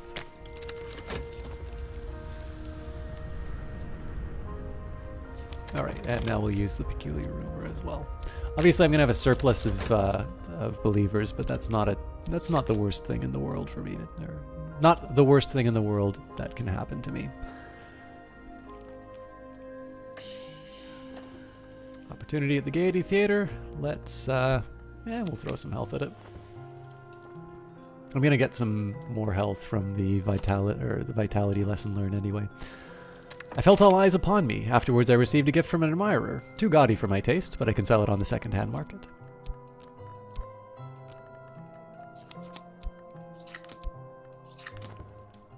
And as far as work, I mean, I can, well, risk it with Nicole again. But it's very likely we'll not have what's required. Moth sheds its skin, the novice must only shed their clothes. I'm tempted to go for the occult scrap, actually, just so we can have some things to investigate. But you know what? You can potentially get more, so let's do Temple of the Wheel. Alright, that didn't turn out. I was thinking I might be able to get a higher level occult lore or secret history, and I failed. So, last night I came in the wood to the high jagged rock called the Temple of the Wheel. Its flank, patched with black lichen and eye signs, opened like a mouth beneath my hands. I walked in the whispering space within. The gods who were stone, the first of the hours, are almost all gone now, but here their voices remain. Wheel, Flint, Tide, and others without names. Okay, so my passion has been exhausted. We've got the Way of the Wood back. I should probably get my health back as quickly as I can. I've got bonus vitality, which we will now use with a stronger physique to turn into even more health. Closing their past, Rhaenyra continues to pursue her appetites discreetly, although her ambitions have grown. So we've got a Grail follower, and we might as well convert that hanger-on because there's really nothing else that I'm doing with the dialogue at the moment. So, and as you can notice here, so especially with the, with the the start that I had before, you can definitely see how these verbs are used. In fact, this may not be apparent to somebody who hasn't... I mean, I think even people who've played this game, but one thing I am very fond of for this game, the dark and the light. What could I be if not this? I don't have any other glimmering, so that's not going to help me too much, but I can probably do some more erudition over time. I think one of the things that's really got my attention is there are a couple of changes here which seem to be slee. So it seems basically that there's a little bit better balance in terms of how some of these things are used. So I feel like there's still demands on the study, but I feel like my character's just generally doing more and using... I feel like I'm using sort of the resources I have available to me a little bit better. Obviously, there are some efficiencies that I can find in terms of my own personal play, but I just generally feel like there are fewer bottlenecks in terms of what I'm doing. Now, this might change once I start doing some expeditions, but for now, I'm actually pretty happy with how this is how this has been going. All right. Craig Slee, an astronomer and avant-garde poet, has developed an interest in the esoteric as his health wanes. So, you've come to the right place. Welcome to the Wildwood Club. I can potentially upgrade some of these guys with the Winged Doll as well. We'll see. For whatever reason, my benefactor's unhappy with me, and it could be just because I forgot to do whatever they wanted me to do again.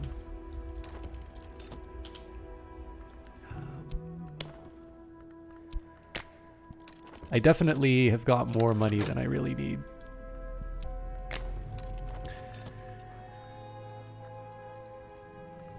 Okay, I need contentment to deal with the dread. I'm gonna get sick too, so let's get a vitality squirreled away. An overlooked place. I'm curious if I get Morelands as a dancer. I'm assuming, oh, here we go. All right, exercise the body stronger. The machine, my body, ripples with power. Hardened physique. You may not know it to look at me, but I've grown as strong as a smith or a soldier. Used with 3 lessons learnt to gain more health. So, what now? Slee speaks earnestly of his theories to all who will listen. The stars as tiny wounds, the sun is a hemorrhage of the glory. His poetry is more eccentric than ever. Alright, so I'm going to take a quick moment. It doesn't hurt to just stop and smell the roses. So let's think a bit about what our next few moves are going to be. I'm going to be getting some erudition from the light in the skull, and I can actually combine that with this erudition lesson learned. So I think that makes a lot of sense for me to combine it now, and we'll upgrade my skill of scholarship. Admittedly, I don't need reason a whole lot, so this is just more for me to move my this is more for me to just sort of move my my stats up. I'm going to start going to Moreland's shop a little bit more often because I have some money, and that's how I'm going to advance my lore. And I should be spending some more time... I am refreshed. I should be spending some more time in the Mansis, I think, so...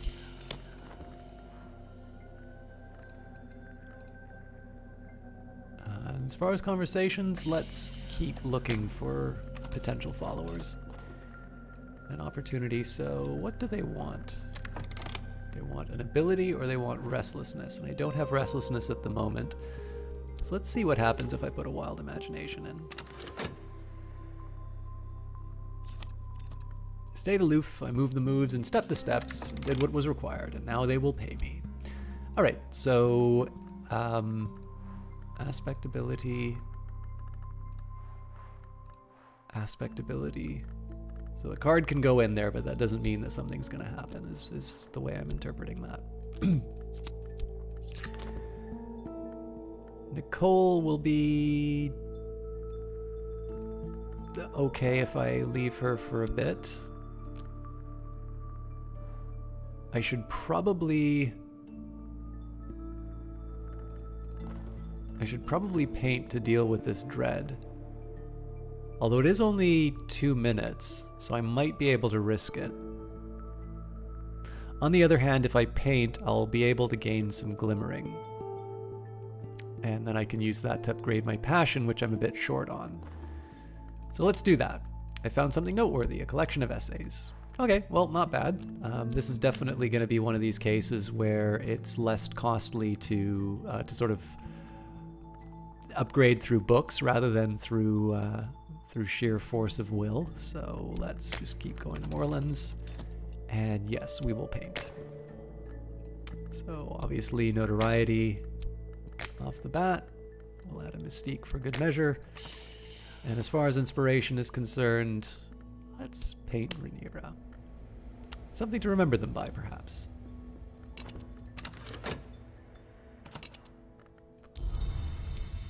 Lots of Course of the Heart.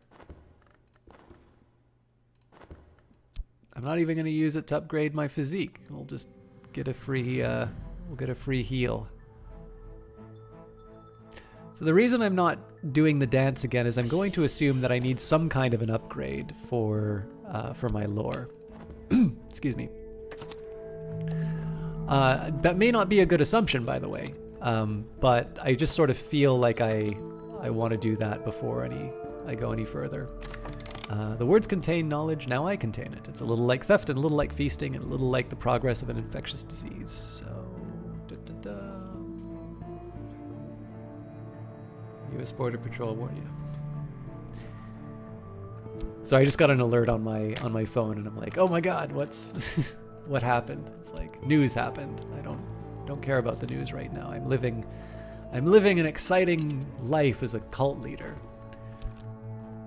Okay, so in 2 seconds, I'll use this affliction. We'll combine that with the vitality. That way we don't need to pay for medicine. I've got The Humors of a Gentleman, Samuel Savage's satirical comedy on the intrigues of the ailing but cunning John's son, his mistress Mavelyn, her lover Leo, and the upstart Corvino. And then we've got Moorland's Shop, which I think we'll just go back. I need to be a little careful that I'm not going crazy, because that's going to be a great way for me to run out of money and then sort of wake up and find out that I'm not attractive enough to Nicole. But I'm reasonably comfortable right now, and if I'm not going to be spending the cash on making things better, then or on like improving my lore, I'm not quite sure what I'm trying to accomplish at that point. So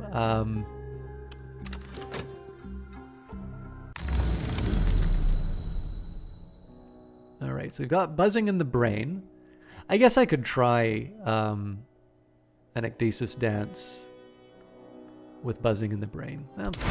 We'll give it a shot. I don't feel like it'll accomplish much, but let's eliminate the possibility. In the midst of the journey of our life, I found myself in a dark wood without paths. It is difficult to express how wild, harsh, and impenetrable that wood was. I don't recall exactly what occurred last night in the beating black between the trunks of the trees where winged things move beneath my hands.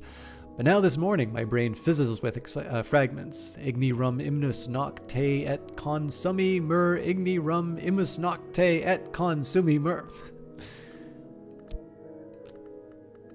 I'm going to rely on the more educated to know what the translation of that is. Oops. Okay, so we'll deal with our affliction first, especially because vitality has a time limit. Studying. I probably need to upgrade my erudition before I take care of the humors of a gentleman. We're buying a new book from Moorlands.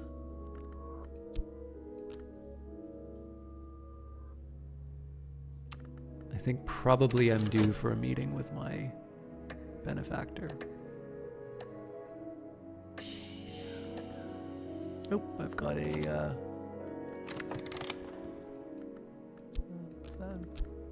why can't I remember the name? A patron.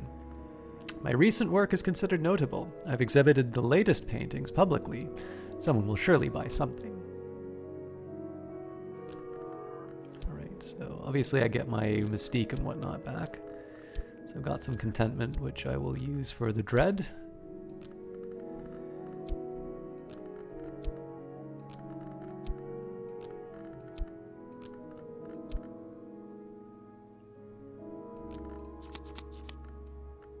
Always happy for the money.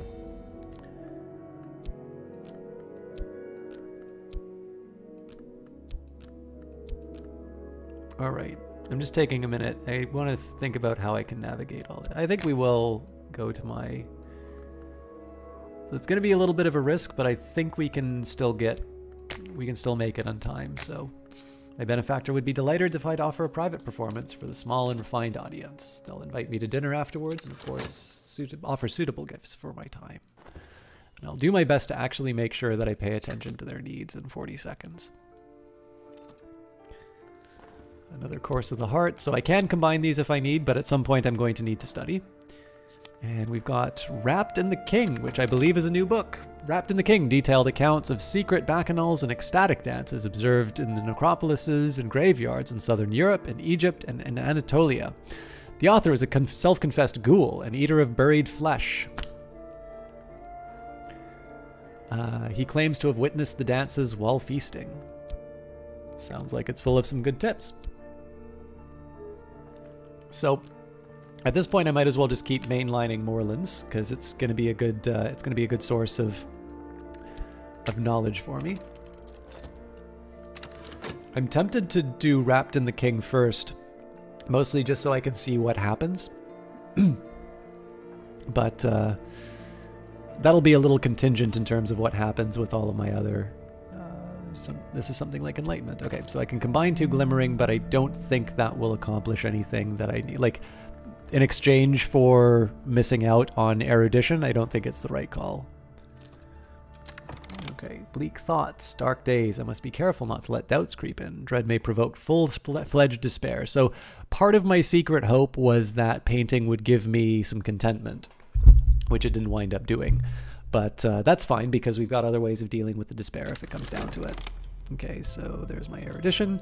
Let's take our skill scholarship. So the trade-off that I'm making here, I've got 43 seconds on this thing, which means it's only 1 cycle for the study. Knowledge is the city, built stone by stone. But what waits the darkness beyond the walls? Why would we need a fortress except that we had something to fear?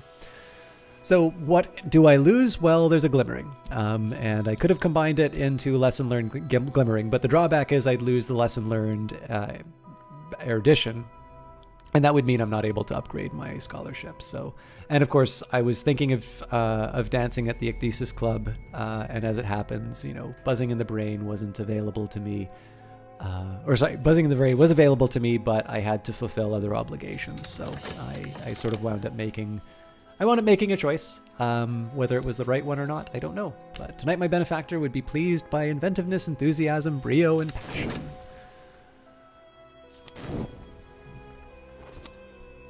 And we've got On the White.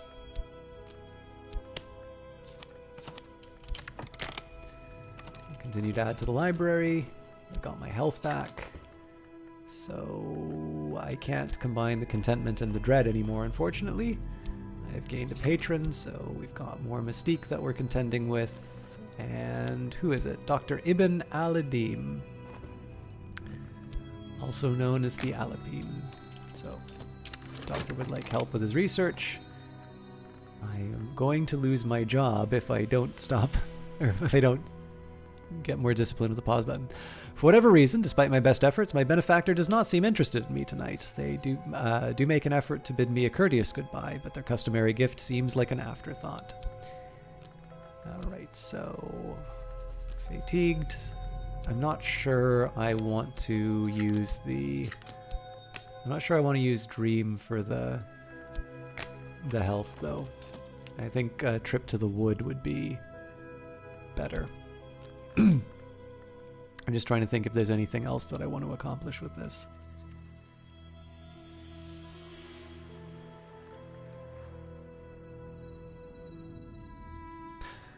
I am tempted to try and study for more health, because that way I can genuinely ignore dream and health all the time.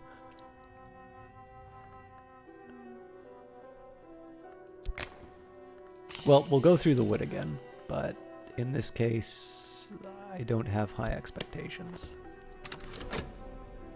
There's things we can get, it's just, I feel like it's a little bit of a weak choice for me personally.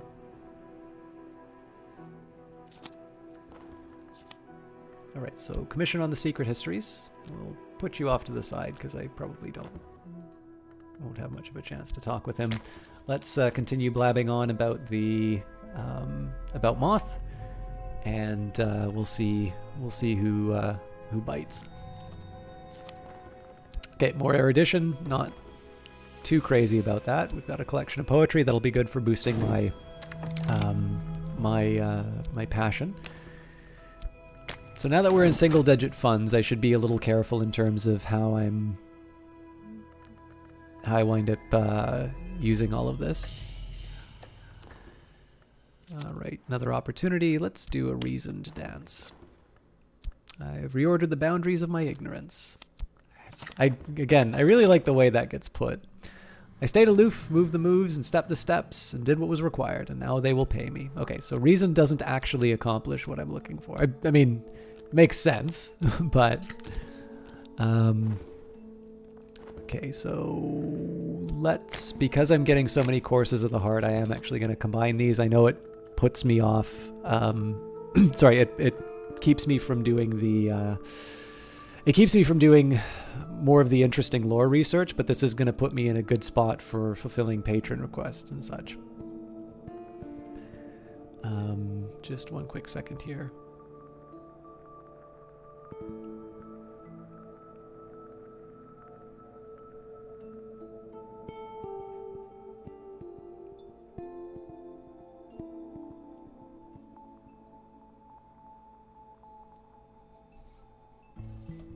Just doing a small advertisement for the for the broadcast to a friend of mine who does work in gaming, by the way. He's actually a freelance writer, so for those of you who are looking to hire freelance writers, he punches the words. I wanted to dance. I'm going to wait the 4 seconds and see what we get in the Mansis. So I can get an occult scrap, or I can roll the dice, because I was going to say we're going to... So I'm going for the well. I'm kind of hoping for a higher level occult scrap, but if I get an influence as well, I'll be able to throw it into the dance. So let's take a look. Well, I can't complain about that. The velvet is strong in the well that is the wood, and the velvet is the hour that keeps secrets. But now and then she lets a little secret fall, like a crumb at a feast. Last night I found a moss-clad rock written around with the secrets of another history. I might give thanks to the velvet, but it will be wiser not to draw her attention. Okay, so let's think a little bit about how we're going to be using our dream. I can explore with the furtive truth, so that's locked in. As far as dreaming is concerned, I don't think there's a whole lot more for me to do at the moment other than just go back to the Mansis. I don't think, like, I've sort of strangled my my ability to do the lore because I've been upgrading my stats so much here. That'll change, by the way. I think we'll start doing Humors of the Gentleman and such. As for the rest of it, yeah, so... there isn't really a strong reason for me to get any more health at the moment, so we'll... oh, but I don't have any passion. That's a little bit of a problem. Oh, yes, I do. I'm just blind. So the last question is, what do I do with my work? I do need contentment still. And I do have a bit of time left on my 2 jobs. I think I'm going to wind up in a little bit of a... I'm going to wind up in a little bit of a pinch with both of these expiring at roughly the same time, but I'll deal with that at the moment. Oh, damn it. I didn't realize that I had restlessness coming up.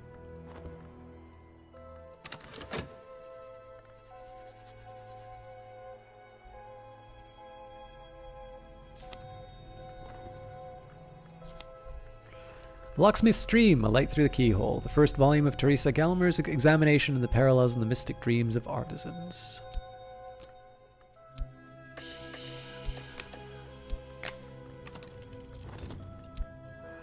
Paints, my bad. And the passion got taken away because I ran into an acquaintance, so I need to make sure that this exhausted one is ready to take its place. Oh, looks like I've got contentment on the way, so that's good news for me. Turns out the painting will not be necessary.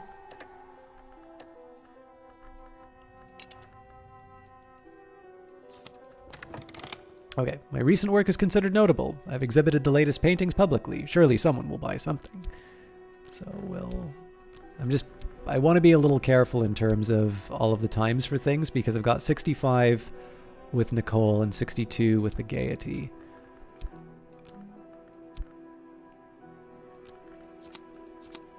So it's going to be a little bit of a risk. I am going to try the Gaiety first, because I don't see there being any possibility of me being delayed.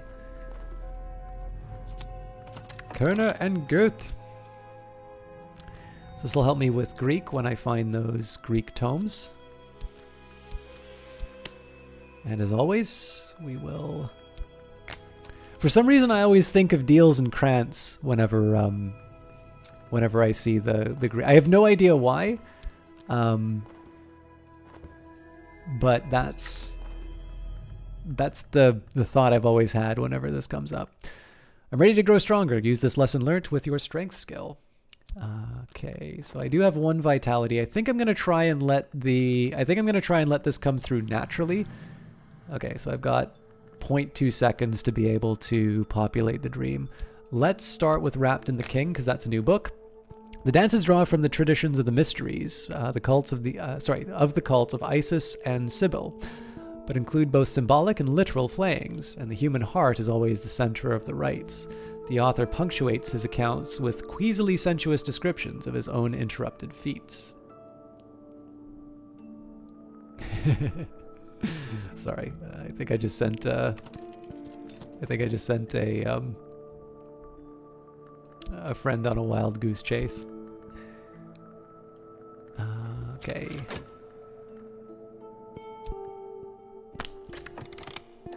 Damn it! It's because I had it in my hand. Oh well.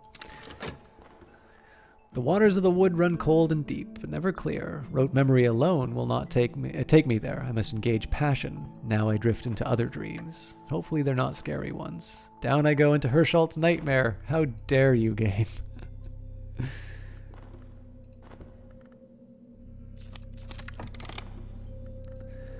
I remembered Herschel wrote of this. I've levered up floorboards and wriggled down snugly. Now I am compressed beneath them like a hidden corpse. The air stinks of hot dust. My mouth is full of splinters. This time I haven't learned what I hoped to learn, whatever that was. Alright, well fortunately I've got some contentment to deal with this. Oops. This is just the nice little way of Weather Factory saying we hate you.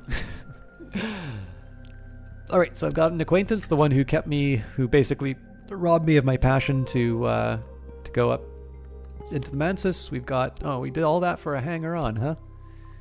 Alright, well, welcome to the Wildwood Club. I'm gonna make you wander all over London finding me used bookstores. We've got a Course of the Heart coming up, so we'll be able to combine that into another Vitality. Looks like another Course of the... Was that a Course of the Heart that was brought on because of a Course of the Heart? Because that's amazing if that was. The Skeleton Songs. I believe this is... I don't know if this is a new cover or not, but Poems of Greedy Delight composed by the possibly pseudonymous Arbella Dusk, the rumored heiress turned madam turned poetess. By the way, guys, it's been a little while since I've done my usual pitches and whatnot, but for those of you unfamiliar with the game, so we are streaming this because there's a new DLC that came out. But the base game is also 25% off. So to give you a quick idea of what this means, Cultist Simulator, I'm going to give these to you in Canadian because that's my currency. So Cultist Simulator is currently 25% off. So normally $22.79 and now it is $17.09. The Dancer DLC is it's a DLC. And in Canadian, it's $3.39. So if you do the math on that, you can buy the base game as well as the DLC for less than the price of the full game when it's not on sale. The 25% off is the price that came up on the Lovecraft's birthday sort of celebration that we did. And it is worth mentioning that the DLC basically, well, it's not just the DLC, by the way. There are some free content that's brought in. It's a little bit like the Paradox model, if you're at all familiar with that. But basically, the DLC and the free update associated with it added about 30% in terms of the word count and content and all of that. So I think that's come up a few times from people, that the price of this thing is surprisingly low. But of course, we are the ones to benefit from that. So hopefully you guys find it a worthwhile. You know what? Let's not exhaust some passion. I've got a lot of health. I might as well use it. Hopefully you guys, you find it worthwhile. But I did want to take a quick second here. As much as I enjoy playing this game, and I certainly don't mind giving voice to all of my thought process and things like that, I should let you know that Weather Factory did invite me to come and stream this game so that, you know, we could have a big celebration of the DLC being released and coming out and all of that. And I thought I would just sort of give you guys a quick reminder in terms of what's going on with it, but also how damn cheap it is. Not cheap, inexpensive. All right, I've got to be careful with my benefactor, otherwise it seems like I lose him forever if I don't arrive on time. All right, the clouds part. The wolf despair prowls elsewhere. No dread empowers this despair. It's over for now. So I've got 58 seconds. I think the dinner party is going to take longer than that, but I felt all their eyes upon me. Afterwards, I received a gift from an admirer. Too gaudy for my tastes, but I can sell it in the second-hand market.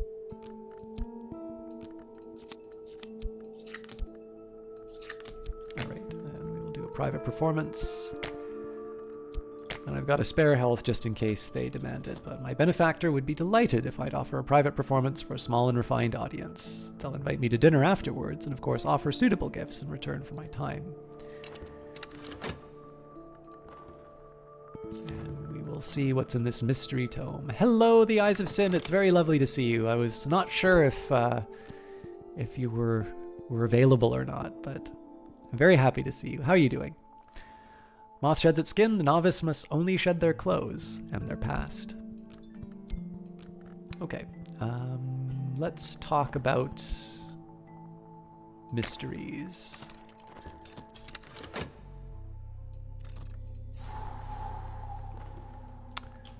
Wrapped in the King. At these greater feasts, a black pig is always crowned as king before its slaying. On this occasion, its heart was weighed in the balance against the knot of feathers, and its skin became a cape for the officiant. Its flesh was left for the crows, but I must confess my interest was not in the carcass, but in the perfumed flesh of the milliner laid fresh in the earth. Doing quite all right. Glad to see you on the page. I'm happy to be it as well. I think it seems like we have a little bit less attendance than for Lovecraft's birthday, but I don't, it's the way that it is. I think as long as people are having a good time, I think that's time well spent. So,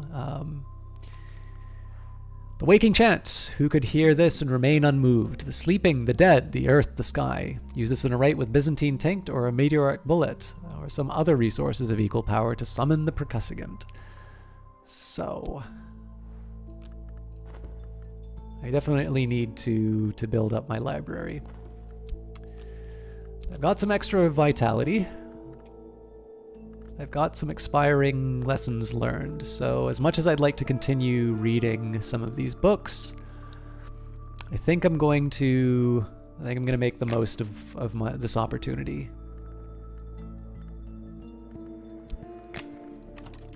I am abrim with vitality. If I devote some time to exercise, I will benefit.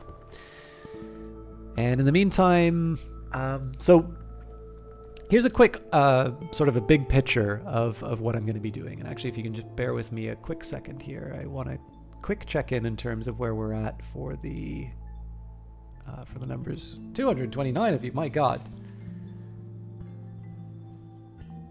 At 7 p.m. That's really cool that number's going up. I appreciate it, guys. Does anybody know, by the way, is the game in the top 10 for sellers? I hope so, because this is a really good game.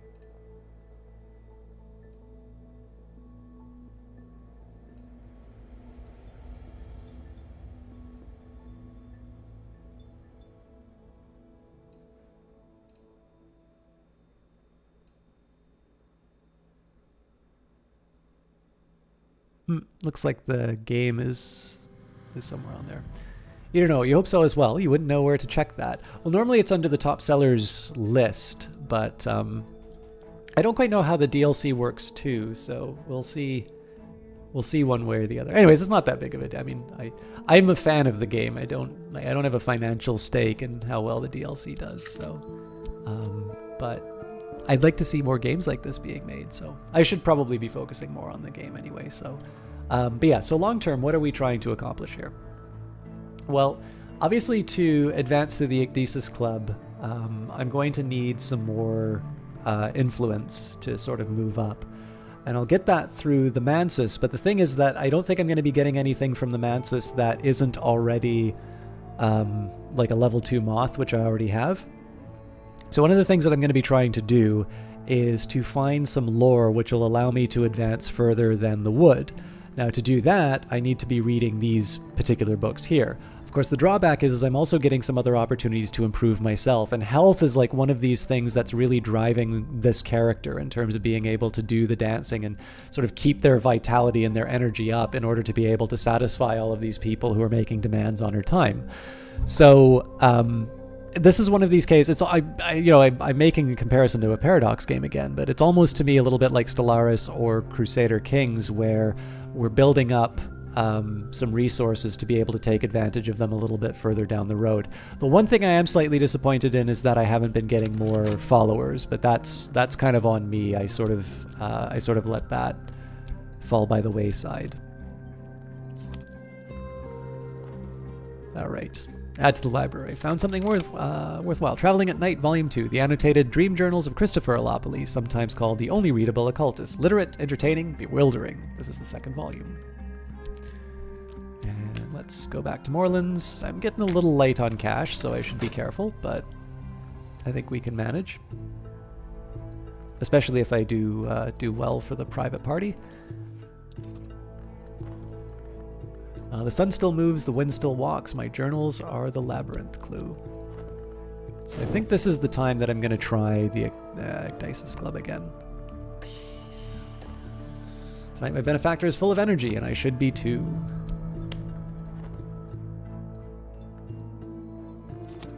Oop. I should be doing something with my dream. Alright. So we've got another collection of essays. I can use this to upgrade my abilities, which is kind of nice because I'll be spending... I mean, I still need to use my...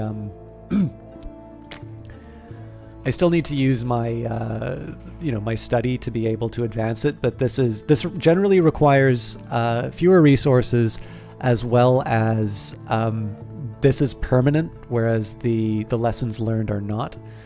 So it's not even necessarily a preferable way of handling it so much as it's just it's something that gives me the time. So after the performance, I am flushed and perspiring, but my benefactor seems to like that. They have brought me a glittering little something. All right. So Nicole and maybe the Gaiety are happy. Gaiety is going to be a little bit of a tougher call, but let's do a quick... We'll do a quick session.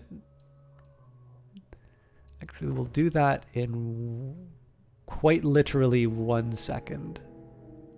Well, quite literally 1.6 seconds. I'm going to have a little break. Nope. So I need 30 seconds. So contract at the Gaiety it is. Because just thinking, I can use the chilly atmosphere, or I can wait until I get restlessness and see what happens to my... See what happens when I do that dance.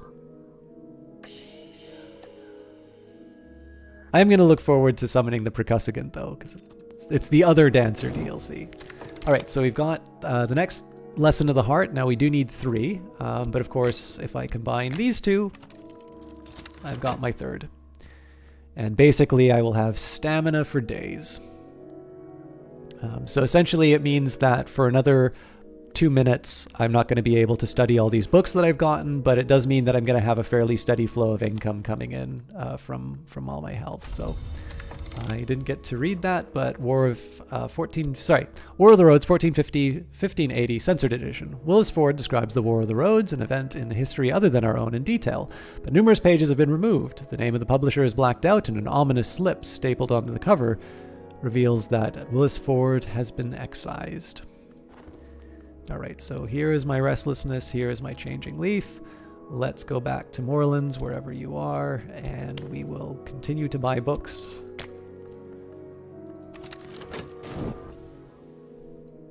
That was, I believe, the winter influence that vanished.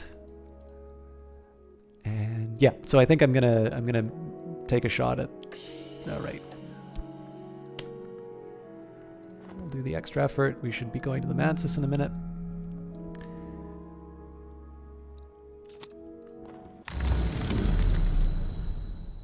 And I can do the buzzing in the brain, but I don't want to do that because, well, hang on. Yeah, that's only 2. So what's in the well? Another vitality. Don't really need it, but nice to have. The well in the wood is sacred to the Grail, the hour that hungers, and to the velvet, the hour that guards secrets. Tonight as I approached, it heaved with the velvet's moss, struggling with waves of deep and vibrant green, pulsing again and again from its throat. It surged around my calves, rose to my thighs, and this morning I still feel the velvet's breath strong within me. Dancer librarian, indeed. By the way, K5, I'm a little at odds about this. I would love it if you guys would stay and continue to help promote the Cultist Simulator stream, because obviously this is a wonderful game and I'd love the word to get out. But I should at least let you know, K5, and probably Sin as well, if you like the Elder Scrolls thing, that is still starting on my channel now. So I leave it to you where you'd like to spend the time, but I figure I should probably come clean on that. So I felt all their eyes upon me. Afterwards I received a gift from an admirer. Too gaudy for my tastes, but I can sell it on the second-hand market. Alright, so now I'm gonna take my skin off.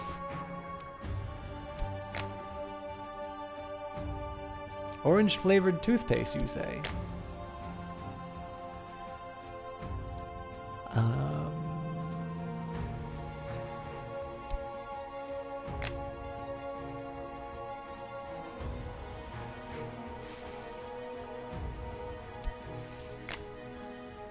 Thunder almost. Tonight we are masked like celebrants. Mr. Agdisis watches close. Yeah, actually, you know what? Restlessness makes sense.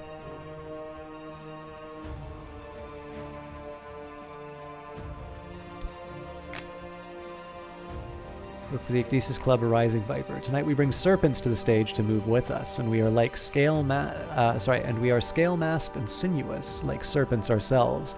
The stage is ringed with light, and the air is silver mist. Though the sweat runs down the nape of my neck, tonight we dance for the moon. So let's see whether or not this pays off. Oh, and I should be going back to the Mansis. More books, The 6 Letters of Necessity. Or on necessity, not of necessity.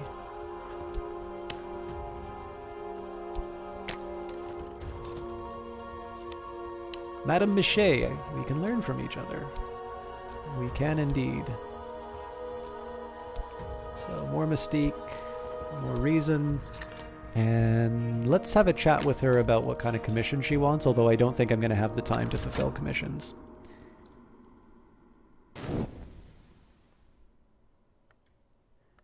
Alright.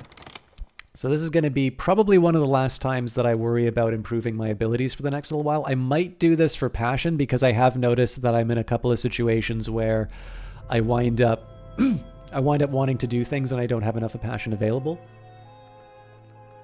But for now, because health is really the thing that's driving my character for just about everything that they do, we're going to go for Stronger Yet. I will grow Stronger Yet, and in 1 minute I will have Buns of Steel.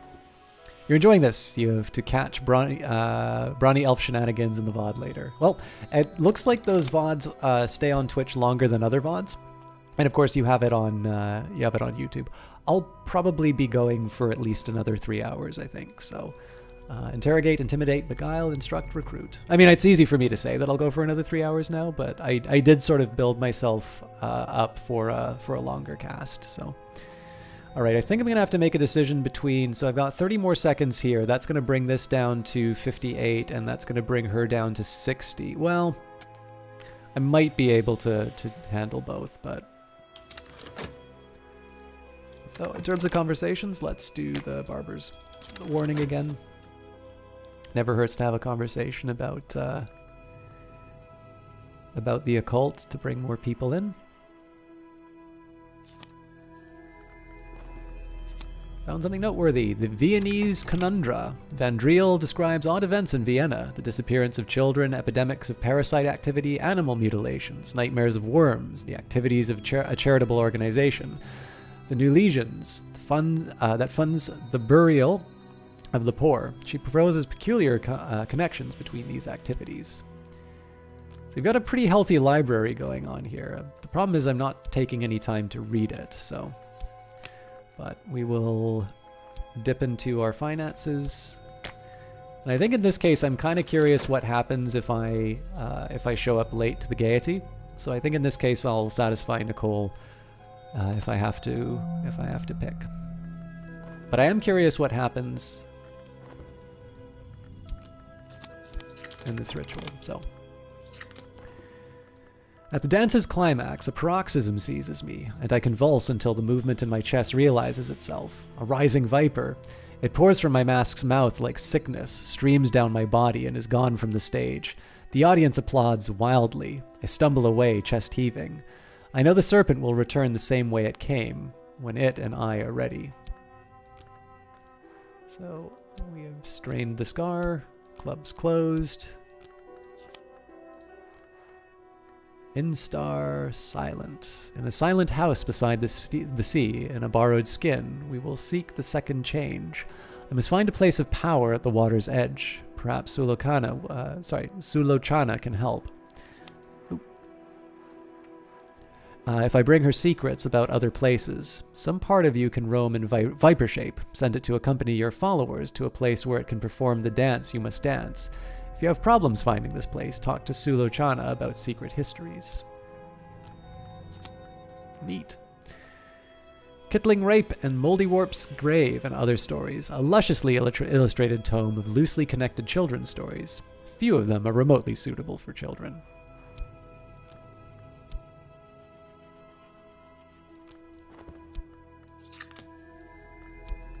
So yeah, we'll satisfy my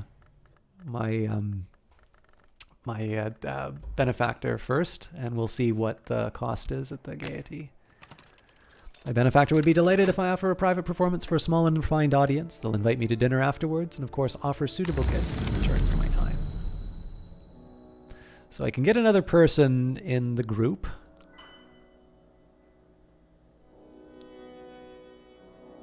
Or let's go to the Temple of the Wheel.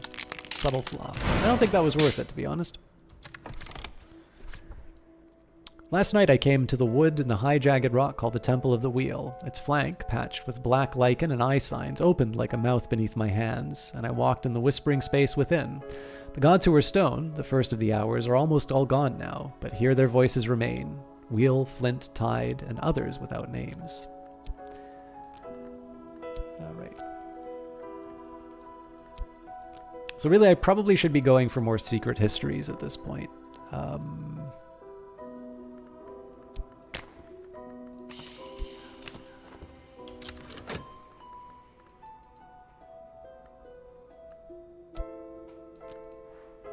I like this picture. On what is contained by silver. That's Pomander in Greek. I might be short on funds soon, but I might as well keep spending. I could carry a man across a river now, or strangle him. Steely Physique. There are many things now that I could crush in my fists. Use this with 4 lessons learned to gain more health. I think I'm good. So, normally I would use passion so that I can gain some glimmering, but of course my passion is exhausted. So at the moment, let's do the humors of a gentleman. Actually, no, you know what? Before I do that, let's go for the locksmith stream. Light Through the Keyhole, the first volume of Teresa Gallmer's examination of the parallels and the mystic dreams of artisans. The parallels and mystic dreams experienced by carpenters, masons, and other artisans, and what they purport to reveal about the architecture of the world. Sometimes mordant, sometimes funny. No one has ever explained while Gallmer devoted herself to this chaotic exploration of artisans' dreams.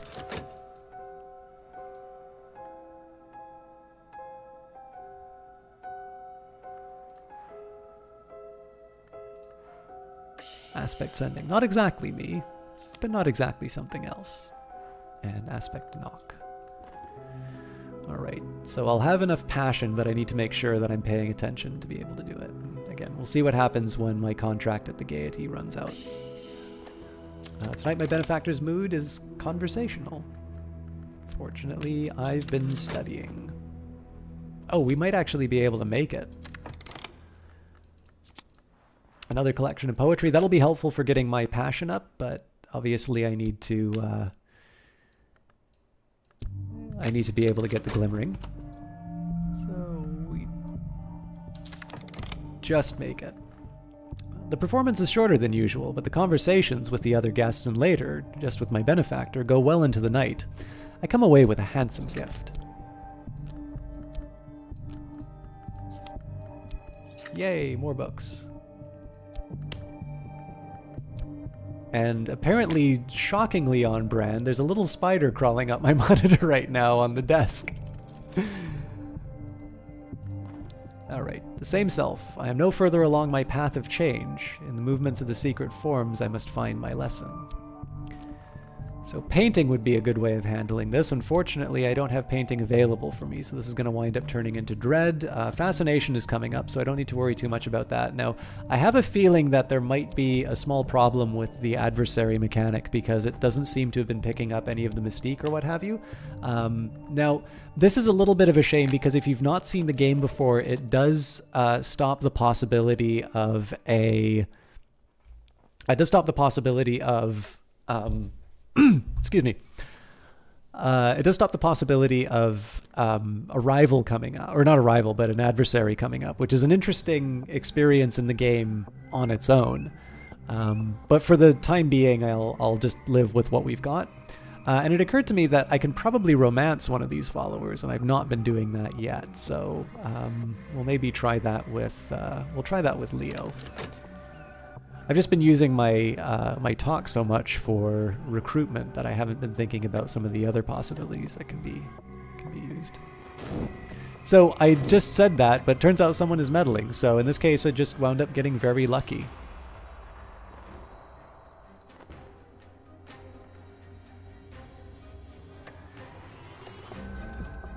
Profound and restful sleep. Ah, I forgot to put the passion in. Oh well. Time and again we hear of the wood which rises out of the world's foundation. All the trees reach for light. What does the wood reach for? Is there a difference between light and dark? I think the key to dreams of the wood might be one of these. The one that isn't exactly real. And we've gained the Watchman's secret. It has been expressed like this. Each hour has its color, but color exists only where there is light. So, this is one thing I always think about when I play Cultist Simulator is there's, the writing is really nice, but usually there's some information that's being conveyed. And one of the things that I find enjoyable about the game is finding out whether or not I got the hint before it's obvious that it was. So there's different paths that you can take through the Mansus to be able to get to higher and higher levels. Now this is all wonderful and poetic about the wood and whatnot, but we are looking to advance past the wood. And of course, Gallmer is somebody who has been through the Mansus, so we're going to set aside the Watchman's secret and see if maybe we can make something out of that information. I also have some extra erudition. I'm not 100% sure how I would like to use this. I can obviously use another reason and then I'd be able to, to use this collection of essays. Oh, apparently I can just read it. Why did I do that? That's a minute that I'm never going to get back. Interesting. So apparently it's a lot easier to improve my stats. I'll just digest these books of poetry then, I guess.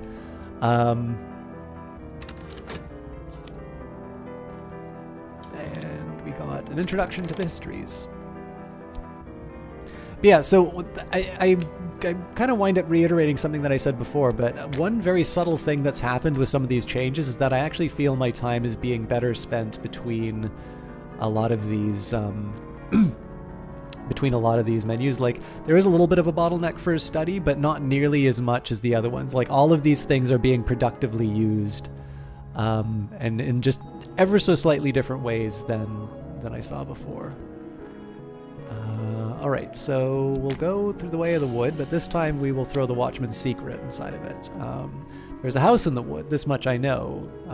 Here is a light through the trees. So we're on the right track by using the Watchman's Secret, but it's not powerful enough, so we'll try a Lantern 4 if we have access to it.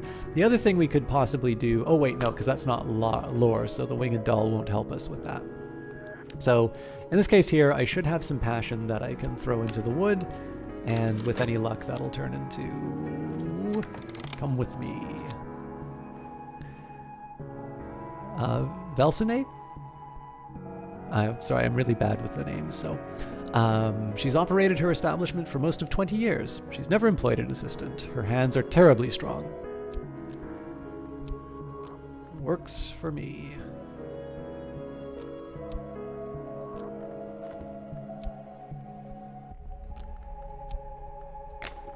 Oops, wrong one, so we'll take the Wildwood Club. We'll have a conversation about Moth. Alright, so I've got some dread that I need to work with, and we've got the Weary Detective. There's always someone who doesn't understand, who understands too well. This troublemaker may seek evidence of my activities to share with the authorities. I'm lucky that it's been the Weary Detective, though, generally considered to be one of the weaker adversaries that come up. So this gentleman would much rather be left alone with his pipe and his Illustrated London News. But no, apparently some conjurer of abominations has to be hunted down like a mad dog, and apparently no one can find the time. Alright, so my performance is done.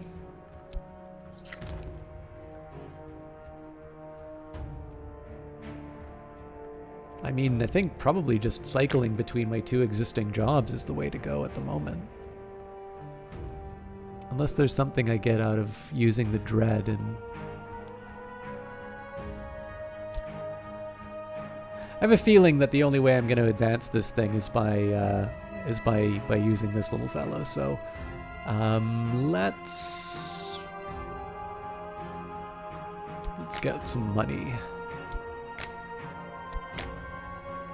My benefactor would be delighted if I'd offer a private performance for a small and refined audience. They'll invite me to dinner and afterwards, and of course offer suitable gifts in return for my time. Obviously, if I can, I'd like to find some contentment to deal with the dread, but we'll deal with these things as they go along. We've got part 2 of the Locksmith Stream, Portions and Proportions, the second volume of Teresa Gallagher's exploration of the parallels and the mystic dreams of artisans. The frontispiece has been slashed with a razor. And Valentine's ingenuities are endless, and her grip is stronger than a blacksmith's.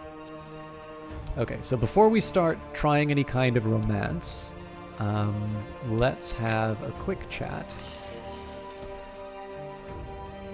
about the secret histories. As to that, and I think because I'm making money, let's keep getting books. Alright, so I'm going to get another restlessness. That's something I need to keep in mind. Probably after I take care of my patron, I'm going to paint away the restlessness. There is always a chance at the Gaiety that I'll be able to use the restlessness in a dance, but I don't see it working to my advantage for me to hope that happens. Oh, interesting. So you get lessons learnt now from collections of essays.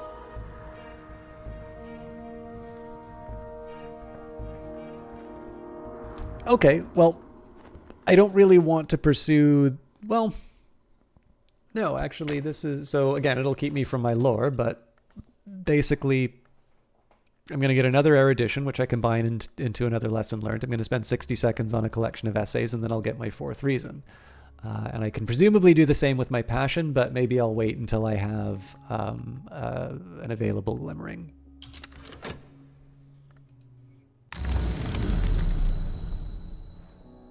Okay, let's go to the Temple of the Wheel and another further. Cool. In my sleep, I came to a high, jagged rock, which is still called the Temple of the Wheel, though the hour called the Wheel is long extinct. Another hand had scratched a secret in the black lantern on its flank. I buried that secret into my memory to preserve for waking before the velvet came out of the velvet wood depths and erased it. The velvet is jealous of her secrets. So I will be able to eventually use these to explore for secret locations, but I tend to be very conservative in terms of my play, and as a result, so actually this is one thing I need to sort of divest myself of as well, because followers can be wounded, but that doesn't necessarily mean that they die, so that should actually be a reason for me to go and explore these a little bit sooner than I actually am. But there's obviously so many things for me to do, especially getting lore from Moorlands and whatnot, that I haven't really felt the need to do any more of these explorations. Okay, so there's the restlessness. Yet another restlessness is coming up. There'll be another glimmering coming. Fascination's gonna rear its head. Oh, damn it. My patron won't be happy about that. For whatever reason, despite my best efforts, my benefactor does not seem interested in me tonight. They do make an effort to bid me a courteous goodbye, but their customary gift seems like an afterthought. Alright. Well, I'll take my lumps. We will go back to my day job, because apparently I'm not very good as a courtesan. And,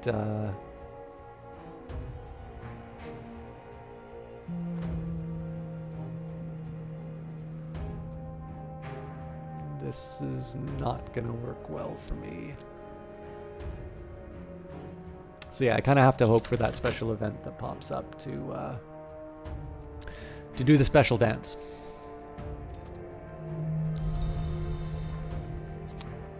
Another collection of essays. Well, that'll be helpful actually. Or no, it won't be, because I already have the bonus.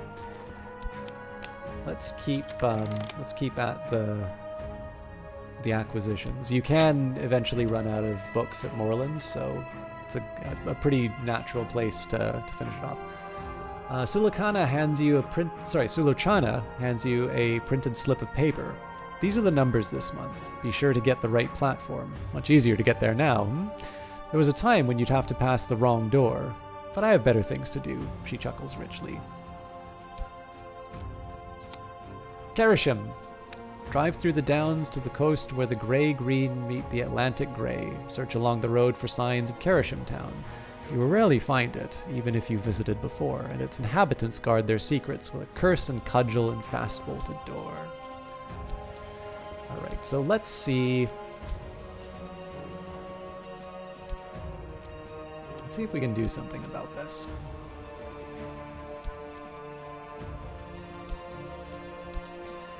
So one of the things I'm thinking of is upgrading some of my existing followers. Let's start...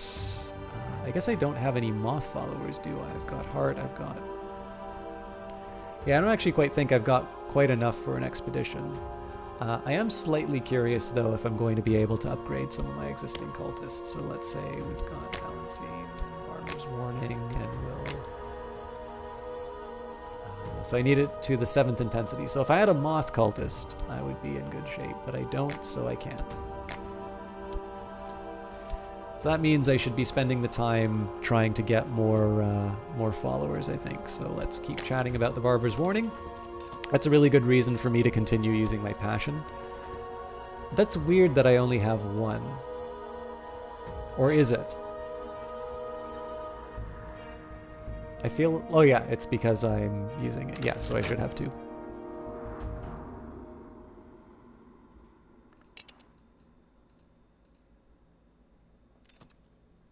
Something finished.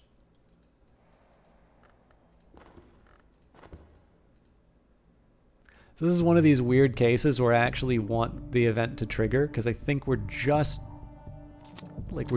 at the spot we need to be. Okay, so read whatever's to hand. So what we're going to do now, I'm going to combine the erudition to turn that into a lesson learnt.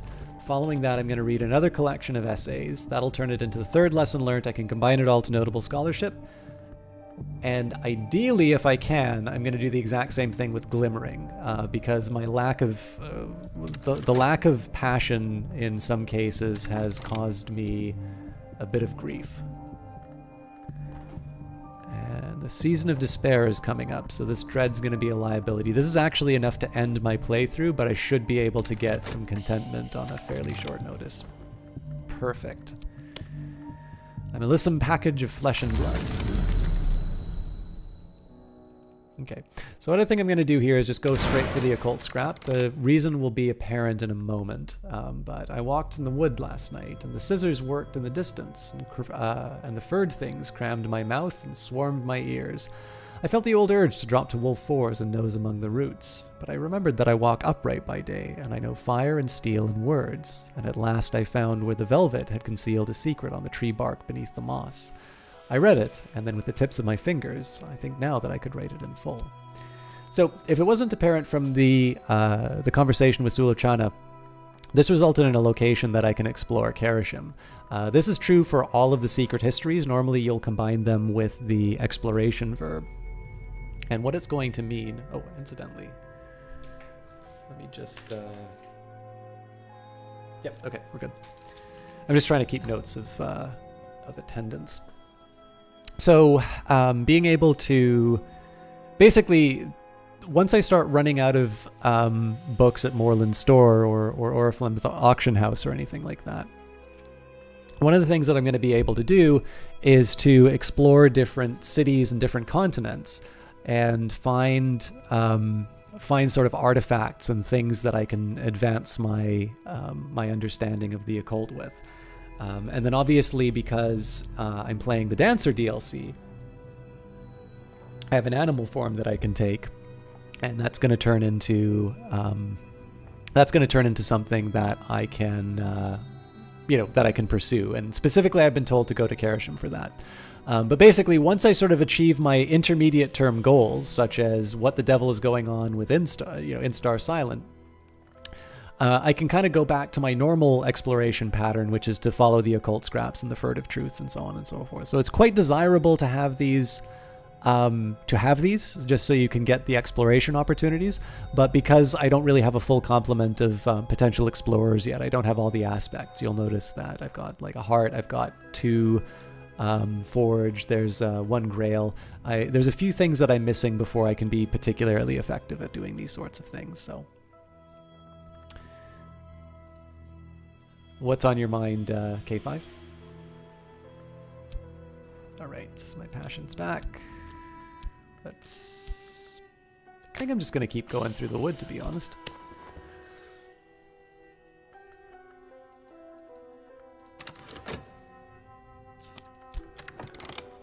All right, I found something noteworthy. All right, these are always very helpful. Sometimes you'll find that your research gets sort of knocked down because you don't have the required language. That will not be true for me. And we still have more opportunities to acquire books, so I will continue to take those opportunities. And I believe we'll finish dancing just in time to do a little bit of painting, so... I felt all their eyes upon me. Afterwards I received a gift from an admirer, a little too gaudy for my tastes, but I can sell it in the second-hand market.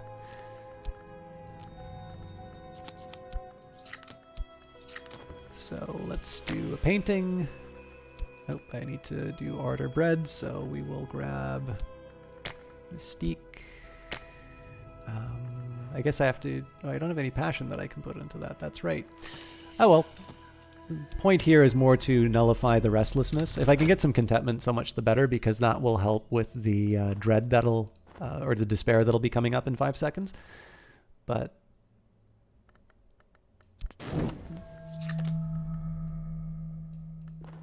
yeah.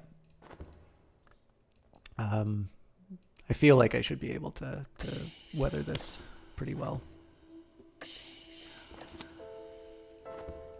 Oh, drat. I might be able to put this passion in, but... The Orchid Transfigurations, Volume 1. 16th century alchemical fever dream attributed to Robert Flood, frequently banned for its disturbing allure, the disturbing allure of its illustrations, and in the original Latin.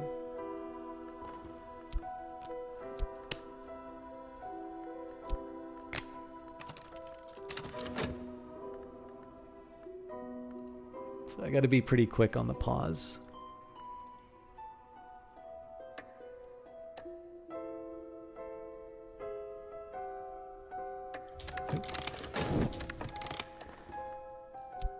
so one more erudition. So I'm going to get the lesson learned from reading the essays.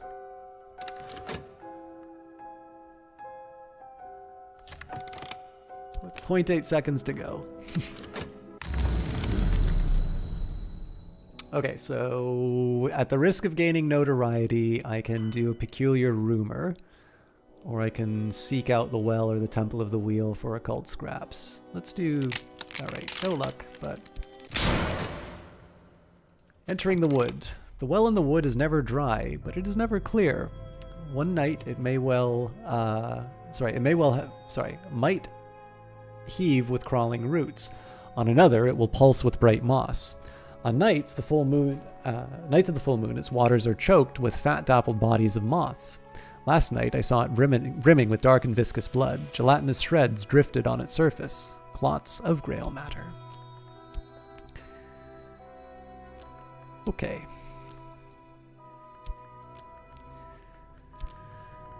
So... I think I'm going to wait a little bit to see whether or not I'm going to be able to get away with another dream. My recent work is considered significant, so lots of mystique, which I'm not too worried about. Unfortunately, no contentment. That's sad.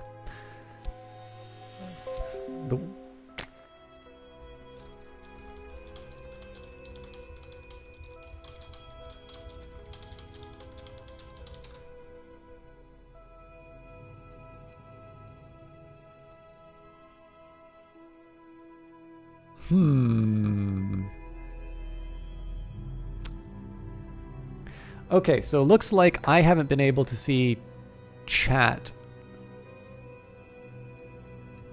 Oh, damn it.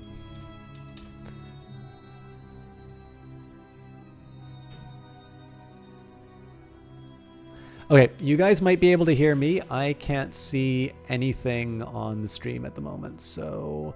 Including the last thing that I saw in chat was K5 saying holy moly, so looks like I need to do a full reset. Steampowered.com. Come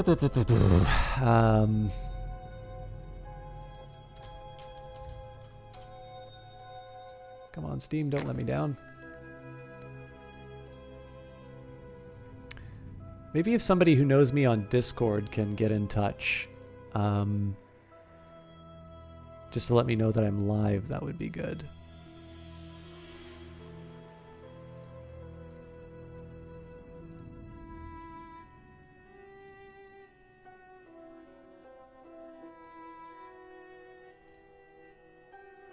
Error communicating with the network. Oh, so Steam might be down.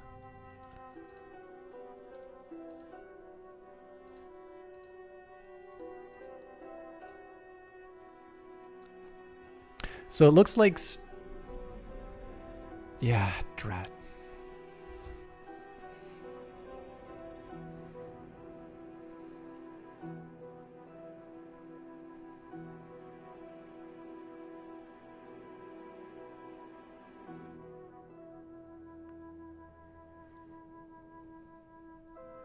All right, I'm just going to keep chatting for a little bit, but I don't see any kind of ingest going on, so this will be boring on the video and such.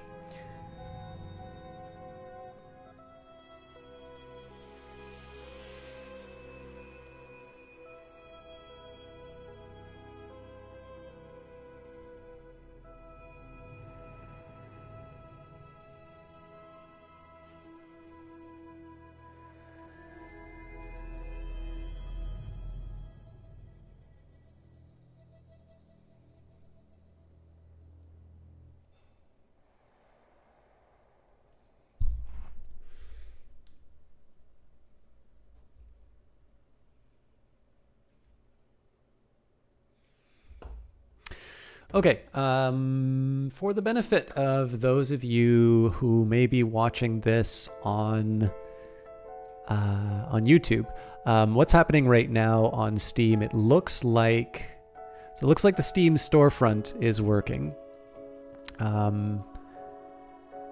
I am presently recording, but there's no upload to Steam. So I'm currently on... So it says reconnection successful, Oh, hey, we may be back. Let's take a quick look. So is anybody streaming on...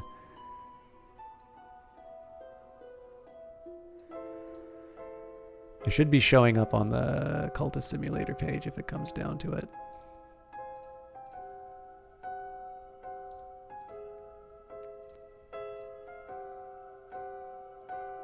Oh my god, we're back! It should be showing up on the...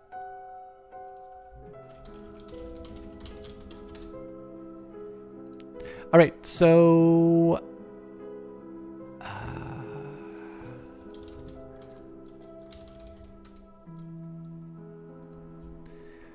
Okay, so K5, just for your benefit, the last thing, so either Eyes of Sin or K5, somebody who I know, the last thing I saw was K5 saying, holy moly.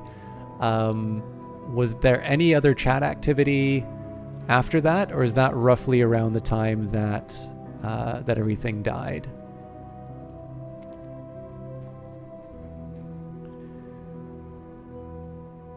All right. Thank you very much to Eyes of Sin for getting in touch. Sorry, guys, I just need to get myself sorted out again. I sent a quick message to the developers, so...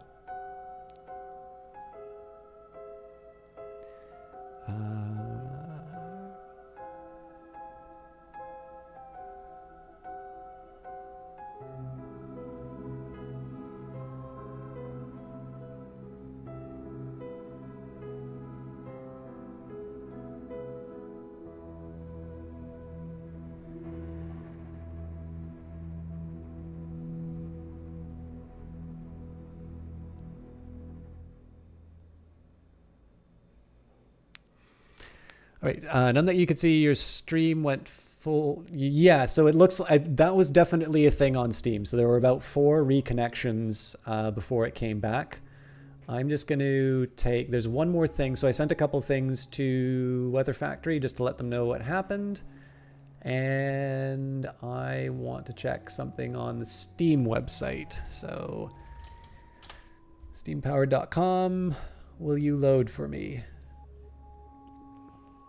So sometimes it takes a little while for me to show back up on the main page. Yep, so here I am. Sorry, I know this is tedious to sit through if you're a viewer.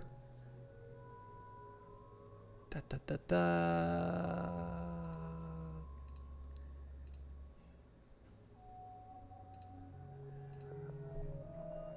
And the main Steam page. What are you doing to me, Steam? Okay, I'm roughly where I need to be in terms of all of my streaming setup. So, sorry about that, guys. So let's do a quick recap in terms of what we are trying to accomplish at the moment. So, I'm keeping myself in funds. So in this case, I want to make sure that I keep the gravy train rolling, and it doesn't take as long to do private performances, so it's a benefit. You know, the funny thing is I started off talking about sort of the analogies to streaming through all of this. And actually, you know what, The Eyes of Sin, I'd be very curious how you feel about what's going on in the Dancer DLC. Particularly somebody, so you know, you're someone who's sort of supported yourself through your art. And in some cases, you become dependent, maybe not dependent, but you definitely experience individuals who are a very outsized portion of your income. And sometimes that creates demands on your time or, you know, or other demands that are maybe a little bit above and beyond what would be appropriate in a, you know, in a normal circumstance. But because they have such an outsized role, you know, there's a little bit of an imbalance. And so in one sense, like, there's a very clear parallel to some things that I've seen as a broadcaster. Bored of my benefactor's interest. Oh, wow. So this actually ticks up. Interesting. Okay, I really want to develop this then. I need to be paying a lot more attention to what's going on in there. He's got Besotment too, but he's not interested in me anymore.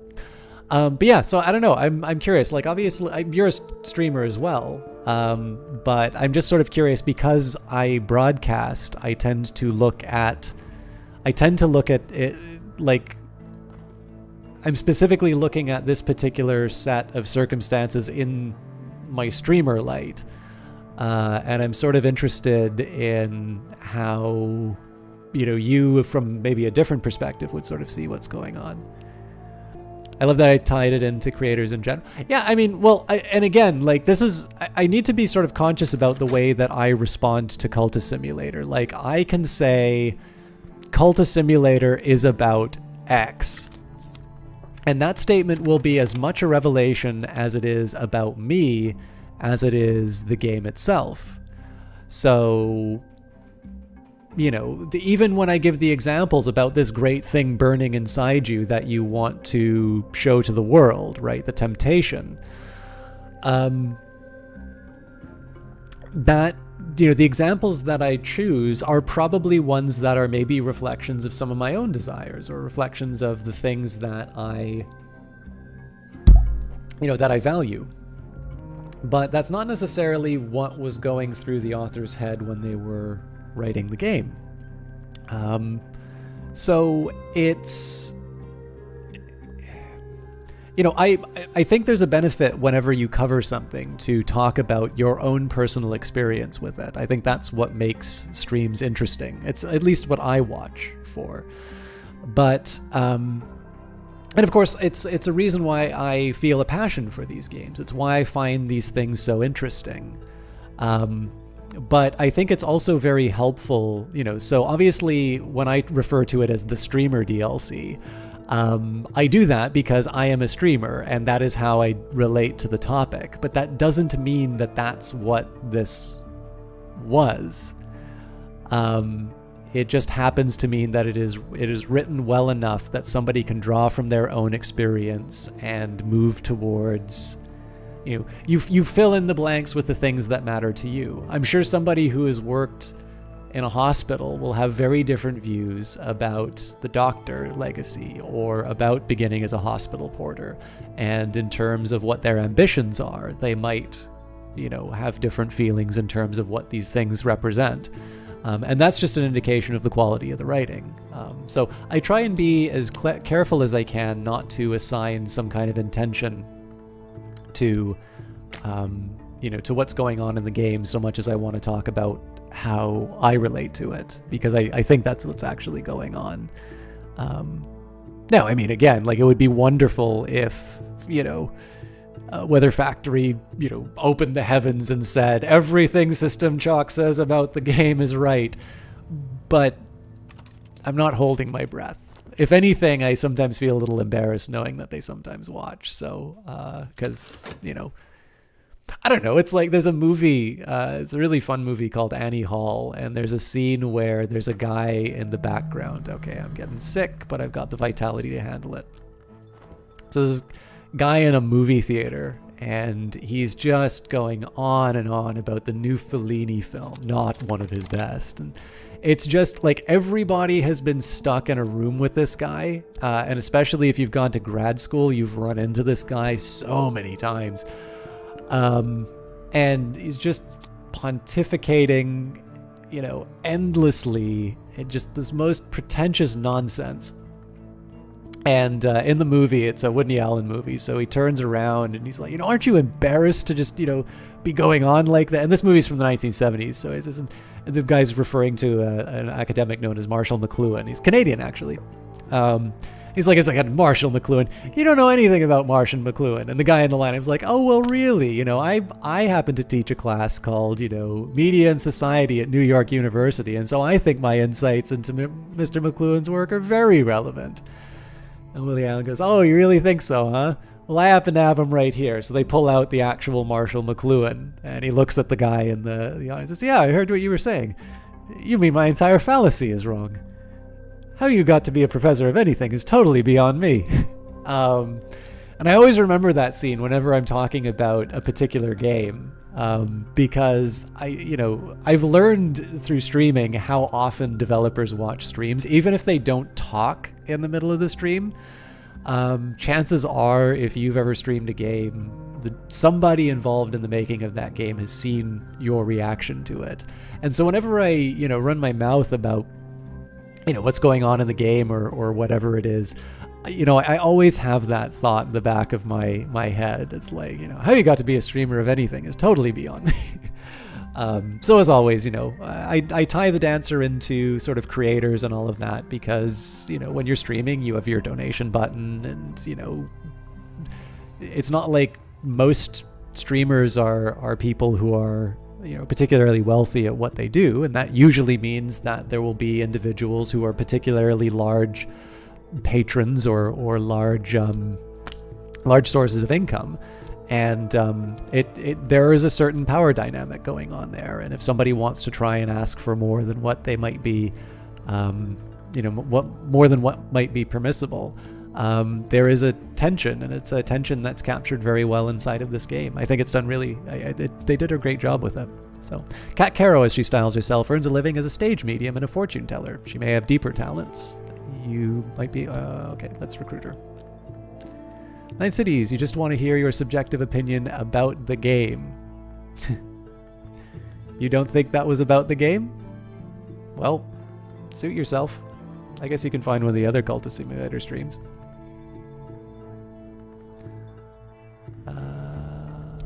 Here we go.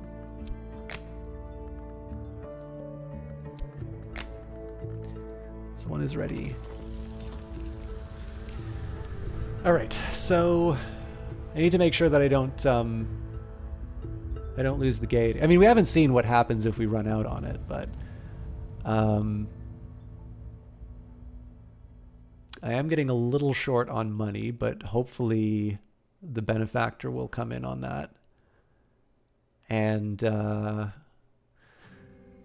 ideally I would do another dream, but I'm worried if I use Moth again, then I'm just going to wind up with a passion yanked out from under me. So is there anything more interesting I can do with the dream instead?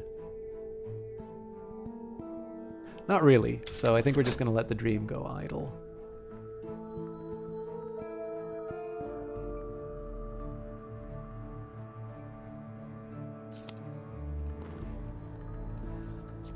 All right, another collection of poetry. So the thing that I kind of like about the way that they've handled the difference in terms of the way the game used to be, it used to matter a lot more that you get these big stacks of glimmering, and you can sort of see what the problem with the problem with this, which is if you don't have a really reliable source of sort of constant glimmering, and you need to get 3 or 4, it's a pain to try and get it taken care of. So it seems that adding a collection of poetry into glimmering will not just give you an extra passion, it will give you a lesson learned, which I think is a neat way of doing it. I still haven't quite gotten a read as to whether or not I prefer the old way or the new way, but I definitely feel like I have a better chance of sort of achieving some of these goals that I have. So my benefactor wants fresh colors. Tonight my benefactor will prefer to see me in something new. I should buy something quickly. You're keen on this DLC. The comparisons you pointed out you find terribly relatable as an artist, more so than the other play types. That's really interesting. So before this DLC then, Sin, what was the one that attracted you to Cultist Simulator? Like what was the I think you've seen all of the backgrounds, but what was the legacy that spoke to you the most before the Dancer DLC? I've chosen my attire well for the performance. My benefactor showers me with compliments and with gifts. So we're almost equal to besotment and boredom. And we'll use the contract at the Gaiety. So basically, I wanted to combine the Tigers of Wrath are wiser than the horses of instruction. If I spend time studying what I've learnt, I could work towards increasing my passion. So basically what happened here, I wanted to combine the glimmering first so that I can get that lesson learnt, because this one still has 100 seconds left on it, which means that I'm going to be able to combine it all into a notable scholarship. And Sad Poop still don't understand this game.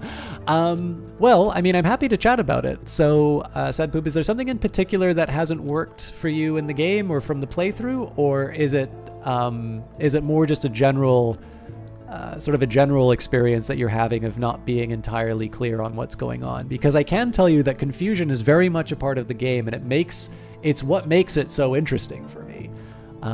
It's actually why I did this Dancer DLC blind, because I just think that I relate to it a little bit better. Like, if I can sit down and like meditate on the meaning of the dancer or whatever, that's a way to go. But I'm not necessarily going to have that process of discovery the same way that, you know, being able on launch day. I mean, obviously it was really nice of Weather Factory to invite me back on the page. That was obviously a really big deal for me to be able to do that. And I'm kind of curious about the opinion, the post-mortem. I'm going to see whether or not it's better for me to go in familiar or not. But yeah, Sad Poop, if you have anything specific, I'd be happy to try and shed some light on it. I am obviously a big fan of Lantern. Let's take Moreland's shop. We'll add funds, hit start. And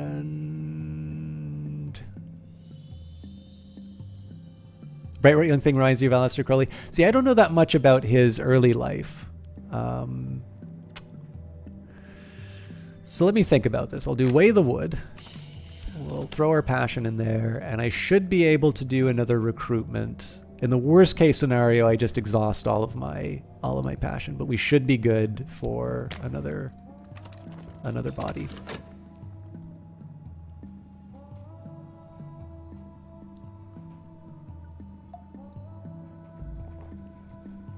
I know, remember my first, I actually think it was one that I did as a Bright Young Thing. I remember calling it like so-and-so Crowley bracket no relation.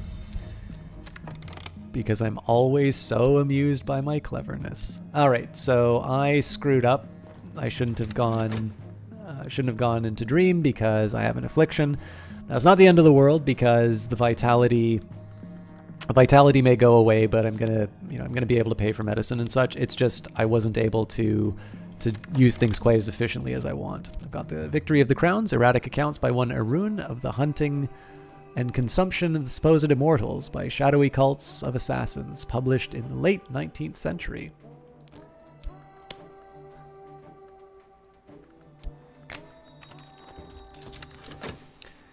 So, Sad Poop, on the chance that I don't hear from you again, I think the best opportunity for the Gaiety Theater tonight, let's throw some health at the problem. At the chance that I don't get a direct statement from you in terms of confusion, and this maybe wouldn't be a bad primer for everybody who's coming in, because obviously we had that restart from Steam, and I'll admit, like, we're coming on to hour 5.5 for this stream, so I'm definitely sort of feeling a little bit of the the lack of it. Oh, you've never played? You're just trying to understand and see what the gameplay works like. Is it like a puzzle game? It's not actually that bad to describe it as a puzzle game, Sad Poop, but there's two ways that I'm going to attack the question, because the problem that the game faces is this, and this is a problem that they've known since release. In fact, they've known it before release, is that this game does not lend itself to its X meets Y. It is genuinely a new type of game which did not seem to exist before Cultist Simulator came out.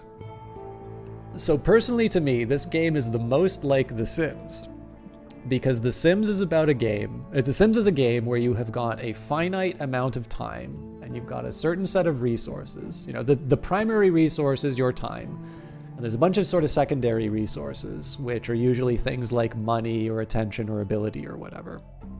And The Sims is entirely about how well do you manage your time and how happy do you become. And one of the Sims is actually a really good satirical game, because the more possessions you get, the more of the time that it takes, and it doesn't necessarily lead to happiness. So if you want to think of it as kind of a critique on consumerism, I think you would be in good company. Now, this game isn't necessarily that, but I think at its core, you've got these timers and you've got a whole bunch of different things that are working down. So I've got a benefactor who's going to want my attention, and I need to do that within 2 minutes.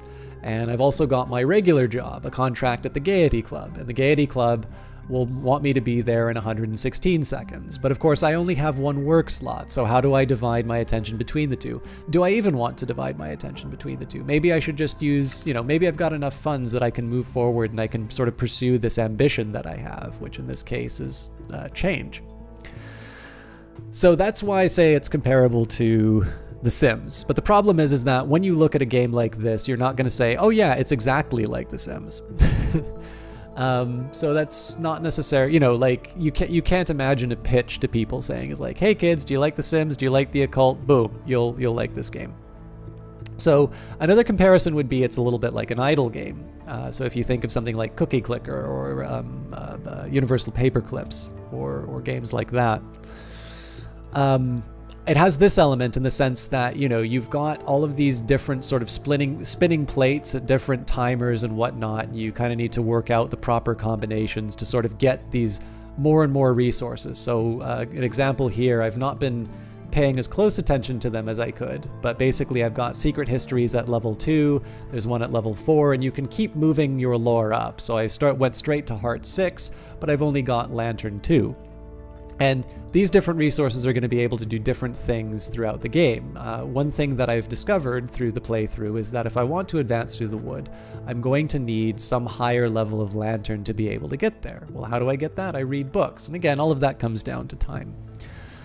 But the reason why I think puzzle is a good comparison here is that the confusion that you feel in the game, the idea of trying to put together some components and whatnot, what combinations of lore produce interesting things, and what followers should I bring on an expedition and all of that. This game doesn't have a manual. They did add in the press kit a bit of a beginner's guide just to kind of give you a toehold inside of the game. But the thing is that this is very close to a role-playing game. You throw yourself into the character. So even though you're manipulating all of these cards on a desktop, these all represent different parts of your life. And again, you're trying to achieve this overall goal, your desire. And in this case, my desire in this DLC is change. But essentially, if you think about it, if you were to, find out that there is a world beyond this one, that it's full of mysteries and gods and you can summon things and bring them into this world, and it's going to be a means through which you can achieve these great ambitions that you have. There's no founding cults for dummies book. You kind of need to figure it out. It's like, going to school or something like that. If you're doing something worthwhile, or if you're working at the frontier of research, there isn't a guide because you're the first one going there. Or at the very least, there's only going to be a few people who are already initiated that understand those things and can help you. So, the puzzle comes in the sense that you need to figure things out, and you are actually going to be living that experience of sort of plumbing the depths of these arcane mysteries. And that's what I like so much about this game. It's why I go on a lot of these tangents in that, because there's a lot that you can pull out, and there's a lot of yourself that you can see inside of this game, depending on what character you play and the things that you're interested in. So it's a puzzle in the sense that the game doesn't hold your hand. If you like reading the lore in Dark Souls and stuff like that, this is a great game for you. But if you're easily frustrated, this is a game that's almost anti-walkthrough, because if you read a walkthrough, literally all you're doing is just moving cards onto cards. And it's like, well, what, it's not that it's not fun, it's just that you don't get to have all that stuff going on inside your head while you play it. So it's absolutely fantastic. But you had this other question, you said, all the cards are like knowledge and perks that you get along the way, almost like an RPG. Yeah. So we're pretty much on the same page. So and I'll say that there's two different types of cards in the game. So you can sort of think of things that are associated with you. So for instance, my library is a possession of mine. It's a physical thing that I own. Money is also something that I own. It is my money. But then there are also some intangible things, my job, right? My followers. So these are people. They obviously have their own intentions, and there's rivalry and like romance that was introduced in this DLC. And by the way, one of the things that's great about this game, the DLC is $3, $3.30 because I'm Canadian, but they added like 30% to the game, and I was very surprised. But I have the perpetual edition, so I already got the DLC. But yeah, basically. And then, your reputation. So all of these are sort of aspects of myself, adversaries, for instance. But then there's also the verbs. So in this case, I can explore, I can dream, I can talk, I can study, I can work. There's the passage of time. And right now I am despairing. I'm spending a little bit too much time satisfying Nicole for a little bit of money. I'm spending a little bit too much time working. And unfortunately, the only way that I can deal with despair is contentment. And it looks like the only way I'm going to be able to get some contentment right now is by purchasing opium.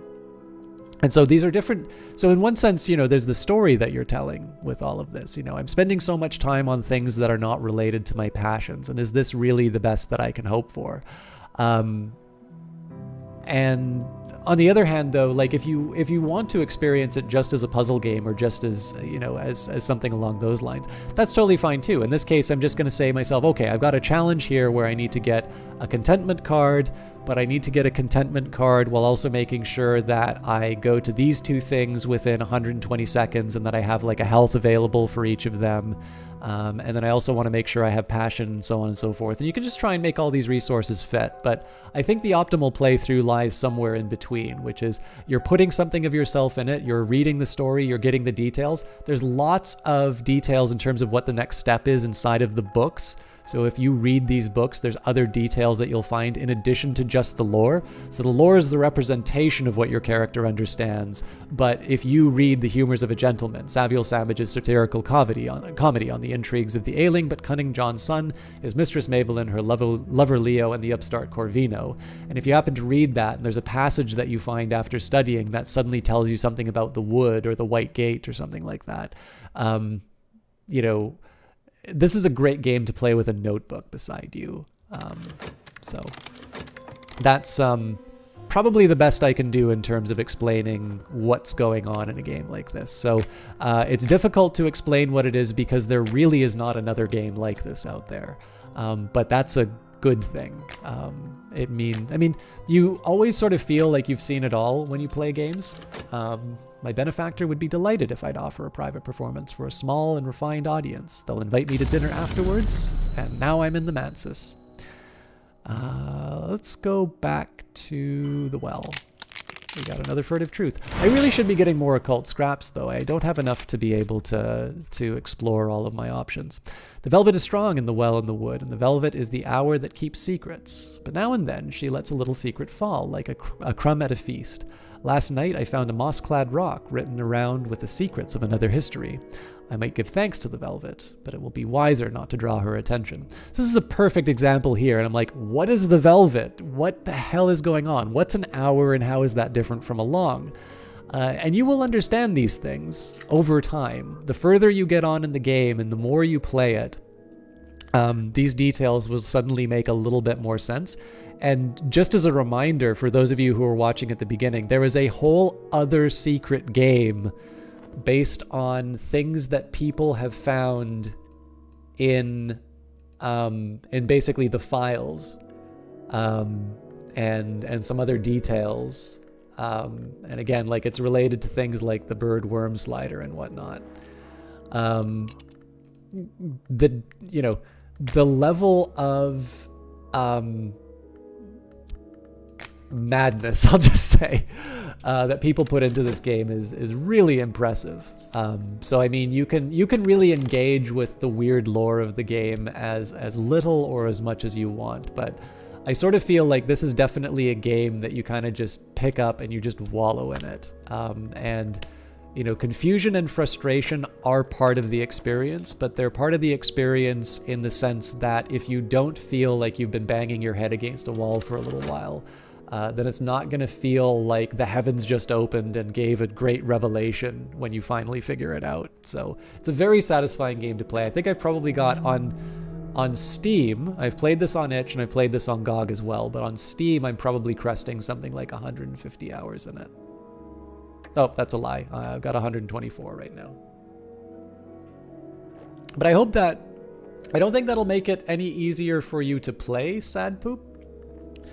But I hope that gives you sort of a glimpse in terms of why people, I mean, particularly me, but like why, if you visit the Discord or that, there are people who are really passionate about this game.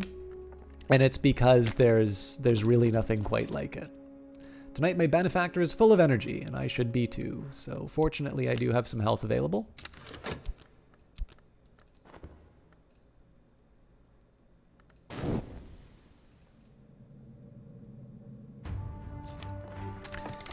After the performance, I am flushed and perspiring, but my benefactor seems to like that. They have brought me a glittering little something. I mean, when I'm talking about divisions in terms of what your... So it says I have 10 funds, but I only see 7 here. I probably screwed up. Yeah, no worries. I mean, so... This is a tricky one, right? Like Weather Factory obviously invited me to come and stream on their store page, and I'm always grateful for the opportunity, obviously. And I'm assuming they didn't do so to not sell more copies of the game. So I always need to be a little conscious of the fact that I'm obviously going to be like, I think everybody should own a copy of Cultist Simulator, and frankly, you should wait until it's not 25% off so you can get even, you can spend even more on it, because I like Weather Factory and I want them to do really well because I want them to keep making games like Cultist Simulator. So obviously my feelings of the game are going to be very enthusiastic and it's going to be a very strong recommendation.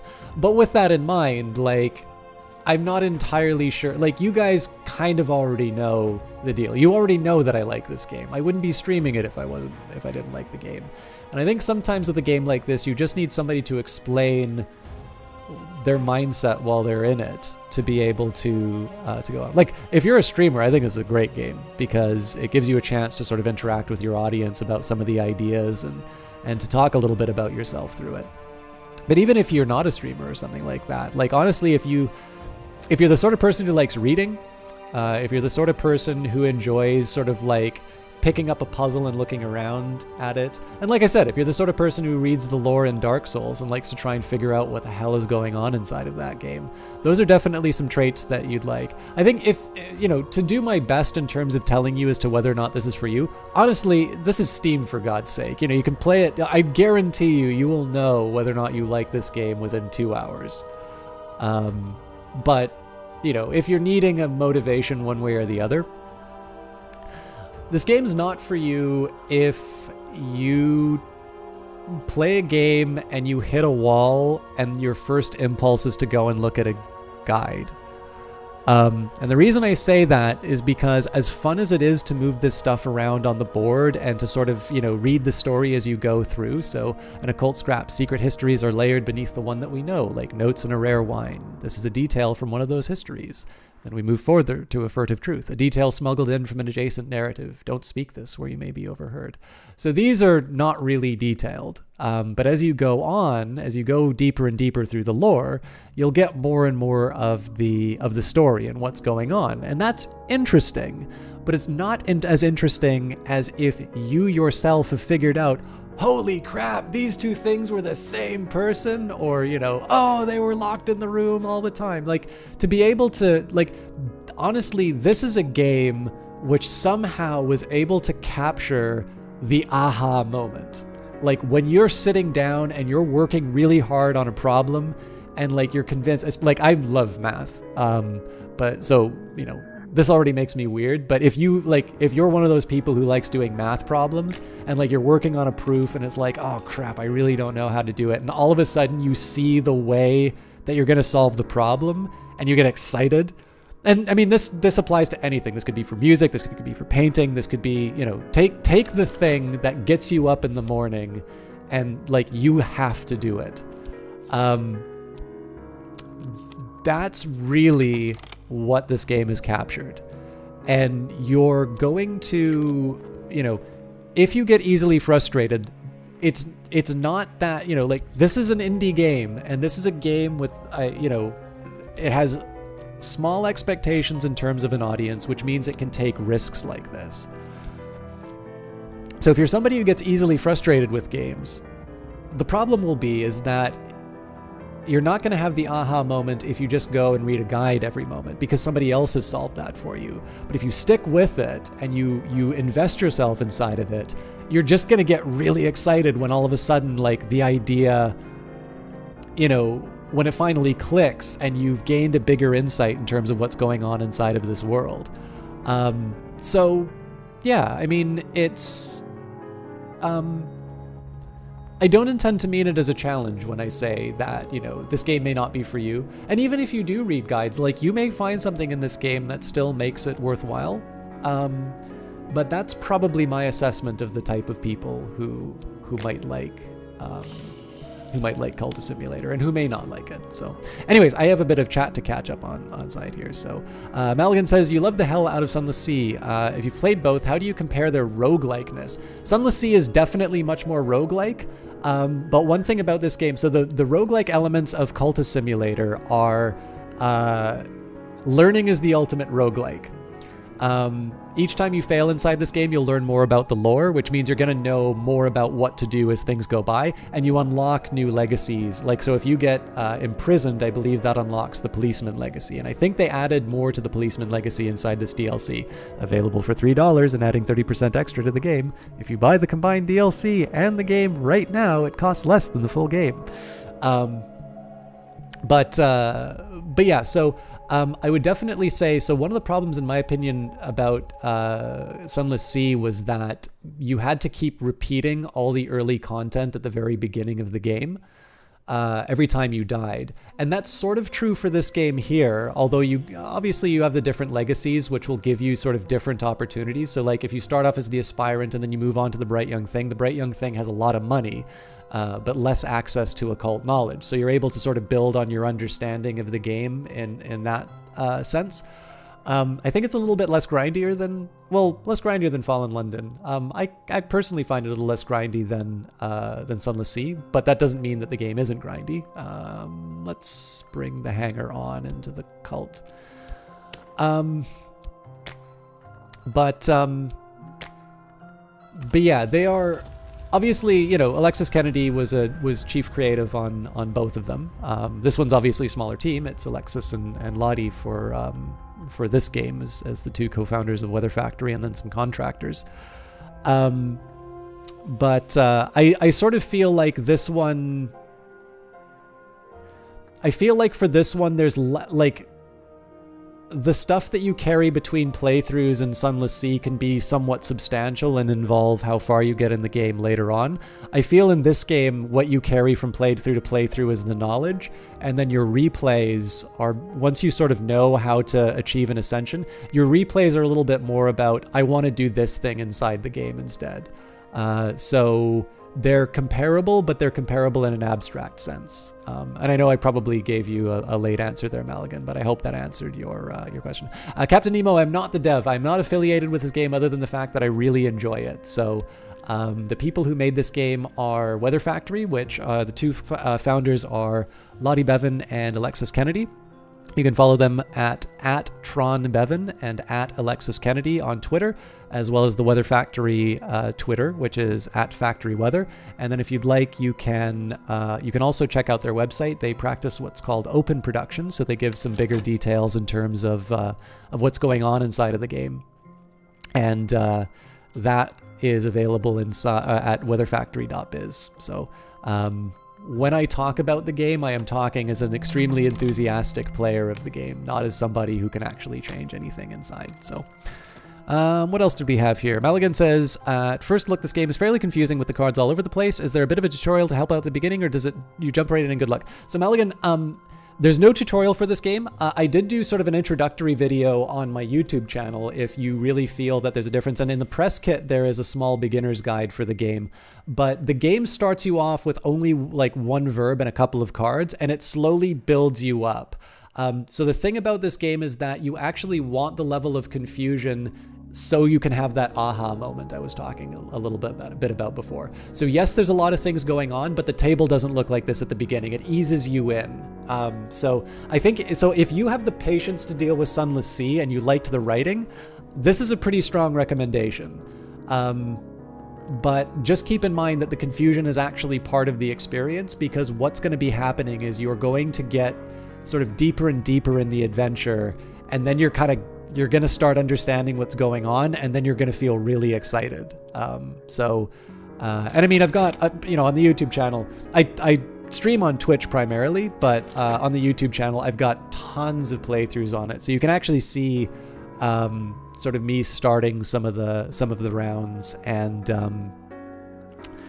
sort of roughly what you're up against. But it's, I don't know, like, it's, in my view, so like I've benefited as a streamer for the fact that it doesn't have a tutorial, but personally I think the most rewarding experience of the game is to just go in and like just make heads and tails of it. Like it's a rewarding experience to play it that way, and I realize that's easy for me to say with over 100 hours inside the game. But I mean, I was playing this game when it gave you no tips and certain card combinations would eat each other. So this game has become a lot more friendly than it used to be, that's for sure. The lore of Dark Souls, now the game gets more unattractive for you. I mean, fair enough, Captain Emo. I'm not gonna, it's not for me to tell you what to play or not. But honestly, I think it's the best way of combining it, right? Like, Dark Souls' story is pretty opaque, and it's going to be one where you can only figure out from little fragments of what's going on. So if I come around and tell somebody, hey, this game is, this game is so clear, you'll understand everything that's going on the second you start playing, nobody, oh, I already made him a pawn, sorry, I'm not paying attention. Then they're just going to get mad at me for not going on. So I mean, this game isn't for everyone, and I don't think Weather Factory is going to be sad if you don't pick up their game, because they made a game which was going to sort of plant its flag with what it was, and it'll work for some, it won't work for others. But honestly, I don't think there's anything like this, and I can't get enough of this game. Redcap says, personal complaint, for instance, if you're given 21 named cultists and a bunch of hangers-on who becomes pawns and later a specialist of the cult, when named cultists are lost, it's permanent. That's why it recommends to get hirelings. And okay, so you may like what I don't know if you've played the new patch, but they've actually added wounds to cultists. One thing you may find personally beneficial for yourself is to use more summons. I get what you're saying, but I think there's actually a very specific decision that was made in terms of losing cultists. Because if you sort of feel that these people, so like, it's easy to see these people as expendable already. And so I think if there isn't a cost for using up those resources, then you're basically just going to send people in like lemmings. So it's one that I've been frustrated by it for sure, but it's one that I've sort of made my peace with. But again, mileage may vary, but I think you'll probably like the new wound system that they added inside this one here. You may not either. I mean, it might just be that that's a personal taste thing, and again, there's no disputing taste. But is there a full OST? I don't believe that there is, actually. You may want to ask that of Weather Factory whether or not they've got the plan. I know there's a merchandise shop, but so far as I can tell, there's no soundtrack.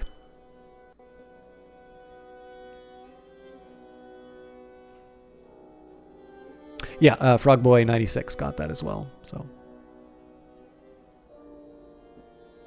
I have no idea.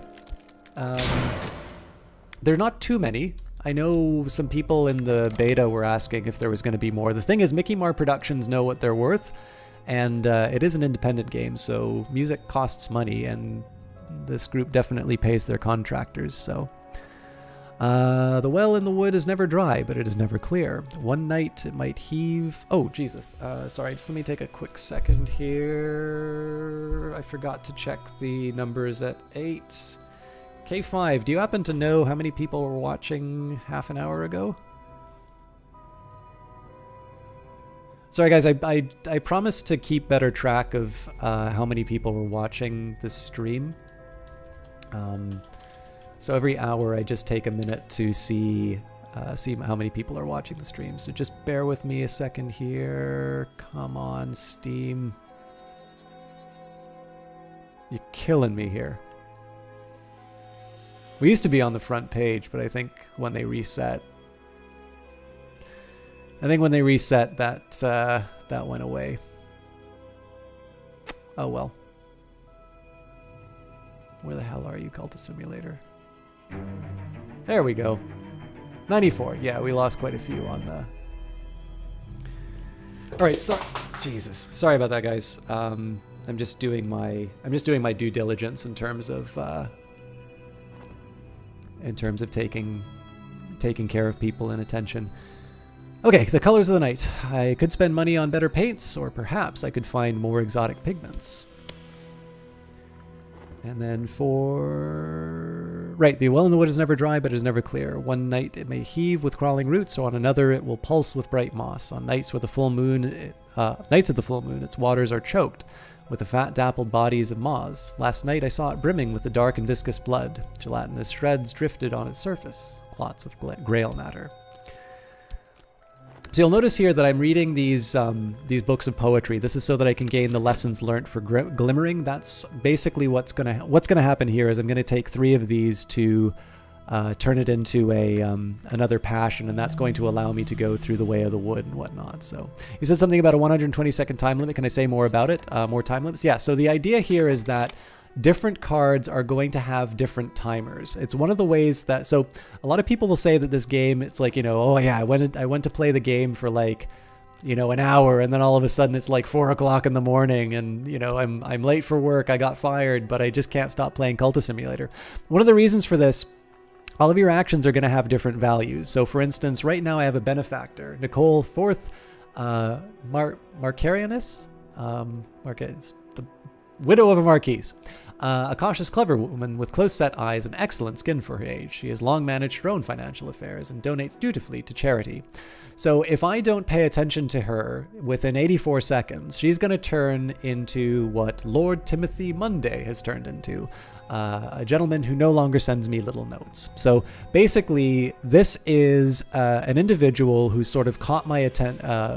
I've caught their attention, and they're sort of making these demands on me. They're wanting these private dancing shows that I'm doing, and they wind up paying me very well for it.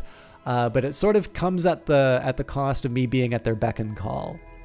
And so if I don't pay attention right now in 84 seconds, obviously the timer doesn't start there. If I don't do something about this, then she's basically going to lose interest in me. Similarly with the contract at the Gaiety, if I don't go to work in 70 seconds, then there's going to be a consequence for that. So you have to manage time, but of course all the times have different values. This is why this is very comparable to an idle game like Universal Paperclips or Cookie Clicker or Adventure Capitalist, Adventure Communist, those types of games. So, and I believe that was actually what this game was originally intended to be, but then it sort of went out on its own path. But that origin is still sort of there. And so that's why you have all these sort of spinning plates or whatever. And every once in a while, you got to give them a little bit more force. Otherwise, they're going to fall off the stick. And that's what I meant by the timers. So part of this is just managing, and sometimes it's also creating a bottleneck. So for instance, I'd love to read poetry, but look at all this lore that's been ignored because I'm spending so much time building my resources. But by building these resources, I'm going to be able to investigate the wood and so on and so forth. So lots of different things to do, and you need to figure out where you go to different areas. So I don't know if K5 or Eyes of Sin are in here, but they might be able to give you a link, Frogboy96. But my YouTube is youtube.com/systemchalk. I will warn you that most of them are archives of my Twitch stream. My Twitch stream is twitch.tv/systemchalk. So I'm going to be responding to chat like I am here, and there's no record of the chat. But if you do want to see some of my old Cultist Simulator playthroughs, all of them will be here, and you'll also be able to see the start of this playthrough. We're coming on to hour 6 now, so Hopefully that'll give you some culty goodness. But can you pause and look around before time keeps running? Absolutely, I'm paused right now. I usually pause when I'm answering. So again, I like this as a streamer because you can pause and interact with people and answer questions about the game. But also too, if you want a bit of a challenge, you can hit fast forward and just crank through all of it. But yeah, you absolutely can pause. But I will say the game is originally intended to kind of make you feel really panicky about what's going on. The pause button is specifically set up that way so that it doesn't tell you off the front that you can pause. You kind of figure that out on your own. And I actually like what it does to you in terms of making you panic a little bit about all these things that are flying at you. But that might just be because I'm a bit of a sadist.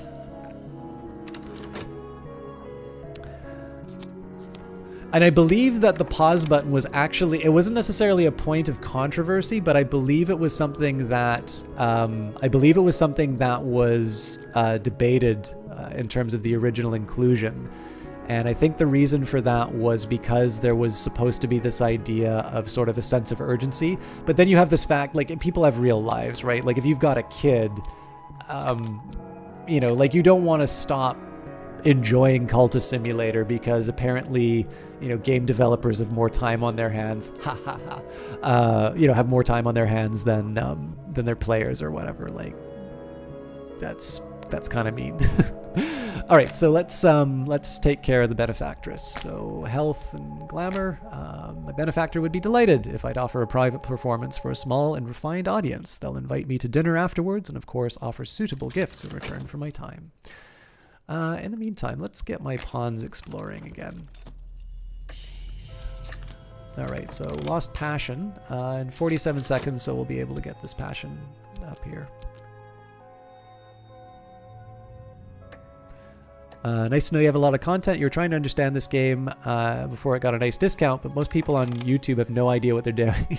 I'm glad to hear that, and Suit. So again, I do want to stress, I think the most fun you can have in this game is just throwing yourself into it and figuring out what's going on. Like I did it, and I did this way back when the thing didn't even have a Kickstarter.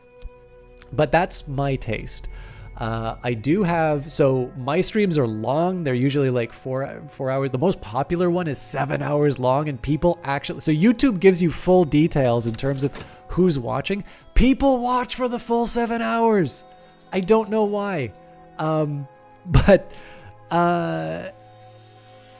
Yeah, like there, if you want to see me play this game, there's lots of content of that, and I'm going to be streaming it probably every Wednesday again on my Twitch channel. But if you want something a little bit shorter, I have both an introduction and something of a guide on that channel, and they're the shorter videos. So there's definitely, I'm pretty sure if you search for Cultist Simulator, a couple of my little beginner guides are still on there. There's bigger YouTubers, so you'll probably have to like scroll down a little bit to see the videos. But yeah, however you learn best, whether you like watching people learn or you just want my short little introduction video or something like that, there should be enough in there to kind of keep you going. Although I apologize, you'll have to sort through like all the Crusader Kings and Stellaris and Mass Effect and all of that. So, but yeah, I mean, it's fun. Honestly, the thing that makes this game fun is being lost and trying. Tonight my benefactor is full of energy, and I should be too. Let's throw our health into it. Yeah, I think the greatest satisfaction of this game is earned through throwing yourself into the unknown and just reveling in it. But sometimes you also need just a little bit of a push into the water. And I did structure the beginner's guide things so the beginner's guide that I do inside of Cultist Simulator actually takes you through all of the bracket hints that the game gives you inside the game. So it doesn't reveal anything that you don't know already, but I do describe my thought process behind it. And some feedback that I got at a local gaming bar was it was the difference between somebody getting the game and not getting it. So I've learned that there is a way of talking about Cultist Simulator that will help bring people on board. So you got so good at the game from watching other people that it only took you 2 tries to get a grail essentially. That's really cool, Frogboy. Nice. Did you still find the game enjoyable given the fact that you already knew it was going on, or did you find it a little did you find it a little more shallow than what you were expecting? I'm genuinely curious about this because I only actually got to play. So I specifically didn't play the beta branch in this game so that I could come to this with a fresh set of eyes. But I'm curious because I actually would like to play more of the beta stuff and give them some better feedback. So I'm interested whether or not this game still holds up when you know everything. I walked in the wood last night, and the scissors worked in the distance, and the furred things crammed my mouth and swarmed my ears. And I felt the old urge to drop to wolf fours and nose among the roots, but I remembered that I walk upright by day, and that I know fire and steel and words. And at last I found where the velvet had concealed a secret on tree bark beneath moss. I read it then with the tips of my fingers, and I think now that I could write it in full. Yeah, no problem, Captain Nemo. Have a good one. By the way, for those of you tired of Cultist Simulator, my Twitch channel has a vodcast up right now of the Elder Scrolls Arena in which I play with a dark elf voice. But no, I would much rather you all buy Cultist Simulator and its very affordable $3 DLC, which adds 30% new content to the game.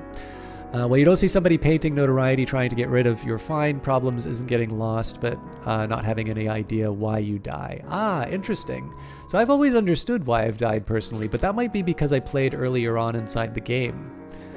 I definitely know they've softened up, so I think the biggest sticking point for people was I feel like it was fascination deaths, and I think they added... It was like glimmering or something you can now use to dispel fascination. But I personally haven't had the problem, but again, that's, you know, lots of people come to games different ways, and so not everyone's going to think the same way, and that's why I find games like this rewarding. So after the performance, I am flushed and I am perspiring, but my benefactor seems to like that. They've brought me a glittering little something. 5 funds, so that'll definitely keep me in good shape. I think I'm going to go back to Moorlands after this. I don't like the idea of trying to get any hirelings. I'm trying not to kill people this time around. This is really interesting, by the way. So a lot of people, when they watch on like Twitch or YouTube or that, they're always like, why aren't you killing people? You know, why have you gotten rid of the the detective yet? I'm like, because I don't need to. I'm actually trying to play a non-violent dancer for as long as I can. If anything, I don't want to make it a big dramatic moment when they finally become evil. So in this case, I'm going to earn a living at the Gaiety Club because I only have 7 seconds before I get quote-unquote fired. I don't actually know what happens if you don't do your job at Gaiety, but I don't want to find out either. Biggest thing you learned is not to send your cultists if you can send someone expendable. Otherwise, you only saw them going through the stag door, which was confusing. Yeah, the stag door also has different riddles, so just because the person you're watching goes through it doesn't necessarily mean that you're going to have the information you need to get through there. So the stag door was my big stumbling block. Like, once I got past that, that was sort of my trial by fire. Oh, Saliba, where were you when I was masticating a sandwich? Into the microphone. It was glorious. So I'm getting a little bit closer to having a full complement for a trip to Kersham, I think. You know, we could try it right now. There's the new wound system, so... Saliba is a man of prodigious appetites. He is long past the point where their satisfaction has given him any pleasure, but he has learnt so very much. You may be able to recruit this acquaintance as a follower. Alright, so we will do exactly that. Oop, not the Barber's Warning. Let's take the Wildwood Club. We'll take Saliba, and we will use the Barber's Warning in the ceremony. And then I think we'll do a small expedition to Kersham. Well, we'll see what happens with the shop first of all, I think. But we'll do a quick trip to Kersham. It may wind up costing me in terms of a wound or two, but that may not be the worst in the world. The big worry is I don't have any knock followers.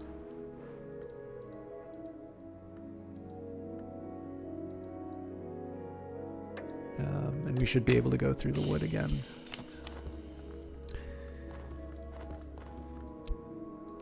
Alright, so let's say... Well, no, let's go to Moorlands. We'll at least get the lore we can get from Moorlands. So. At another time, I would have been a seer or a heretic. So we've got a fevered imagination. Phantoms ride my waking mind. Use this with 4 lessons learnt to gain more passion. So now I've basically... So here's a little bit about how this cycle is going to work. I can do a trip to the wood. I can recruit a follower. And if I need, I can put passion towards my interactions with my benefactor. Tonight I sense an opportunity. Tonight I could attract attention. If I cease to hold back, I can commit myself more fully. So obviously here I'm throwing my health at this because why not? You know, I've got plenty of health that I can always regenerate it in time. And because I've got more or less what I need, I'm not going to get a whole lot out of this glimmering. I'm actually finally going to start going through some of these books again. So Samuel Savage's satirical comedy on the intrigues of the ailing but cunning John's son, his mistress Mavelyn, her lover Leo, and the upstart Corvino.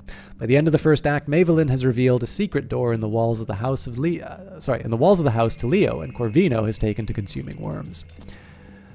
You've seen a lot of people get notoriety losses because they freak out when tentative evidence hit the boards. Generally, you ignore it and it just goes away. I don't think I've ever ignored it, but there are definitely... I'm going to try and leave some mysteries for people in terms of the discussion, but I definitely have found other ways to deal with tentative evidence. So, but you're right, like tentative evidence isn't the sort of thing that you want to go like, you know, you don't want to put all hands on deck for. I think there are other potential threats to work with. All right, it would have been nice if I could have got some vitality, but I've got enough money that I should be able to manage. I'm a lissome package of flesh and blood. I felt all their eyes upon me. Afterwards, I received a gift from an admirer. Too gaudy for my taste, but I can sell it in the second-hand market. Okay, so contracts back. A couple of funds inside of my... Let's just see. I don't really see a whole lot of reason to be painting right now, so I think we'll just go for the thing that gets me the most money, which is to woo my benefactor. To satisfy my benefactor, I'll need to exert my abilities and ensure I look my best. This always has a cost. My benefactor would be delighted if I'd offer a private performance for a small and refined audience. They'll invite me to dinner afterwards and, of course, offer suitable gifts for my time.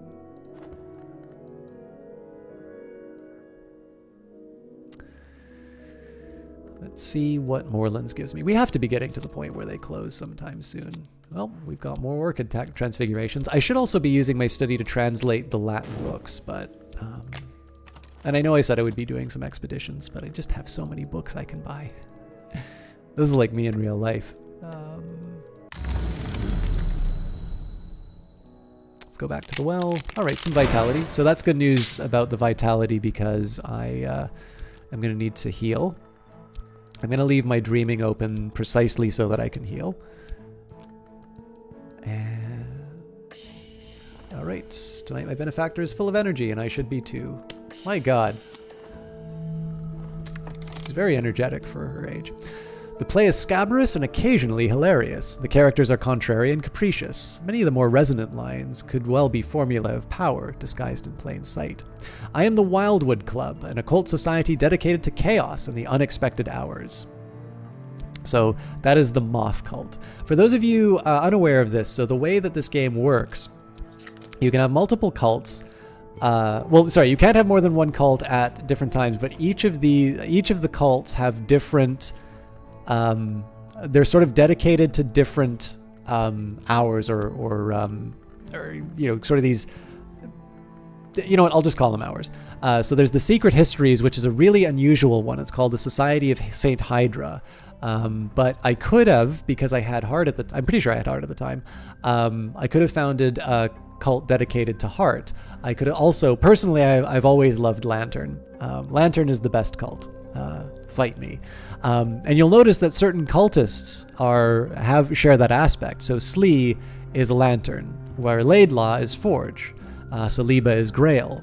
And they all sort of have different aspects. So in case of Grail, hunger, lust, drowning waters. The principle of the Grail honors both the birth and the feast. Katkaro, Lantern. Life is a pure flame, and we live by an invisible sun within us. Thomas Brown. Lantern is the principle of the secret place, sometimes called the House of the Sun, and the light above it. So these are all, depending on what you want. Some cults I do find a little bit easier than others, but that's a personal assessment that I don't necessarily know if that's sort of an objective statement of the difficulty of the game or not. But I definitely feel like you sort of get to express yourself in terms of the cults that you choose. And there will definitely be, so you can definitely advance certain cultists further depending on the cult that you have. And so that will allow you to do certain basically you can get certain things done a little bit easier. And if they happen to align well with your play style, you're a bit ahead of the game. Improve my Greek. Of course, I have a little Greek already, but I'll need more than a little. So, Kerner and Goth Ausfrische Grammatik der Griechischen Sprache. I don't think I pronounced that at all correctly. A Greek grammar, an essential weapon for a ferocious struggle with a challenging language. You really think... Oh, interesting. I always found Saint Hydra to be a little bit more advanced, and that's just because I think the ability to assign people to whatever aspect you want, like...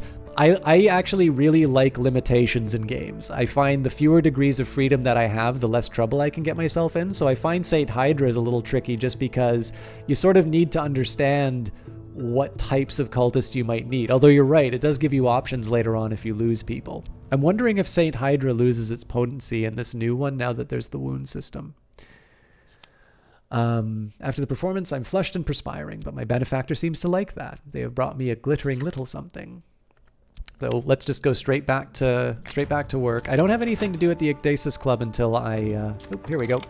I'm moving on, Miss Moreland informs you. My stock is largely exhausted and the Suppression Bureau are taking an interest, so it's goodbye. My last book is nonsense, but I've tucked some interesting papers into the back, as a thanks for your custom. So Moreland's shop is closed. We've bought out everything. We've got the Megalesian incantation, the Great Mother remembers. And something deep mystery something, a dreadful souffle of half-digested rumor about the secret worlds and irrelevance of contemporary morality, including a catalog of unlikely and probably invented debaucheries. If I bought this from a shop, it probably means that there's nothing else of interest left in stock. So what we can do here is we can go to Oriflamme's auction house. We sit perched on alarming riveted chairs in a windowless auction room with vividly burnt orange walls, waiting for the auctioneer to announce what he's offering. The reek of new paint makes the brain spin. In this case, we're going to sell something deep mystery something. This oddity is probably worth something, but it's hard to be sure. And of course, it's got a shredder in the bottom of the book so that it'll just rip up the pages as soon as somebody buys it. Oh, I did not know that they can consume the negative influences in their promotional words. I thought that was true for every cult, but I've not played a lot of Saint Hydra, so I would not be speaking from any degree of certainty. I'm just going to take a quick minute for some water, because it's been 6.5 hours. I think I've earned some. Thank you very much for you guys kicking around for so long, though. It's always really rewarding to do. This is the big thing. Like, when you're a partnered streamer on a website like Twitch or something like that, you always have like well, you don't always have like a built-in audience, but you have some degree of reliability in terms of being able to sort of rank somewhere on a page. And in the case of these Steam streams, like, even though it's on the developer's website, that doesn't necessarily mean that doesn't mean anybody's going to show up. So it actually means a lot that I have a chat to interact with, especially people who may not necessarily be familiar with the game. Because one of the things that's been rewarding for me as a streamer of the game has been the ability to sort of interact with people and to, even if people don't necessarily like it, and I'm able to say to them, this may not be for you. Like, I'm sad about it because I want to see Weather Factory do well.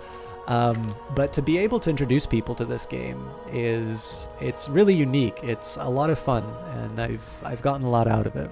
So by late game, you should have high enough of your cult's lore to promote anyone to the penultimate. Yeah. And I mean, I'm dragging my feet on doing most of this stuff, so let's research an occult scrap. I can obviously buy more books at Oriflamme's, but I'm not sure that's the best use of my time or the exploration ability. I think probably at this time here, we should start looking for locations that my existing cultists can go to. Maybe we'll take some more trips to the Mansis when I get the opportunity. I'm starting to crowd my verbs a little bit. All right. Tonight I sense opportunity. Tonight I could attract attention. Tonight they'll notice that. All right, light in the skull. That means I'll get some erudition. Oh my, everything's freeing up. So, patron, we can learn from each other. So, barber's warning again. Come on. Poppy Lascelles. Or Lascelles. Poppy is an interesting character. She's got a... I definitely have a feeling more than a few people have finished their playthroughs with Poppy. Improve my Greek. I have a determined and distinctive tongue, but I have the measure of it. So I'm going to use this to translate on what is contained by silver. Lock the study door. The work begins. I felt their eyes upon me, and afterwards I received a gift from an admirer. Too gaudy for my taste, but I can sell it in the second-hand market. I wonder if this ever started off as something that you needed to... So this is purely speculative on my part, but I wonder if that text was written and you'd get an object that you'd later sell in Oriflammes, and then the decision was that there's already too many things that you do with the exploration verb, and so they decided to turn it into cash. If that was the reasoning, I agree 100% with it, because I do feel that the exploration verb is overworked. Although they have done a really good job of balancing out what what some of your other alternatives are. Okay, I think I said I was going to try romancing Leo. So, discuss occult business with a follower. Significant conversations in a smoky meeting room. What do you need from your follower? Add to your cult or send them out on cult business. Send them after enemies or raise other matters. All right, our cults for cult business, a target or another topic. So we've got aspect annoyance, ingredient, tool, society, hunter, maverick, location, evidence level.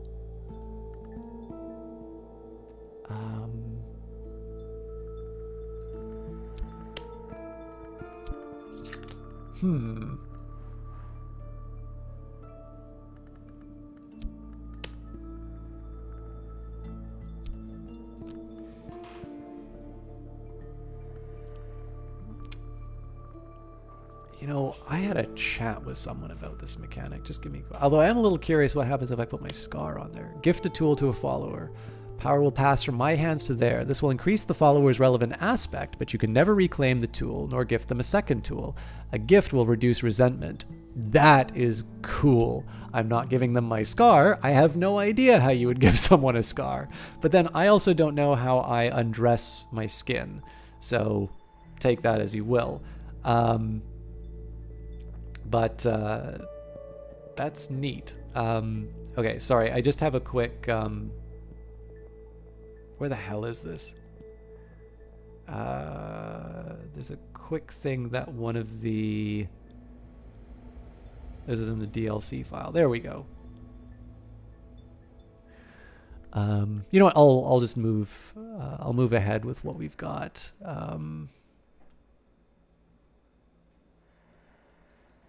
So the reason, by the way, the reason why I'm doing this Pomander book is usually the yellow covers indicate that they're going to be Lantern lore, and Lantern is going to be the way that I can advance in the...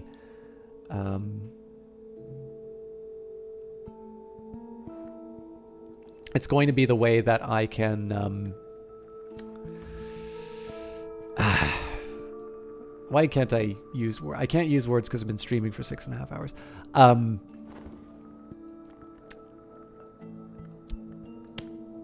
Create a snare to delay or defeat a rival.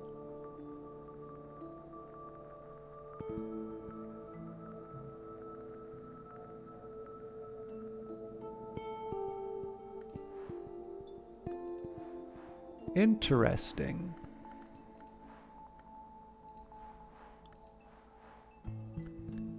So I don't feel like Leo's a rival, though.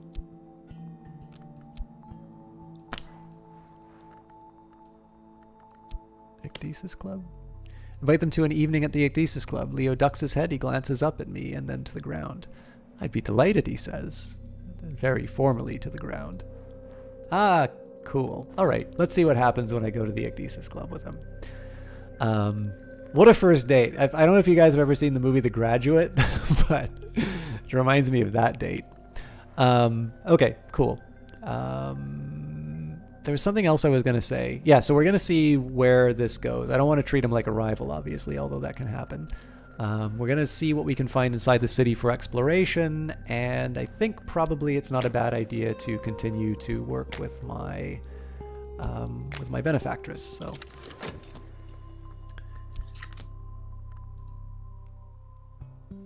sorry, I needed a bit of a minute to just sort of clear my head and figure out where we were at. And my water's done.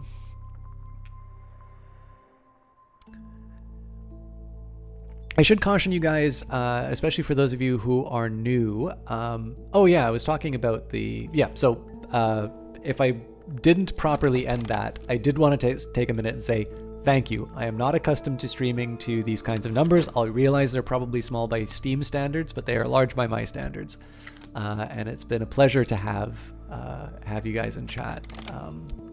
Obviously, there's a couple people trying to be disruptive, but the one thing that I've noticed is that even though Steam can have some pretty brutal forums, I tend to notice that when people sort of realize that they can't get a rise out of someone, they tend not to last very long.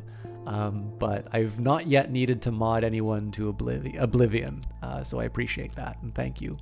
Curiosity seekers have picked over this ancient temple, but there may be a hidden door somewhere. All right, so I definitely want to check that out. I'm going to go for the occult scrap again, just to see if there's something other than the Temple of Mithras that we could go through. Oop. I made my benefactor bored. For whatever reason, despite my best efforts, my benefactor does not seem interested in me tonight. They do make an effort to bid me a courteous goodbye, but their customary gift seems like an afterthought. All right, now that's kind of dangerous because they are, like, their boredom is growing. It's 6 versus 7 besotment.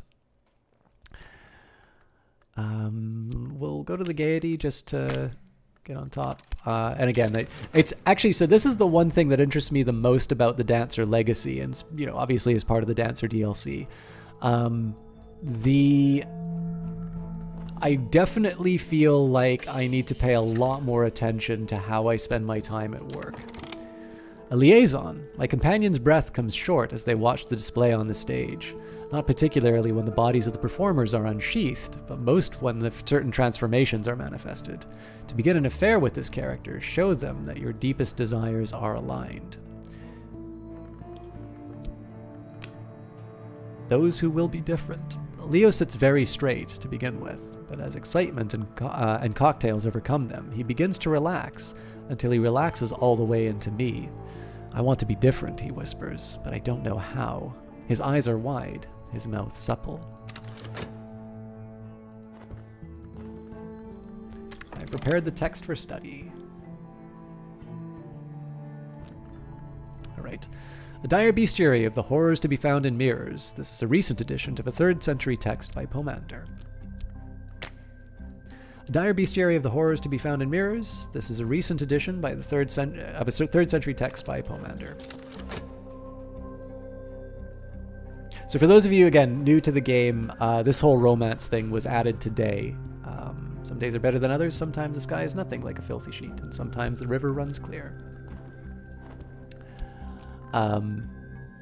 So I'm a little curious myself. I probably only have about another hour of streaming left to me, but I did want to see what old unhappy far off things. Moth finds light in the dark, and so do I. Leo sits very straight to begin with. Oh yeah, we've already done this, so got our change. His club is closed, and Leo now he is interested. This is someone who has developed a romantic interest in me. So we'll see whether or not this turns into anything. Hello, Piero Vale. How are you tonight? I am assuming you must be here for Cultist Simulator. All right. We'll only do the one romance for now, so let's use our winged doll. Not our winged doll. We will use our Barber's Warning to continue chatting with people and finding new recruits. Okay, we got money for what we did. And we'll go back to my benefactor, but this time I need to make sure that I am 100% focused. All right, we'll go for another occult scrap, and that's just because that'll give me some more minor locations that I can explore. We've been getting through them pretty well. I've already read the this text a little bit, so I want to try and make some progress. Obviously, with an hour left, I'm going to wind up skipping a little bit more of the repetitive elements, but we'll still be doing more. We'll definitely be doing more content inside the game. I just want to make sure that I'm doing. I want to make sure that I'm sort of. I'm fitting the balance between getting the sense of the game across without being too repetitive, knowing that doing so will keep me from sort of experience or from showing other elements of the game. So we've got Cater and Hero Limited. It has been abandoned since the explosion, and both the owners died. The machine stands silent. The building is a collapsing shell. Mr. Cater was known to display peculiar trinkets in his office. Perhaps some yet remained. So it seems that both of these are abandoned, which should be pretty good for my my hearty band. Let's go for another occult scrap. All right, so I'm going to become restless with this. There are other opportunities for me to deal with this, though. Oh, we've got 2 restlessness now. This is going to be a little tricky to deal with, but not impossible. Read Pomanders on what is contained by silver. The virgins, maidens of the mirror favor orchids. The behindlings favor the rhododendron. Cut flowers of either nature should not be placed before polished bronze. An appendix contains a rite which might be used to summon some of these entities, although the details of its use are not made clear. So you've got the rite of the watchman's sorrow. This rite recalls the loss of the watchman who walks the house which has no walls. Light goes before him and shadow behind. He must not see you. The instrument of power is used to summon him to take his sacrifice. Precious knowledge from the root of your thoughts. The assistant must speak the words that anchor your sanity, so choose someone you trust. And we've gained a Mansus glimpse, a snatch of poetry, a single memory of a certain house that all of us visit twice in our lives. For one's first visit to the Mansus, this lore is almost essential. So I think this is an indicator that I might need to... See, the tricky thing here is I'm not sure if this is an indicator of this is how I find the wood, or if this is how I go through the wood. So let's try it. Approaching the white door. There is a house in the wood. I know something of that house, enough to find my way through its light. As for the rite of the watchman's sorrow, I'll show you what that does as soon as work becomes available. And then as far as reading is concerned, let's think a bit about what I'm missing.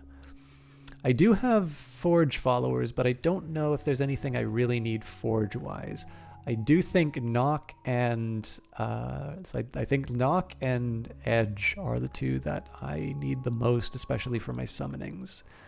So let's go for Edge first, the Victory of the Crowns.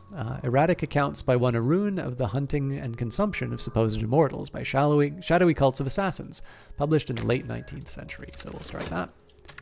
Make sure, yeah. So my benefactor still wants me to be performing. Just tuned in. This game looks fun. How are you finding it? Princea Pony, full disclosure, I have probably 127 hours in this game now. Wait, it was 124... Was it 2 or 3 hours ago? Anyways, yeah, I have got over 100 hours in this game. I played it since before there was a Kickstarter. So I am definitely enjoying it so far. I particularly like the new DLC. So the reason why this big stream is happening is that they released the Dancer DLC today. It's a $3 DLC, but it added about 30% of the word count of the previous word count of Cultist Simulator between the free update and what's included inside the DLC that I'm playing right now. So definitely, in fact, so the combined cost of the game and the DLC is less than what you would have paid for the game when it first came out. So it's kind of a big chance to get people interested in it again, and Weather Factory was kind enough to sort of invite me to come and play it. The advertising, by the way, I'm doing purely on my own account because I love this game. Yeah, it's a really interesting game. I would definitely say if you like sort of exploring things and like twisting it around and playing, and especially if you really like digging into like lore and hidden worlds and things like that, there's really no other game like this. But yeah, I mean, the thing I've particularly liked about the Dancer DLC is that you've got like this whole concept of leveling up using this new thing that they've added, the change. The change ambition is really the thing that's selling me. If you're coming brand new to the game, I might need to take a step back and explain what the hell is going on in general. But it's I've been having a like I think this is a spectacular update. But again, I am very well disposed towards this game on most days. So okay, I need to keep one passion available for future conversations. So we're gonna take my fevered imagination. We're going to take my passion. Unfortunately, the detective kind of gobbled everything else up, so we're not going to be able to accomplish much, but the main reason I'm doing this is to get rid of my my restlessness. By the way, Princessa, or anybody, really, if anybody does have questions about the game, you know, again, obviously I was invited to come onto the channel for a reason. So keep that in mind if it's like purchase questions or something along those lines. But if you do have any questions about the game, or you want to know what's going on, or something isn't clear, I'm very happy to answer those questions. And also, you know, I do have my own, you know, Twitch and YouTube channels. So there's some things that, you know, if I covered it elsewhere, or you might find that it's something that you might need more of an extended take on. Like I'm very happy to cover all of that, because I love sharing this game. It's, you know, I consider myself very lucky that Weather Factory liked my stuff. So I'm no further along my path of change. In the movements of the secret forms, I must find my lesson. But yeah, thanks for coming by the way, Princea. But that's a good general sentiment for everyone. If you have questions about the game, please be open about them, because I'm only going to be on this for another hour. I mean, I'll try and go longer, but you know, this has been a long cast. We're coming at the 6-hour 44-minute mark. So at some point, I need to take care of myself and try and, you know, get the health away from fatigued. These are the bounds in their house, and the mists in their traces. This rock called the Temple of the Wheel, high as the church spire, pitched with black lichen and daubed with eye signs. I round it, and there ahead of me is the white door. The light of the house leaks round its edges. So now we've got the white door. In my dreams, I passed the white door, which has been called the bone door and the gate of ivory. My voice remains outside the house each time I enter. So we've now got a new location inside of the Mansis, so let's try and explore there. In my dreams, I know the path to the white door through the bounds, but that path is thronged with the dead who pass that way. I need health to resist their chill. Well, fortunately, as a dancer, I've got a lot of health, so... you can sort of see what's happening. Love my reading. Oh, thank you very much. I didn't do anything to obtain it, so I can't take too much credit, but I'm very happy that it works for people. But can you explain the main thing, like what the player is supposed to do? Yeah, and interestingly, Princess, like it's a surprisingly complicated question for this game, because there really isn't like another game. Is it just you, or is the feed black?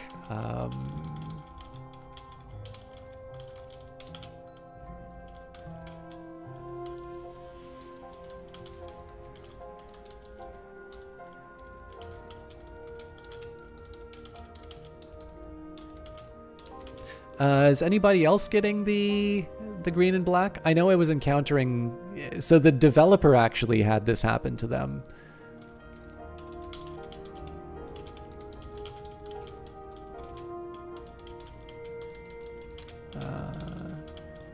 Sorry, I just wanted to respond to... you're just getting voice. Yeah, so Gomat... Okay, so if Gomat and Ear can hear me... So they did a special stream for H.P. Lovecraft's birthday, and Weather Factory themselves actually found that they could not watch the stream. So it is possible that something is happening with Steam that has some people able to watch it and not others.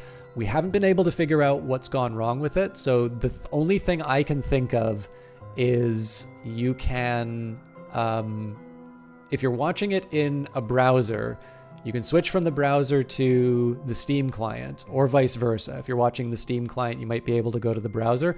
I appreciate you're probably coming here from an interest in the game or whatever, and I may not be able to help you out with that.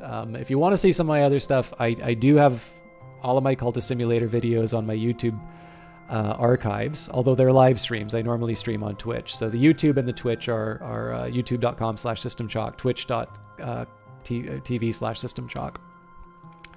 The other possibility is if you've recently updated your graphics drivers, I think like closing the browser, not just closing the window, but like quitting out the browser and reloading it has sometimes fixed that problem for me.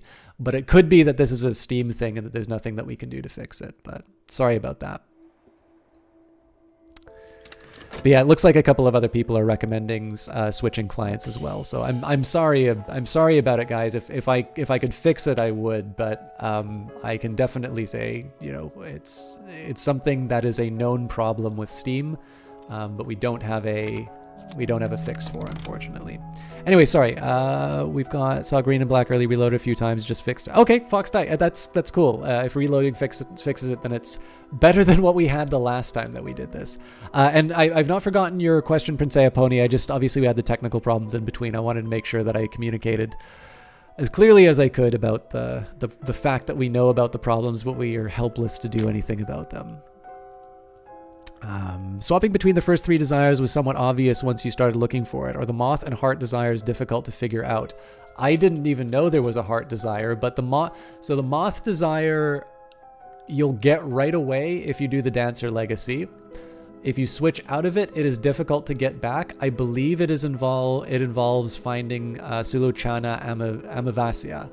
So it is definitely, if you are playing one of the other legacies, it is difficult to find, but not impossible. If you're playing the Dancer, it is your default start. So you should, as long as you start as the Dancer, you shouldn't have a problem with it. Okay, so to answer what this game is about, or what does the player do, what is the objective? Mechanically, your character will have a desire. My particular character has this desire of change. Now I'm at to level 2 on this, and my change is leaf. I tremble when the wind comes, the veins beneath my surface are apparent. I carry a bead of malachite next to my skin. So I'm already on my journey in terms of this transformation. So this text has sort of changed from explaining what this desire is, more so it's now explaining what level of that change that I'm at. But there are, to my understanding, at least 4, possibly a 5th, if Frog Boy. So I may not have been paying proper attention to the announcements, but so far as I can tell, there's an enlightenment, there's sensation, there's power, and now there's change. And essentially, the object of the game is to, the top victory of the game is to develop this desire to a level that you are able to sort of ascend and achieve this goal of, supreme enlightenment, or the greatest sensation that you can feel, or ultimate power, or whatever it is.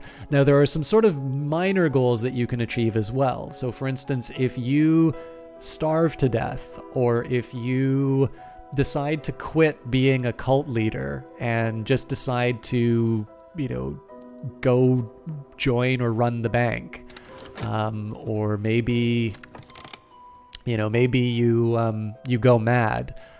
These are endings, and they're not necessarily bad endings because they sometimes unlock certain things inside of the game. But I think most people are going to say that the objective of the game is to pursue this occult temptation, or this desire that you have, to its conclusion, which usually involves some form of transformation. And usually it's a physical transformation. Now, the way that you do that is by sort of combining lore, and I don't know if you got to see that dream world that I was in, but we'll be coming in there as soon as 30 seconds of game time elapse. But you do that by sort of exploring this world sort of behind our own, known as the Mansis. And you sort of find lore, you recruit sort of members of your cult, you manage them, and you just generally figure out what the hell is going on. Now, the reason why I describe this game mechanically, there is nothing to object to in that description of Cultist Simulator, but it doesn't really tell you what the game is about. The game is told through all of these cards, and you have these different aspects of yourself. So your health, your passion, your reason, your money, the people who are following you, certain aspects of your personality, your reputation, rivals, benefactors. The knowledge that you have is represented through this lore, the locations you know of. All of these things are just different aspects of yourself, either possessions or concepts. But one of the things that this game really is about, in terms of like if you had to write an English essay or something on it, this game is sort of about you trying to... So, you're playing a cult leader and you're trying to keep a roof over your head and food in your belly, and you have to divide, your time in the mundane world with your time in this world of the imagination and thoughts. And what this desire is very much a personal thing to you, the player, right? Because I think this desire really is, the play that you want to write, or the game that you want to make, or the painting, or, there's something in you that you want to share with the world. And it's usually this thing that, it's the sort of thing that you sort of say to people is like, yeah, I do this, but I'm not very good at it, or whatever, right? It's usually something that we sort of associate with creativity or whatever. And this game is a very interesting, it's got a card game wrapped around it, but really it's this experience of trying to divide your attention between the world of the common day and this exciting world of your own internal excitement, and what you do and what you give up to achieve those sorts of things, and how many people you bring along on that journey. And so the big thing is that when you're doing new and exciting things and things that are intensely personal to yourself, there's no For Dummies guidebook. You can't go to the library and say, running cults for dummies, or, how do I write the most transcendent, beautiful piece of fiction that will stand the test of time, right? Ovid did not pick up a how-to writing book to write the Metamorphoses. There's just something that, he was able to do to bring that work out of himself. And so in one sense, I think that's what this game is about. And so part of this game is that process of discovery and finding out how all the different things work together. A lot of this game actually plays out inside of your head. But in terms of the mechanics, essentially what's happening is you're dividing your resources. Time is your primary resource, and then there are secondary resources such as funds, reason, passion, lore, locations, and whatnot.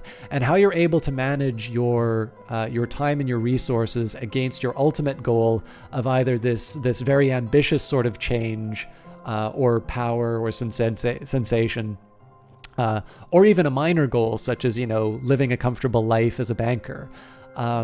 Basically the game mechanically is about how you're managing those priorities. But I definitely say that, it's an unsatisfying explanation in terms of what the game is about or what you do in the game. In the game, really half of the experience of the game is learning it and sort of just dwelling in it and just seeing all the different rooms and thinking about what these little hints at a bigger world are about. And that's why I find it complicated to explain what this game is, because there's just so much going on. Like when you have something here, a run scholarship is dubious, but she rates pithily. Incidents of sudden and violent death are interspersed with aphorisms. Hours don't dream, long try not to. Now, we haven't heard a lot about the long yet, but we keep hearing about the hours, and we keep hearing about these different aspects, such as edge. All conquest occurs at the edge. One who dwells there is blind and cannot be wounded. Another is strong and grows stronger. Edge is the principle of battle and struggle. So part of this game is just sort of figuring out how all these things relate to each other, because there's definitely a meaning behind them. For the Kickstarter, they actually gave a developer diary of sort of all of these different things and how they interact. And there's a very active community sort of parsing out some of the Cultist Simulator lore. And so it's really one of these games, if you get super nerdy about like fantasy books or something like that, this is absolutely a game for you. But anyways, let me just double check here. The DLC page says that there is a heart desire. It seems to imply that you can get both from the club lady. All right, so that's, I think I know what happened then, Frog Boy. I suspect then I went for the moth one, but I'd be very interested to see if it's another transformation one. But yeah, I would not be at all surprised if the heart one bears a similar resemblance to the moth one. I ultimately went for the moth one though, but it's good to know that there's a heart one, because that just means I'll do twice as many playthroughs on my Twitch channel.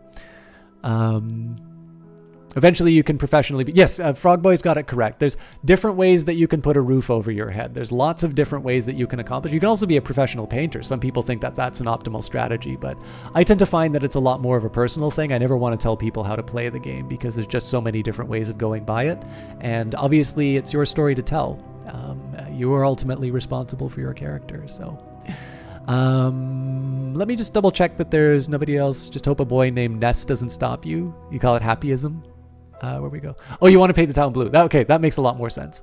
Let me just double check anybody else. Maximum Heart Lore, that's how you do it. Sounds like you literally live the life of Lovecraft character. Yeah, so I mean, like, this game is, there's no Cthulhu in this game, but like you're sorting out things on a desk. In the end, you are the kind of character that's sending minions off to do things. Now, I haven't done anything nasty. Like, I could have murdered this weary detective multiple times.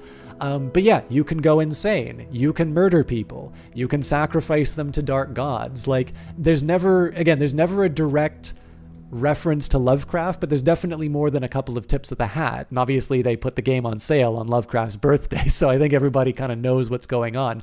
But you've 100% got it. Like, you are a Lovecraft character sitting in your office telling your minions what to do, studying occult tomes, and just generally, you know, bringing terrible things into the world and trying to achieve great power. So, yeah, well, I mean, Frog Boy, I think the number of times I've died to this game, the majority of them have been going mad. So in my opinion, that it's very faithful to Lovecraft in that regard. Okay, The Burning of the Unburned God, compiled by J. Wrigglesworth Jensen from Oral Traditions of Rural Persia. By the way, J. Wrigglesworth Jensen is an actual backer of the game. They put money in, and that was one of the rewards. Okay, apparently somebody's hosting me, even though I'm on Steam. Thank you, whoever hosted me.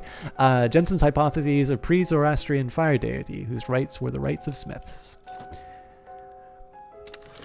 By the way, so Princess Pony, I don't know if that got you any closer to understanding what this game is about, but if you have any more specific questions, feel free to ask. I'll try not to be as sort of pie in the sky in my other answer, but I did want to try and address I wanted to try and address why I feel as strongly as I do about this particular game. All right, regrettably, I got no contentment out of that, and I need to go to my day job, otherwise I'm going to lose stuff. So I think we'll just have to eat the restlessness turning into despair, and we will go to the Gaiety Club. Or it's just called the Gaiety, so. Really enjoyed this game. After playing for several hours over multiple sessions, you find yourself unsure of how to progress past a certain point. Do you have tips for the early game after founding your cult and recruiting your first follower? Several, Fox Die. I don't want to tell too much in terms of how you do the game. So if you've not found locations, definitely explore with your secret histories. But of course, the challenge is that you're going to need to get more followers to be able to check out these locations. You're not going to get very far if you don't have them. So if you want to find some more if you want to find more people that you can turn into followers, there's a couple of things you can do. You can follow rumors.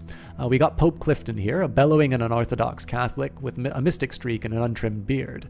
So this is somebody we can potentially recruit. And one way that I'm getting new recruits is by talking about occult lore. I'm speaking of esoteric mysteries.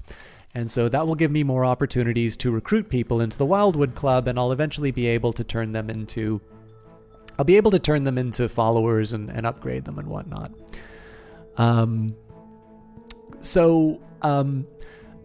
Here's the better way, I think. So here's my more general... I'm sorry, guys. I'm going to be a little bit of a pause on gameplay here, just because I think there's a useful lesson to be learned from Fox Die's question here. So if you want to see... I'm going to be streaming this game... I'm going to try as many Wednesdays as I can on my Twitch channel. So if you actually want to see me do something from the very beginning and move forward, that might help you. And my YouTube channel has all of my archive playthroughs, so you might find that helpful as well. But the way that I sort of tried to make some sense of the game is to say, what are my immediate goals? So here is a... So one thing one thing I will say to add to what Frogboy said, the new patch has added wounds. So followers are not as squishy as they used to be. So everybody who's saying that you can lose followers on expeditions, you absolutely can. You can also summon things to act as substitutes for those followers. But a little bit more importantly is that followers are not as easy to lose as they used to be. So I just want to be clear on that. Obviously, the DLC just came out today, so it's not, it's not at all obvious that that's the case. But I just wanted to get that out there. But as a more general solution in terms of how to advance in this game, I'm going to apply this formula for me right now. So what do I want to do? Well, I want to advance my desire. How do I advance my desire? Well, Sulochana already told me that I need to go to Karashim, and I need to use the Instar Silent. So some part of you can roam in Viper shape, send it to accompany your followers to a place where you can perform the dance that you must dance. If you have problems finding this place, talk to Sulochana about the secret histories. So I know that I want to combine my snake with Karashim. Now the problem is that Karashim has got people who will try and murder me. And the thing is I don't really have a lot of people to sort of charm or fight the residents of Karashim. So what is my immediate goal right now? To advance my desire, I need to get this snake into Karashim. Because I can't handle Karashim as it is right now, my intermediate goal is to recruit more followers and get myself to a level of strength where I'm going to be able to take on those followers.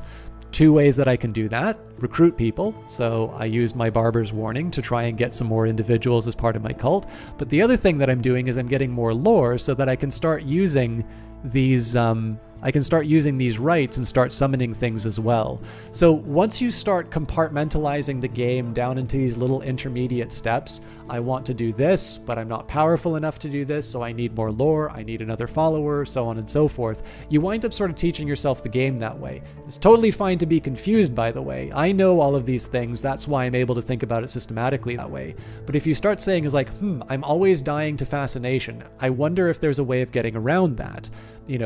You can get rid of fascination with dread.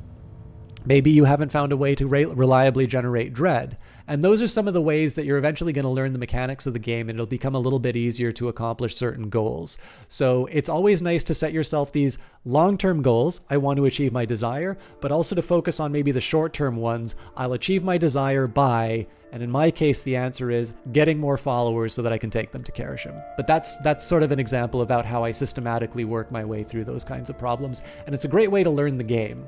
But obviously, I'm going to take the opportunities to advertise my Twitch and YouTube channel because it's it's the only opportunity. I don't get audiences like this normally. So, who else do we have here? So obviously, a few people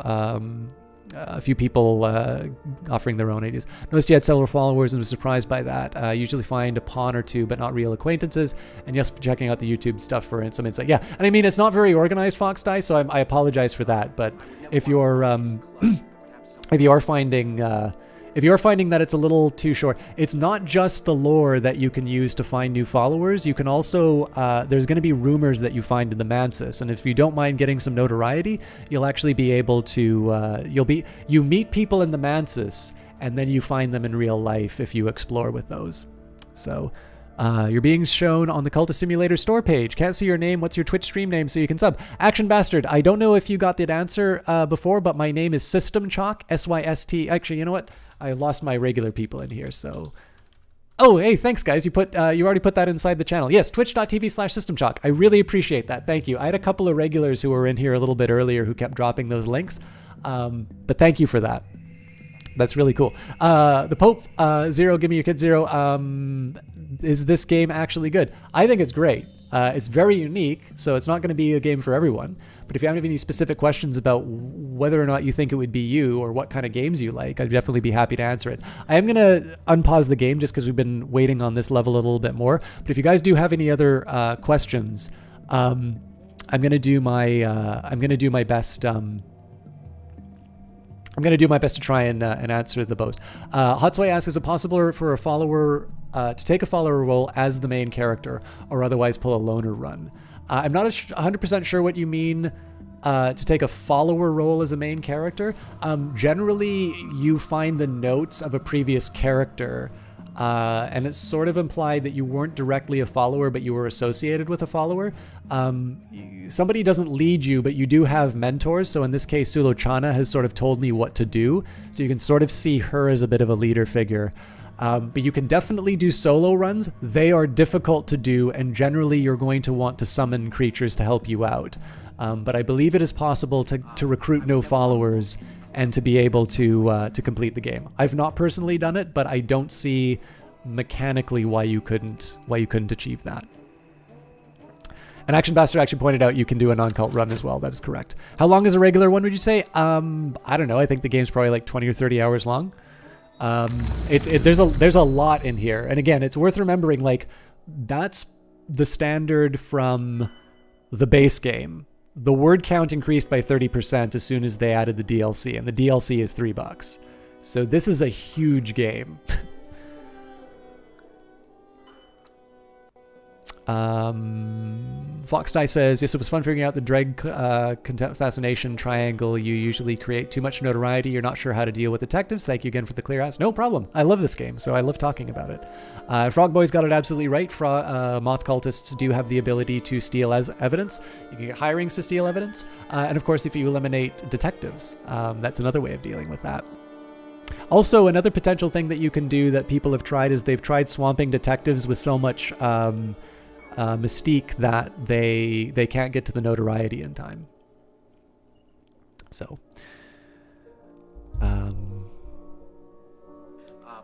where are we? It sounds like a few of you are following. I'm sorry for the Woody Allen in the background. That's I can't for whatever reason turn off my follower announcement. So that few of you seem to be following on the Twitch channel. I really appreciate that, guys. I was actually hoping to get to 2,000 followers by the end of this and the end of this year, and I will be doing a special stream for that. So I'm not always going to do Cultist Simulator, but I'm going to try and do Cultist Simulator every Wednesday, but not this Wednesday because I'm going to a local game development collective. If you were to buy this game now, should you start with the DLC or just vanilla and then upgrade later on? That's a tough call, Hot Soy. I mean, I suppose in theory... So here's the way I see this, right? Cultist Simulator is 25% off right now. The DLC is $3.30 Canadian or something like that. So the total cost of the two is slightly less than what you could get the game on its own. Now, the fact that Cultist Simulator, this is the second time it's been on sale, it's been 25% off. So realistically, what's going to be happening here? Well, you know, you're going to play the game and you're not going to have the DLC, and then some point down the road, you're going to want to buy it, or maybe you're going to want to go on sale. What's 25% off of $3? I mean, I'm not quite sure what else you're going to buy with that instead. Obviously, the developers invited me onto their channels, so I'm probably not going to say anything other than buy a copy of Cultist Simulator and the DLC for all of your friends. It's amazing. They are doing a paradox model of some things will be available inside the game if you have the DLC, but there was also a free patch associated with it. So I'll put it to you this way, Hot Soy. If you think you may not enjoy the game, if you think you may not put the time into it, obviously it makes sense not to buy the DLC. But at $3, this DLC is almost kind of like, I'm going to pay this to find out whether or not I like it. But this is no small thing. Like, again, the word count went up by 30% with the addition of this DLC. Now, you're probably going to see most of the experience inside the new Legacy of the Dancer, and given the fact that a playthrough is probably going to be about 20 or 30 hours the first time around, you're probably going to get a lot out of the vanilla game. So, there's a lot here already to really enjoy.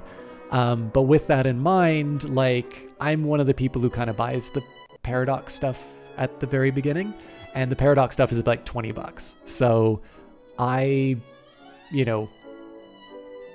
personally think it's worth it as somebody who's spent over 100 hours inside of the game.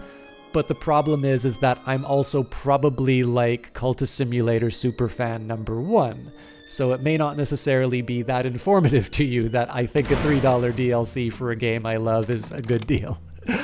But yeah, I mean, personally, I think there is a huge amount that's added inside of here that makes it worth the price. And in the end, I think I think essentially what Weather Factory has done with this price is they've sort of gotten past the feeling of people saying, I'll wait for it to go on sale, because 25% of $3 is really not going to break the bank. But with that in mind, right, like, I'd be lying to you if I said there wasn't a lot of stuff for you to do in the base game as it is. This was a great game that I thought was worth full price when it first came out. So I'm not going to turn around and say the game sucks now if you don't have the DLC. So yeah, if you buy the DLC now or you buy it later, it's totally up to you. I definitely think the dancing mechanics are really cool. But whether the dancing mechanics are even cooler after you understand the game, you know, I don't get to relive my life and not play Cultist Simulator, or not play Cultist Simulator before the dancing mechanics are inside of it. So I definitely don't want to BS you on this. So it's tough to say. The best I can say is you'll have plenty to do if you don't buy the DLC. That's where I can leave it. But this was the first time I'm playing the DLC, and there's a reason I've been streaming this for 7 hours. How often are there updates and patches coming out? So this game, when was this released? I feel like it's getting close to a year. The game is in constant development. If you'd like a really good, if you'd like a really good idea of how much updating and developing is going on inside the game, you can go to weatherfactory.biz. That's their blog, and they practice open production. So they basically talk about everything, including about why they charged this amount for the game. But this game is definitely in active development, and if you have any suggestions or if you have any problems, support at weatherfactory.biz. The developers are also very active on Twitter, so at factoryweather. Twitter is at factoryweather. Alexis Kennedy, who's the writer and sort of creative lead, is at Alexis Kennedy. Lottie Bevan, who's done a lot of the art for these CODs. Not all of the art, but she's doing more and more of it. And the producer and just general like superstar in terms of marketing stuff, she's at Tron Bevan. Both of them are really fun to follow, in addition to the fact that they made a cool game. So this game is definitely in active development, and they definitely want to hear from you as long as you provide, you know, constructive feedback or just tell them how much you love the game. What else were we going on? When we first started playing the game, you played it for 17 hours straight. You only stopped when your eyes could not read anymore. So Alex Speed definitely did a much better sales pitch than I did. It's very addicting for a certain type of gamer. I mean, one of the reasons for this is that the timers are staggered, so you're always going to have some. There's no turns like in Civilization, so this is like one more turn on, you know, on steroids. And Frogboy says they have a roadmap for the next year. Yeah, a year sounds about right. And obviously the game did well, and I mean, they've got Kickstarter where everybody got basically DLC for life. So I think I know that they want to do right by the people who got the Perpetual Edition, so I would expect at least a couple more DLC. And the DLC will obviously get have a free update alongside them. It's a pretty good, I think the Dancer will be a good model of what's happening for moving forward. Although I personally, like, from a business point of view, I kind of hope that they raise the price on things. Adding 30% of the content for a game for $3 is, I don't know. Like, as a consumer, I'm happy about it, but I don't know how you stay in business doing that. This is the next game you're going to buy? That is awesome to hear, the Pope. Anyways, I'm sorry, guys. I'm gushing about this game, but I know you want to see some playing. So just give me one quick second here. I do need to update. So one of the things I've been doing is I didn't keep track of how many people were watching last time. So 194 at 9:35. We did a special stream of this for Lovecraft's birthday, and I didn't get any good feedback in terms of what the viewer numbers were, so I want to report that to Weather Factory and let them, basically they can get an idea in terms of what happens to the sales when people are watching the game. So sorry about that. The Sun and Splinter, the Hour who once ruled the Mansis, is known to walk in the orchard before his terrible division. Sometimes his remnants walk here still. Sometimes I see the chilly radiance of the Meniscate through the trees and the chillier radiance of the sun in rags. Were they to come upon me, it might be my end. But I see them in the distance. To see them in the distance is a gift of insight. 201 now. Cool, thank you. And yeah, I'm sorry, guys. I hate talking about numbers and stuff like that, but I think one of the biggest things. So a lot of you guys on the. By the way, I really appreciate you guys saying this. A lot of people during the last stream said something along the lines, I hope Weather Factory are paying you for this or something like that. I didn't ask for money, and that was never discussed. But I got a mysterious package in the mail on a day where I was not feeling great. A bunch of bad stuff had happened to me, and it turned out to be from the developers of the game, and I felt great. It just made my day. So yeah, I mean, they're really great people behind this game. So yeah, I was taken care of, is the lesson out of that. By the way, if you want, if you're like a super fan for Cultist Simulator, there is a merchandise store. So if you want like a poster or a notebook or something like that, they sell those now.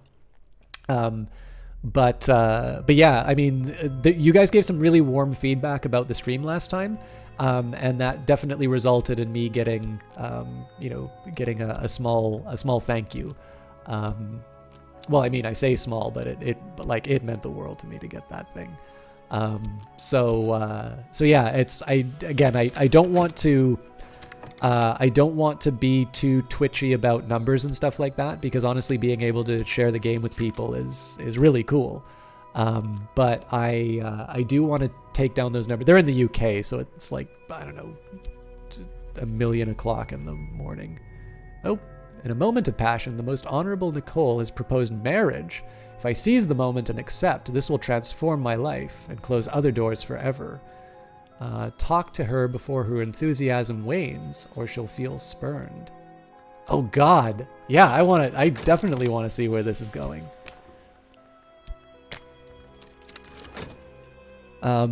But yeah, anyways, guys, so I'm sorry to talk so much about the numbers. I do appreciate when you let me know about this stuff, though, because I figured the least that I can do is give some information to Weather Factory. They obviously can't let me know what the sales of the game are, but I think it'll give them some good information in terms of how streaming affects their ability to get word out about the game. And as a result, they can get other people, or maybe myself too, to help promote them through that. And I think giving them the information that will help them make this game realize its potential is the best. So to System Shock, do you know if there will be improvements to the hideout at some point, like several different ones eventually, and more things you do with it? So what I take from this, our business is private. We could use somewhere more secret. The fact that it says temporary headquarters makes me feel like there will be, but I don't personally know anything from them to say that the headquarters is like going to come in the next patch. It seems like it's the sort of thing that they would develop, but I also know that they intend to add things like aging and all of that. I'm not in a position to be able to say, yes, the headquarters is the next thing on the list. But I'm pretty sure if you were to tweet them, they might be able to give you a more answer. YouTube is down. The end is near. Oh my God, is it? Well, you can all, I stream on Twitch primarily anyway, so screw that YouTube nonsense. That sounds like an ending. Yeah, it might be. I'm getting close to the end anyway, so, but it definitely, normally it will tell you that it ends the game. Aspect of proposal from the benefactor. In a moment of passion, my benefactor has proposed marriage. If I seize the moment and accept, this will transform my life and close other doors forever. So let's see. It wouldn't be terrible if we ended on this note. So I'd love it if we do, actually. So, Rite of the Crucible Soul. This rite uses an instrument of power to set the blood afire. Fire is the lesion in the skin of the world. The assistant rarely survives unharmed. Jensen ultimately concludes with apparent reluctance that the deity was a goddess. He suggests that its gender may have been the cause of its suppression. The rites described are often eerie, sometimes grisly.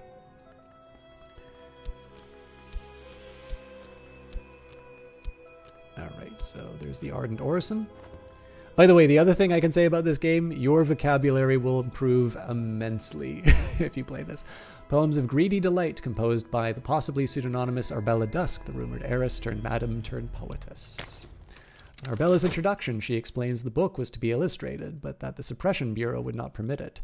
She hints that the illustrations exist somewhere. This book is dedicated to Sir Percival of the Red Cup. Yeah, I haven't read the roadmap though, so I'm sure there's definitely some people who are much more on top of what's happening in Cultist Simulator than I am. I didn't even play the beta branch, but I'll probably change that.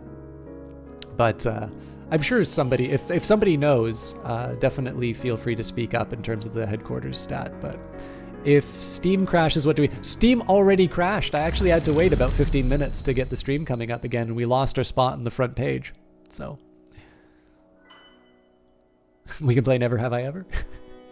Okay, so I'm not going to be able to get occult scraps anymore. You know what? Let's go for the Lodge of the Sage Knight.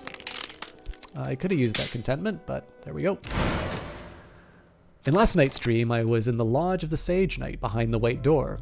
It is difficult to remember exactly how I came there, and the mistress of this place, a woman with the dark glasses, was nodding as if I had asked her a difficult question. Of course I hadn't. I had lost my speech when I passed the white door. "How is it that I can speak?" she said to me. "I didn't come here through the white door. I'm not proud of what I did to come here, so let me tell you about something else." Okay. So the Course of the Heart, I'll be getting some vitality, but I'm not sick. I'm despairing. You know what, we'll just keep going through the white door. I'm obviously running a little low on health, but we should be able to manage. Hey, Hot Soy, I usually avoid spoilers on stuff. I am playing this for the very first time. Now, admittedly, I've got about 7 hours of experience with this now. But I'm going to put it to you this way. I am stumbling. If I discover something big, it will be something that I've totally stumbled into. I can make no promises in terms of where all of this is going. Oh, god damn it. It looks like she's going to be... I really want to see how this ends. Okay. There's got to be a way that I can lock her up.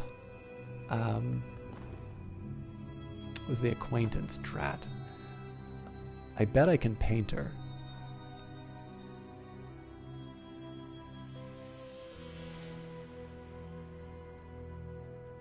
Oh, you know what? This is going to be the cheesiest thing in the world that I've done, but save and exit. I bet her counter is going to reset. Nope, her counter did not reset. Although it did kind of round off. Yeah, so I can't work her, unfortunately, because she wants to chat with me. But I should be able to paint her.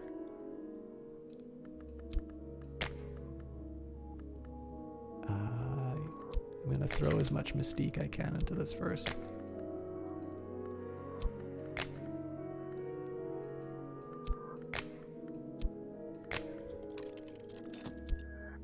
No!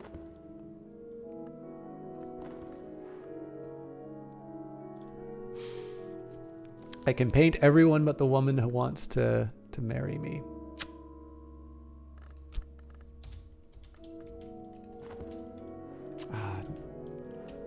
I used to be able to do this pretty easily.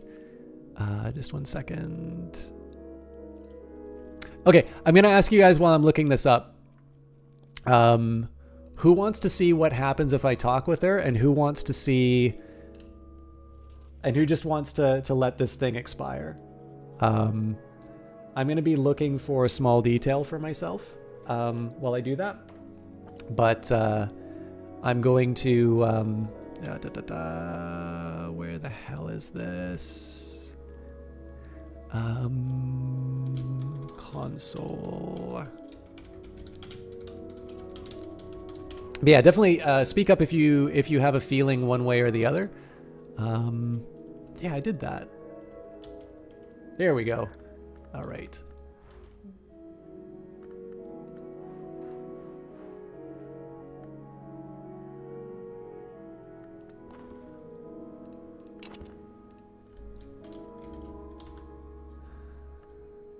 Okay, so if we talk, I think we halt. Bingo. Do what your heart says is right. I want to see what happens when I get married. So, yes, this is totally cheating, but screw it, because this is fun to do. If you hit Control Shift and so basically you need to get the like, there's like an apostrophe beside the tilde. So I do Control Shift and the tilde key. This will give you the console, and if you know the name of the card that you're looking for, you can add. So if you want to give yourself like infinite funds, you can do that. But in this case, this is. By the way, you can also go into the save files and like it's all just JSON. So if you know how to navigate that sort of stuff, you can manually change your save file as well. Did you load an older save file, or will the update mean that you need to make a new file? That's a great question, Tomes. I actually don't know. I think they said that they wanted to... Crap, what was it? I think it was like in Sunless Sea, they wanted to retain the save files. I don't know. Can somebody else answer that question? Because I don't remember if you can... I don't think they've made a promise for them being backwards compatible, to be completely honest.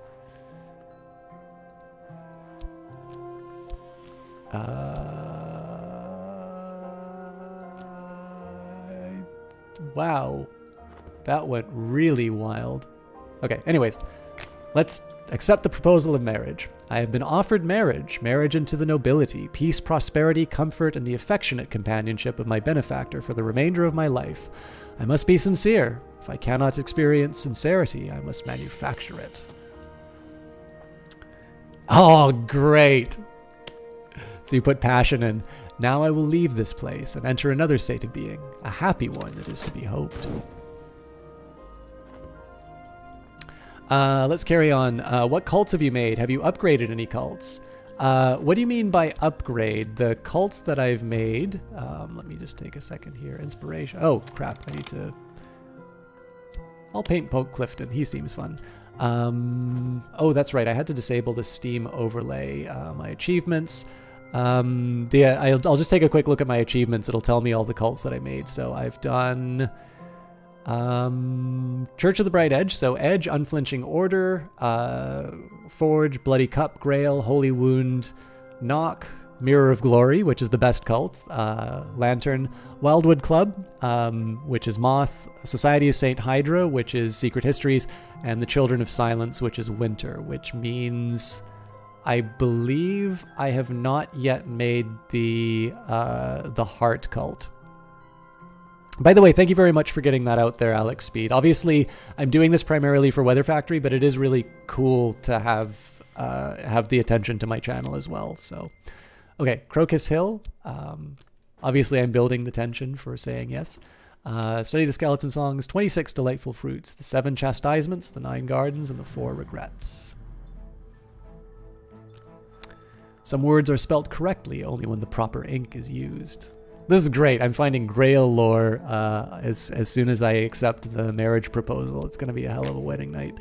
The prologue warns at length of the iniquities of one Julian Costley, a former colleague who Hirschalt now describes darkly as the worm of worms. It seems Costley advised Hirschalt early in the writing of this book, but Hirschalt later became suspicious.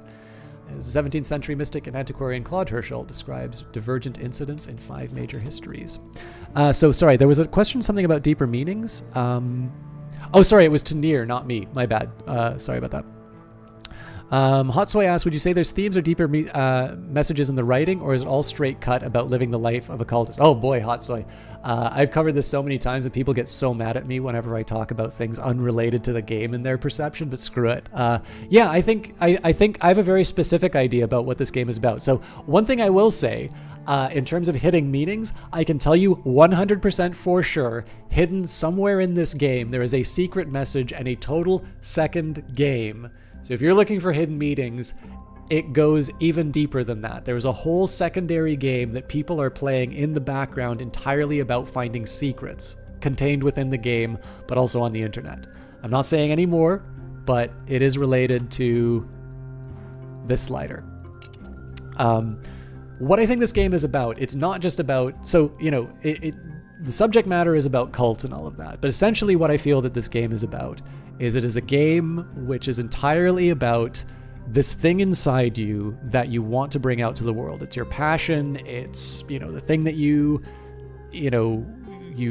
wanted to, you know, it's sort of the reason you went into the world, however you want to think about it. And it can be, you know, it can be a book that you want to write. It can be a game that you want to make, a play, you know, maybe you want to be an animator, there's lots of things, but basically there is something that gets you up in the morning. I love playing video games, but I don't get up in the morning and I'm like, I have to play a game. I get really excited by doing research, for instance. But the fact of the matter is that there are very few opportunities in the world for us to be able to just, without any, without any other regard for other things, just purely jump into that. And usually when we do that, especially when we're doing something that matters, there aren't any, the number of successes have been so rare, and they don't normally leave documentation about how these things work, that you just can't pick up a For Dummies book to get them done. So essentially what this game is for me a lot is it's about the tension between sort of that deep thing that brings you a profound satisfaction, or your calling, or however you want to style it, but also the fact that you live in the mundane world, and that you have to do things like pay rent and take care of yourself. This game has it all. It has consequences if you neglect yourself. It has consequences if you neglect your relationships. But it also has this process of discovery, and it's not easy. I'm not that far out of grad school. I'm probably about 2 years out now. And so this whole process of studying books and getting just a little bit more knowledge, but you have to combine that knowledge in a novel way to be able to do something new about it. And then you find out there's a whole other set of mysteries, and you need to do that. This game is entirely about your passion and pursuing it. It's why I love the subtitle of this game, Apocalypse and Yearning, because Apocalypse as a literature, yes, the subject is the end of the world, but it's called the Book of Revelation for a reason. It's about discovering things and knowledge. It's not obviously, because we live in the world that we do, it's like a Tom Clancy, it's like the Christian ending of, it's the Tom Clancy version of the ending for Christianity is kind of what it's been turned into. But as a literary style, whether it's something like the Book of Daniel, or whether it's myths like Ragnarok or something like that, there is an entire literary tradition around communicating ideas through this subject of the end of the world. And apocalypses can be very personal things. It's this idea of gaining a deep, deep understanding. And so obviously this game has subjects like that, of these big changes and these destructions. But then there's also the yearning. Then there's also that thing that you want to do. And so I don't think that there's some secret message in this game that's coded in terms of telling you how to live your life.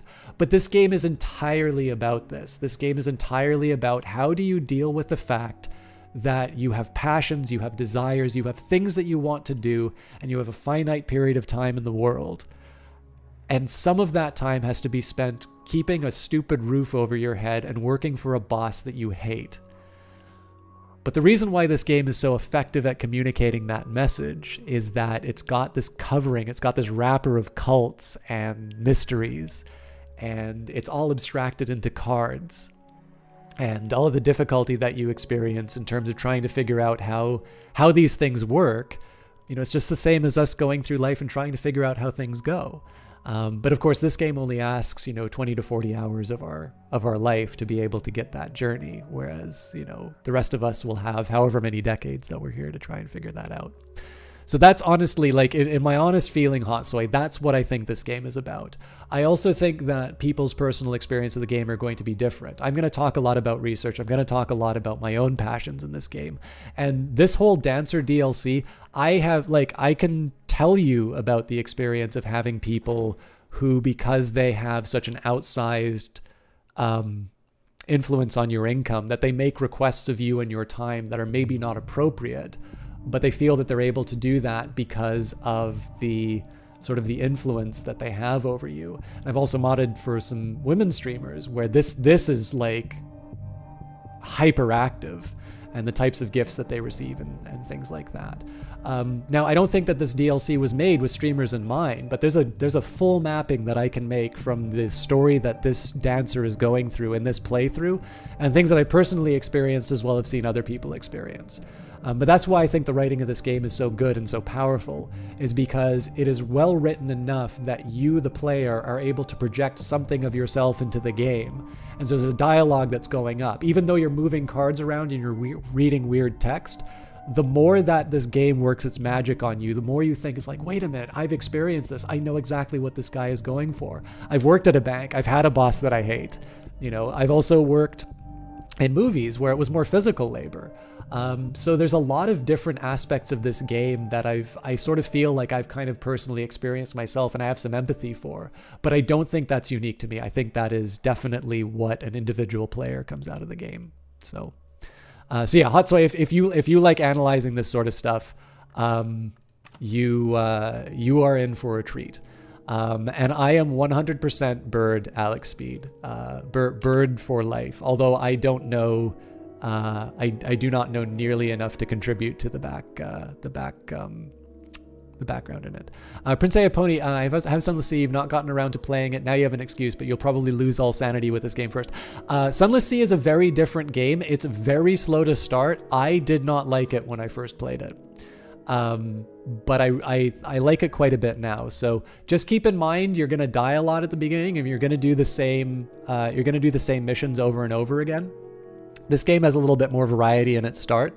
But if you can get past that initial hump, Sunless Sea has got very similar writing, very similar ideas, and it's a great ride. So let me just take a quick second. Thomas, you had a quick inkling of that. Yeah, I mean, like, I'm not saying anything really new about this game, right? Like, I think that to me is just a very natural feeling that comes out of playing this game, and it's what attracted to me. Maybe not so explicitly when I first played the game back in the early beta, but this has been a conviction from the very first stream. This is a conviction that I've had about the game, and like, I could be totally wrong. Like, Alexis Kennedy himself could walk into the stream and say, it's like, I did not intend this whatsoever. Do not listen to this man. And I couldn't dispute it, but I believe, I would still believe that that's what the game is about, because this is my playthrough. Even Alexis doesn't get to tell me you have to think this way.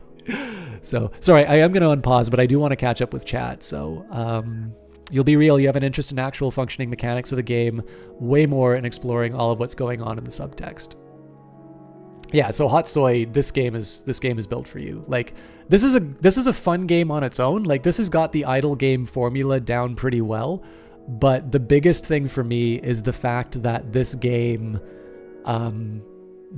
works inside your head. Like, I like this game for the same reason I like radio plays or I like reading books, which is there's an active part of me that is participating in the creation of the world, and so I get to tailor it based on my experience or my understanding, and so as a result, I get a better product. So, do you think this game will become a mobile game or even capable of becoming one? They have been working on... They have unintentionally announced a mobile version a couple of times. So I have every belief that it will wind up on one of the app stores later. But do keep in mind, Weather Factory is just 2 people. So they are facing the exact same constraints that we are inside the game here, which is they've got their division between their time and what they can achieve. So, they're currently localizing it into 2 languages, Chinese and Russian. And I know that there's a working Android version of the game, but unless the thing is ready for prime, like, you only get to launch a game once. And so if they release something that's not to the standard that they want, then everybody's going to look at it on the store and say, oh yeah, Cultist Simulator, that game that sucked. So I wouldn't hold my breath for it, but I definitely know that they've been trying to work on it. Ragnaros, you didn't think you get so much code. This is minor compared to some of the other stuff that I've done. Let me just... I've only got 4 more things in chat, and then we'll be able to unpause and see what happens with the marriage. Seeing a ton of cards is what convinced you to buy it. Reminds you of Eldritch Horror. I've never played Eldritch Horror, but it looks pretty good. Is it possible to get the yet temporary headquarter... to yet update the temp? No. So far as I can tell, Devosa, you can't upgrade the... You can't upgrade the headquarters yet. I don't know when that will be changed. Unintentionally?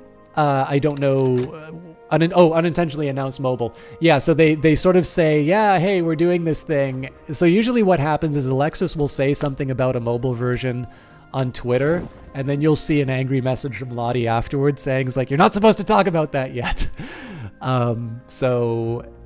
There has been a working Android version since the Kickstarter, I believe, but it's never been an official announcement, because this is the big thing. If you promise people that something's going to happen and then you don't deliver, then you're going to have a lot of understandably angry people. If you say, we'll see, and even give them a little demo of it or something like that, it means it's likely it's going to happen. That's my personal guess as somebody who is a guest on the Weather Factory page and has absolutely no say whatsoever in any of the decisions that they make. And I think it would make a good game on mobile. But again, 2 people, and I don't intend to play this game on a mobile device. So personally, I would benefit if they spent that time working on more DLC. So this is the catch, right? Like, I'm certain that they want to do a mobile version of the game, but the catch is what do you give up in order to do the mobile version? So I suspect it will happen over time, but I also think they have a lot of content that they want to put into the game first, and then probably work in earnest would begin on it. But again, I am saying that as System Chalk the streamer, not the guy who is streaming on the Weather Factory page. None of this is anything but my speculation as a fan of the game. Okay, that's cool. I'll definitely check. I actually have played Arkham Horror. I rather enjoyed it, but I find it very difficult to find people to play games with. So last night I walked in the Orchard of Lights. I plucked the fruit, which is always ripe, and consumed it in 2 bites. The taste is not to be forgotten. As I licked the glowing juices from my fingers, I saw a message carved into the bark of the tree. When I woke, I recorded that message. All I could remember in my diary. And I'm sorry, guys, I know some of you guys don't like it when I monologue on this sort of stuff, but honestly, like, this is why I get so excited about Cultist Simulator, to be able to talk about these kinds of things. So, let's see. I have no idea if Salome Jones's story is going to end as a result of this marriage proposal. Usually you'll get a warning from the game saying that this thing is about to end the game, but we'll find out.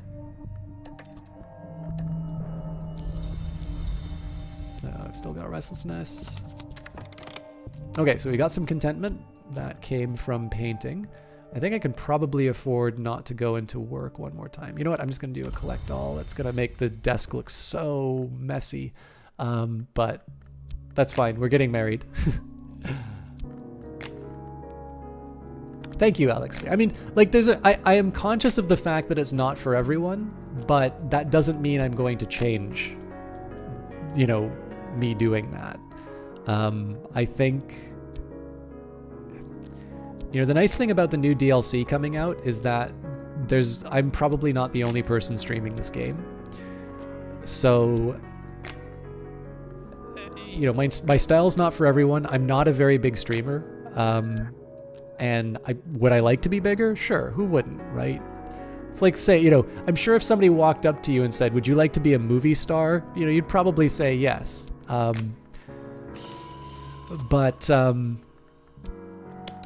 don't know. I definitely feel that my communication of why this game spoke to me in a way that very few other games did is the added value I can bring for the stream. Like, I can sit down and I can move cards and I can say, I'm moving this Mystique to the left, as if you all didn't have the ability to see that yourself. But in my view, the better way of engaging with a game like Cultist Simulator is to engage with its themes of passion and, you know, desire and unfulfilled desire and managing resources and such. And sometimes this means, you know, whether you're doing it for figuring out where you're going and making sense of this board full of cards, or whether you're doing it to engage with a chat, there's lots of reasons why you can hit the pause button and just reflect on what's happening. That's a great way to play this game because it keeps you from losing your head.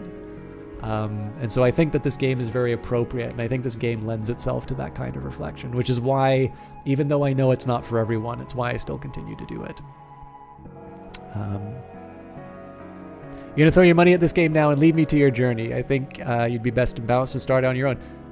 Great choice, Heartsoy, and I'm going to be wrapping up pretty soon anyway, so thank you very much for stopping by. Thank you for supporting the developer.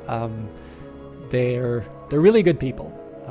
They're very encouraging, and they're extremely, for somebody who is as successful in the indie space as they are very down to earth, and they are very kind. So you want to leave the stream and play too, but you want to know what happens at the marriage. All right, here we go. 2.7 seconds. It does end the game. What a way to finish. A new life. I was poor and now I am rich. I was something common and now I am something rare.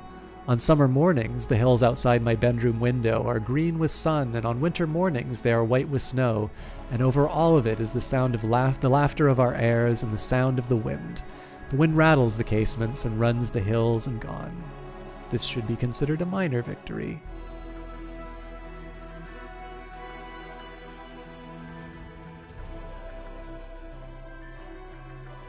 What a great way to end this one. Devosa.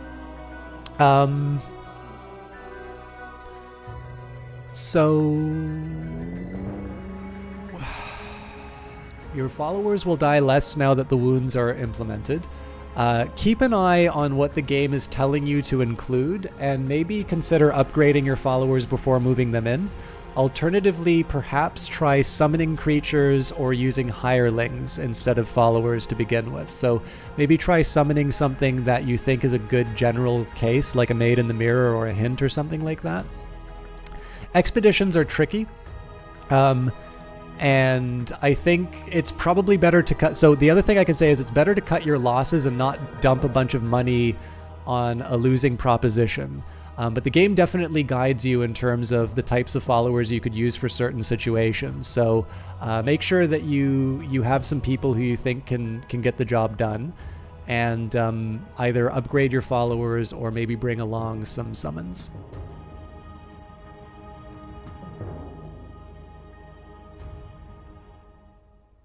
No problem, guys. But yeah, I'm sorry, Devosa. Okay, tell you what. I'm pretty easy to contact, so either send me a tweet. I really need to finish. I have been streaming for 7 hours and 48 minutes. So let me just get one last snapshot in terms of how many people are watching. This is for Weather Factory. I'm sorry to leave you guys. I know a lot of you just recently started watching. And I always feel bad when I finish, but I actually need, like, I don't stream this long except when I'm doing it for Weather Factory. So in this case, this is a great note to finish on. And I think a lot of you seem to have already bought the game and want to play it. So all you did was listen to this background music. I'm sorry, Noah Kaboom. So here's a couple things that I'll recommend for you guys in terms of, so awesome. By the way, guys, I totally appreciate the fact that you're promoting my Twitch channel and that. It means a hell of a lot. It got up to 230. That's cool to hear. Thank you very much. So we'll go in between. That Woody Allen you hear in the background is my follower announce. So let's go to the main menu so you'll have some music to listen. I'm going to give you guys a quick sort of decompress in terms of things that you can follow, things you can check out for this game. If you want to go and play Cultist Simulator, that's fine. I'm going to talk a little bit about the developers. I'm going to talk a little bit about myself. And then I'm also, so Devusa,